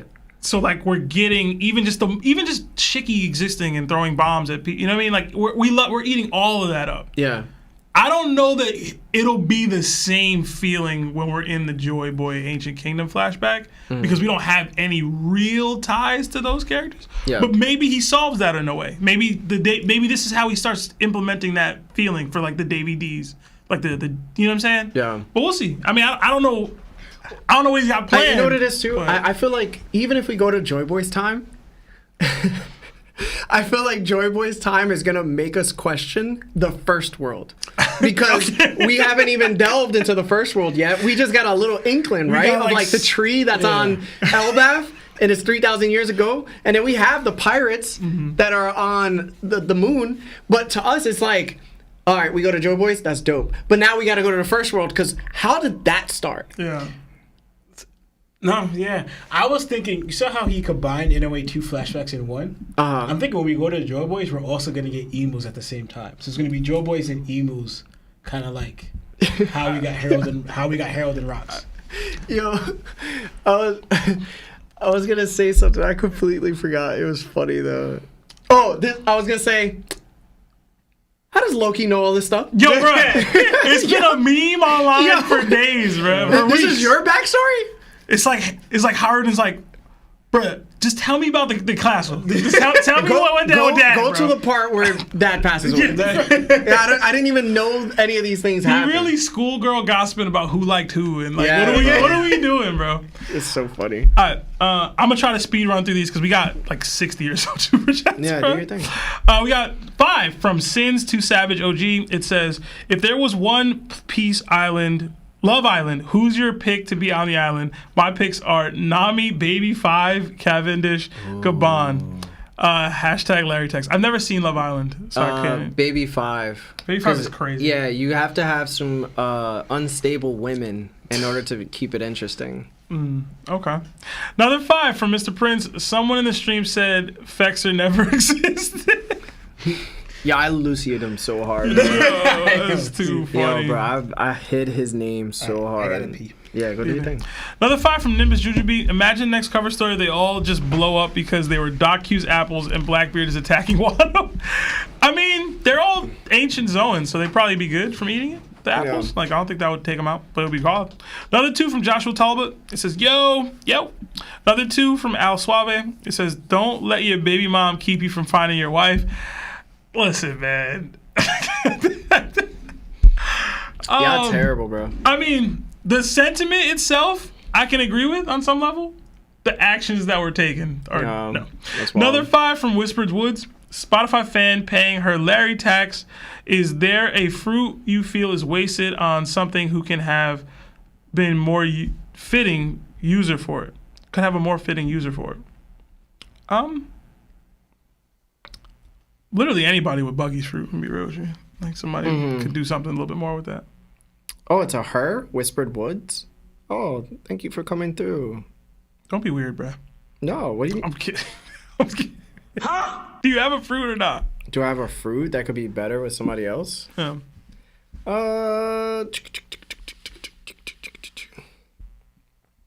Fruit for somebody else. I think Lucci's fruit would be better on Sanji. Really? I feel like Lucci's fruit's perfect for him. Okay. Another 5 from Dexy. I don't know. It says, do y'all think Doflamingo will show up in the cover story somehow? He was originally looking for Momo, so there's still a connection. This cover story, be. I don't think so. Not this one. Could be, though. Yeah. Another 5 from Nico. It says, I think Dragon will awaken conquers Haki in God Valley, like Luffy and Marineford, maybe protecting Shanks or other civilians. He'll knock out some CDs. That would be pretty cool. I'm not too sure it would happen right then and there, though. Yeah, that could be cool. We've already did the comparison between the state, like who was farther from the top. Dragon won that poll. Another 1 from Michael Flores, but no super chat attached. Next time, let's know your thoughts. Another 2 from K Money. King versus Shiryu. King mid divs. Hashtag Zoro versus Kuzan. King. I have King for now. Yeah. Another 2 from Nico, and I have Kuzan over Zoro. Another 2 from Nico. It says, what if Garling offed her because she's a Davy? Yeah, I mentioned that notion a little earlier. It didn't seem like that was a reason, but it could be like an underlying reason. Another 2 from Michael Flores. Hashtag jacket around the world. Another 2 from Michael Flores. It says, I have an amazing theory, but it's too long to type. And then another 2 from Michael Flores. Waiting for Sanji to awaken Conqueror's Haki. He deserves it. Thank you. Thank you. You spent all that money. You could have probably added that to a longer message availability. Another 10 from Luis Gonzalez. Don't let this distract you from the fact that Hector is going to be running 3 Honda Civics with spoon engines. Hashtag bust a left. Hashtag bust a right. Hashtag bust it open. You can't miss it. Hashtag misunderstood Davey. What was that? I think it's a Fast and Furious reference. Okay. Oh, okay.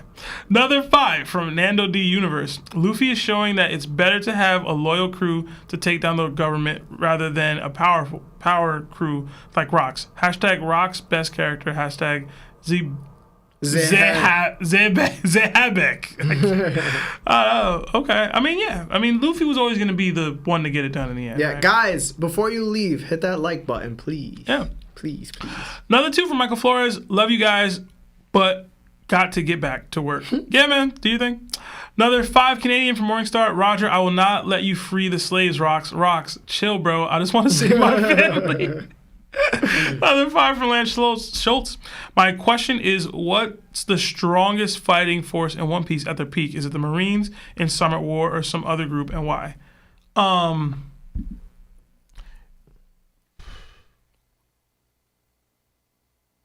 I want to say it's the Celestial Dragons, but not the dragons, like the Holy Knights plus Emu plus the Gorosei.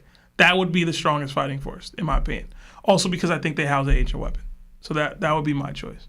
That's true. Yeah. Another 5 from Al Suave.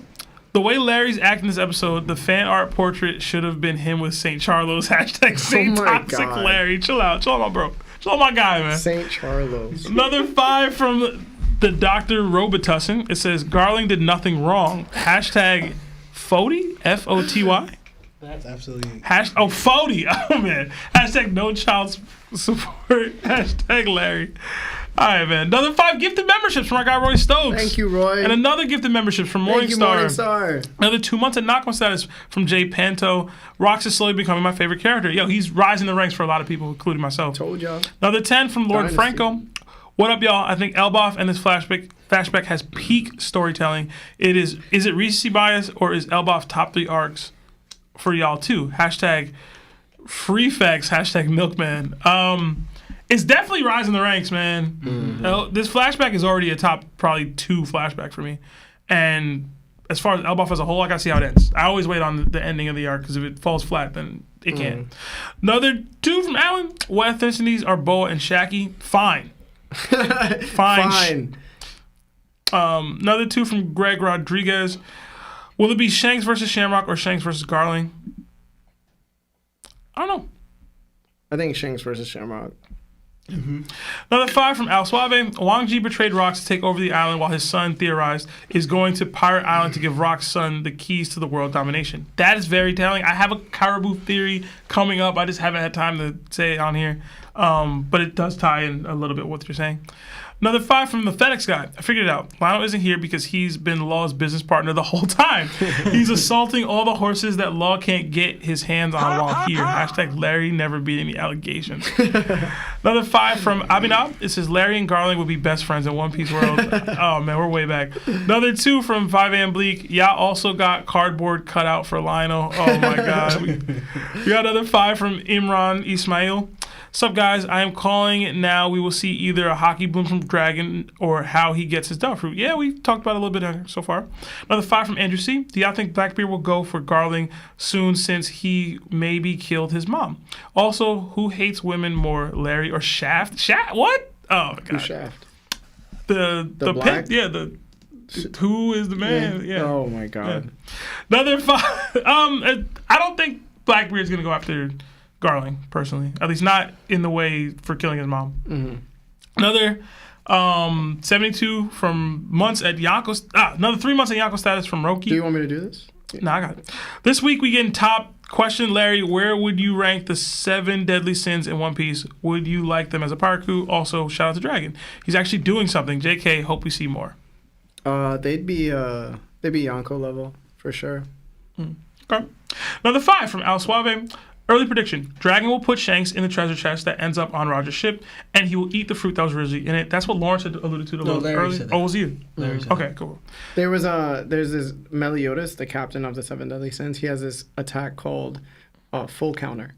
Mm-hmm. So he can literally counter anything you throw at him, but it goes back towards you with 2 times the damage. But does he have hockey, though?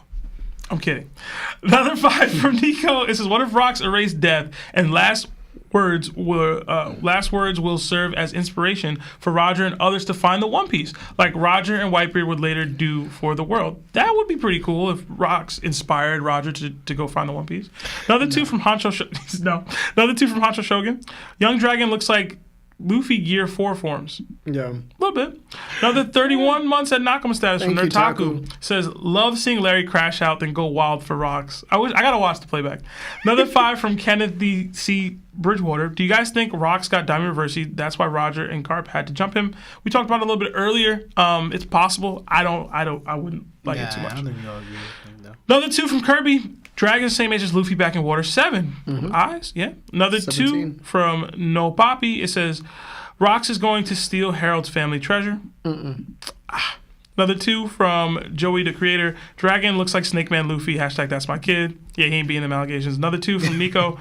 Will Dragon, Eva, Kuma, and Ginny link and escape? No, I don't think they so. won't. Another 20 from Biggie. It says, theory. Rox confronted Roger and tells him what he has to say to Roger, but had arrived too late and was leveraged by Emu to secure him under her, forcing Roger and Garp to fight Rox, giving out false title to hide the truth. Yeah, it's aligned with some of the other super chats that came in. I don't know. I would like the Roger trying to learn from Rox, or Rox trying to tell Roger the truth. Another 2 from Smooth Weeb. Dragon is 17 here. Could Akainu 17 be here also? That would be pretty cool. Oh, yeah. Yeah, they're both the same age. Another 10 from NYC Anime Nerd. I wonder what he did, though, to become the Insurgent Serpent. Any thoughts? What if Dragon's markings are like the Joy Boy knots, or Miss Golden Week like a power based in something we haven't seen before? I don't think it goes that far. Yeah, I don't think so either. No. But hopefully we see it soon. Another 5 from Nerdtaku. What if he crashes out on Garp and tells him his friends Sakazuki he's leaving, and him and Akainu scrap over leaving the Marines? Hashtag Hurley Vic. Hashtag Larry D. Bald. Fighting Akainu here would be kind of wild. Hurley Vic is crazy. Hurley Vic is wild. Another 5 from I'm Dreadhead Luffy. Do y'all think Admiral Rox clipped was Akainu's father? I'm pretty sure they said his father was clipped by a pirate. I don't remember if that's accurate or just a theory that people have had. It's just a theory. But it could be. Another 2 from NYC Anime Nerd. Big News Morgans equals Mr. Momora. Thoughts? Hashtag TOPT. Who's Mr. Momora? Who that? Mr. Momora? Yeah. Momora. Are they saying from Seven Deadly Sins? What? Maybe. I don't know.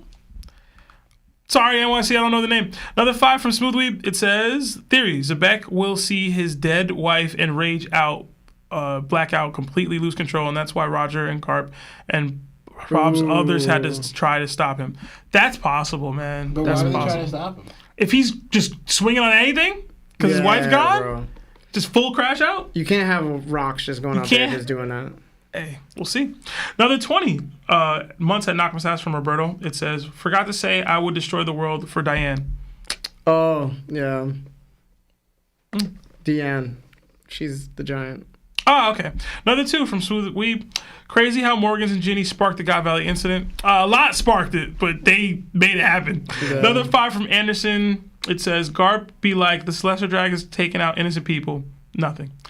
The pirates are liberating the people. Garp, not on my watch, peasant. Hashtag I just got here. Not all pirates do that. Another 5 from J2X's. I think Mihawk reveals soon. His outfit fits the God Valley fashion, and the hunt could be the betrayal from the government that turned him into a Marine hunter. It's possible. He's a little young, right? For who? Mihawk? A little young. Same as Shanks. He's 1 year He's like older. 1 year older than Shanks. That's what I'm saying. It's a little young for him. Another 2 from Jada Root. Blackbeard and Rox equals justified. Garp and Dragon equal trash. No. Mihawk's 1 year older. That's what you said. That's what you said. I'm going to say Blackbeard's 1 year older. Mihawk's a few years older. But he... It's still very young. He's like 3, 4. Yeah. But, Okay. Another 2 from Kirby. What if Rock's hair has red hair? Theory piece. I don't know. Oh, what happened?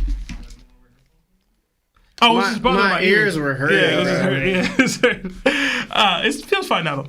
Another 5 from Al Suave. W, Father Rocks. I'm here to save my child and my homeland. I'll even save the slaves. CPS duo Roger and Garp. I don't think so. Yeah, terrible, man. CPS is wild. Another 2 for Roberto. Buggy was born on Grand Line. Shanks in the West Blue. Yeah, that's true. Maybe Buggy won't show up. Another 20 from Red Max. Do you think Rockstar is going to get Dami Reversi to God Valley? Also, do you think the reason why Garp got gone after Rocks, Rock might have gone after Dragon, thinking he did something to his son and wife?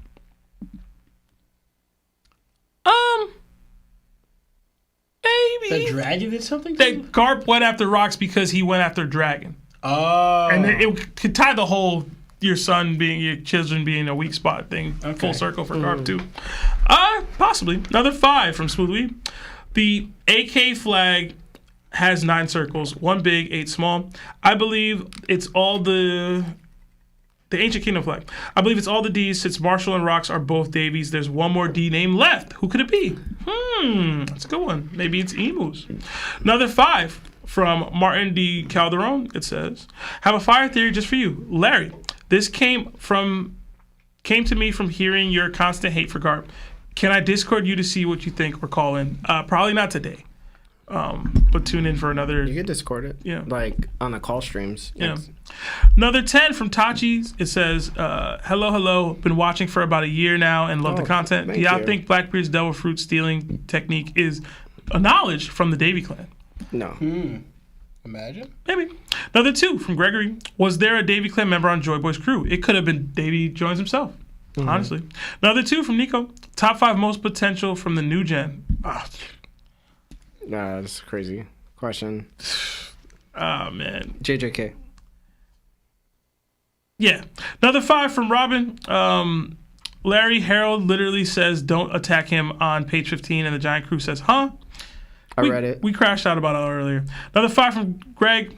Roger reveals the truth to Garp about Ace. Rox reveals the truth to Harold about Teach. Similar, but 2 completely different outcomes between rivals. Yeah. That's true, too. Another 5 from Abinab. If Harold wanted to stop Rox, he would have just sunken the ship without even fighting. It would have been child's play for the Giants and Harold. How about all that? Another 2 from Abinab. That's a little mean one. I'm not going to read it. Be better, Abinab. Another 5 from Isaac McDuffie. Abinab is hidden. Banned. Another 5 from Isaac McDuffie. I believe that's why Rox lost. He didn't trust his crew.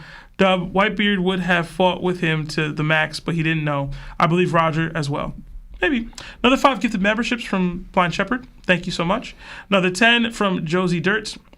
Do y'all think Dragon on God Valley could have a Luffy moment on Sabaody, KOing a Celestial Dragon, or a Zoro moment attempting to clip a Celestial Dragon, or a Sanji moment attacking a Celestial Dragon to prevent from a kill shot? His age makes it hard to pick. I would tie it more to Luffy than anyone, just because it's his dad. But that would be pretty cool. Another 34 months at Nakama status from Mr. Prince. Rox better go out like a king. I'm sure he will. Another 5 from Fonzie. Yo, I love the content. Usually a Spotify listener, but had to watch live for the Larry propaganda this chapter. Needed to pay my first ever Larry tax. Thank you, Fonzie. Another 6 months at Yonko status. Been a minute since I called a live, but always listen to Apple Podcasts. Love the pods. # Larry tax. Another 10 from Blind Shepherd. I think Garling, Roger, Garp, and Rox on the same island has more impact now that we know who all their kids became, especially how all their children rejected who their fathers are. Yeah, man, Nepo piece is real. Another 2 from Nico87. I hope we get Dragon's Delfruit reveal. # Fexer never existed. Another 5 from Alex Suave. Will Dragon save Shanks, Shamrocks just to have someone raise his son to be an endgame feat, respectively? His fraud knows no bounds. Chill out. We can't blame Dragon for that. Another 5 from Robin. The real Larry Tax is paying $5 to respond to his rage baiting. Nothing but love. Another 3 from Young Skooks. I don't know. But thank you. No super chat. Another 2 from Blind Shepherd. Do you guys think we'll ever go back to God Valley, and if so, why? I refuse to believe that Oda put this much effort into a flashback without us going back. I had a theory I think last week that represented how we could get back at some point. Another 9 New Zealand dollars from T-Dot. Working theory that Rox's hair is red and black, with red being a Davy thing. Also, Dragon, the guy Garp wishes he was. # top on top. # bang bang. Another 8 from Australian from Young Skooks. Hi guys, I need to know where Seb's stickers are from, please. Love the pod. Keep up the good work. I got them at random conventions. One was at Trap Sushi in Atlanta, and another one was at Brooklyn Comic Con. So I can't really tell you. I don't know exactly where they were. I just kind of got them on a whim. Another 5 Canadian from Kyber Corporate. Dragon willing to pull up like Ghostbusters. Pulling up like Ghostbusters. Who you gonna call? # Seb on Thursday. Oh man. Another 5 from Greg Rodriguez.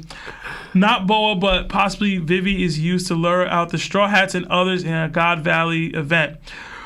Also, would y'all enjoy a Dragon flashback now? I always would have wanted a Dragon flashback. Yeah, we always wanted one. Yeah. I can see it with Vivi, but they don't have access to her right now. Another 2 from Leo G. Y'all the goats. What else would they rather be doing? Oh, man. Another 10 from Alex Perez. What if Adele fruit is not ingested when eaten and instead becomes a core? Maybe that's how Blackbeard got Whitebeard's fruit. He took it out. Maybe that same core exists in the God's Knights as a weakness.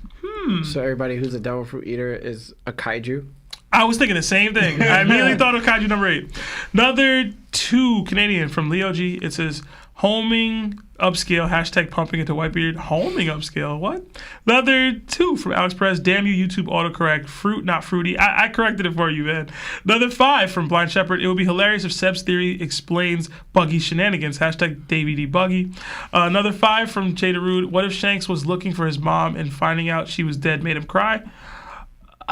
Maybe. Another 5 from Kyber Corporate. Oda may delve into the criminal underworld. Lafitte, Dofi, Shakky, Beige, Wangji, Marlin. Shakky runs the underworld on a floating God Valley. Oh. Another 2 from Al Suave. Fraud Goku wasn't even invited to God Valley. Another 10 from Blind Shepherd. I don't think Garp went along with the Celestial Dragons either. That's the only way I could see Roger trusting Garp with his son after what happened on God Valley. True. Another 5 from Abinab. 555. Kaido was out there one-shotting full hockey-coated gear for Luffy, while Sengoku got stopped by pre-time skip Luffy Gum Gum Balloon. Hashtag fraud Goku for real. Y'all gotta chill on Sengoku, man. Another 2 from Alex Perez. I think the new chapter debunks the 3 Blackbeards. Yeah, very possibly. Another 2 from Nikos. Can't send my 5. Can you check chat, please? I'll try. Another 5 from Wade the Asian. No part-timer on the extended is crazy. But I seen this chapter looks insane. I'm hyped, bro. Hashtag Derek White to my right. Hashtag Seb got that swag. Hashtag how you doing, Law. Another 10 from Wade the Asian. Oops, forgot Derek White tags. Hashtag Larry tags. Another 7 months at Yako. Shishibukai status from Yami no Ho. Missed the great cast, but I had the baby and won't miss any more. Also, love y'all boys. Hashtag congrats best podcast. on the new kid. Congrats, man. Congrats, man. Congrats. I hope that middle initial is D. We got another 10. New Zealand from T-Dot. 9. It says, Haruden said, you got 3 minutes, and Loki said, alright. So Shakky was so bad, I spent like $700 on merch in Japan, so I can't afford my How was Japan, man? Another 2 from Nico. Luffy def be sleeping while Loki spitting lore. You think Luffy's sleeping right now? Another 2 from Sereno. How do you think God Valley will end? Oh, man, I'm excited to see Where it. the Rock's losing. Yeah. Who do y'all think any Celestial Dragons will die on God Valley? I hope so. And then another Probably 2. that man mayor chick. Yeah, very possibly. Another 2 from Jada Rude. Rock's not dead. Calling it here. Maybe. That's all the super chats, y'all. On 10 on the dot. Yeah, thank you so much, Seb, for taking on that mass amount of super chats. Thank you to everybody that had super chatted the show. It helps us out so much. You guys know that. Sorry if it took us a while to get through it. This chapter was heavy, bro. It's heavy. You know what I'm saying? So thank you so much, Tamara, for another episode and producing it.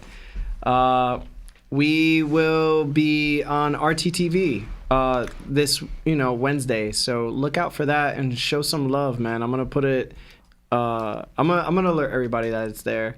Also, timestamps. Just give me a second to put those down. I know they're going to be waiting. So if you haven't watched the full episode yet, just give me some time. Spotify will be uploaded today and Apple Podcasts as well. To all those that are listening on the go, thank you so much for chilling with us. Before you go, please like the video if you haven't already. Thank you to all of the YouTube mods as well. Sophia, Dad Kirby, everybody, man. Thank you so much to you. But we will see you next week at 6 p.m. My name is Larry. Law. Seb. And Lionel. And this is TOPT. Jana!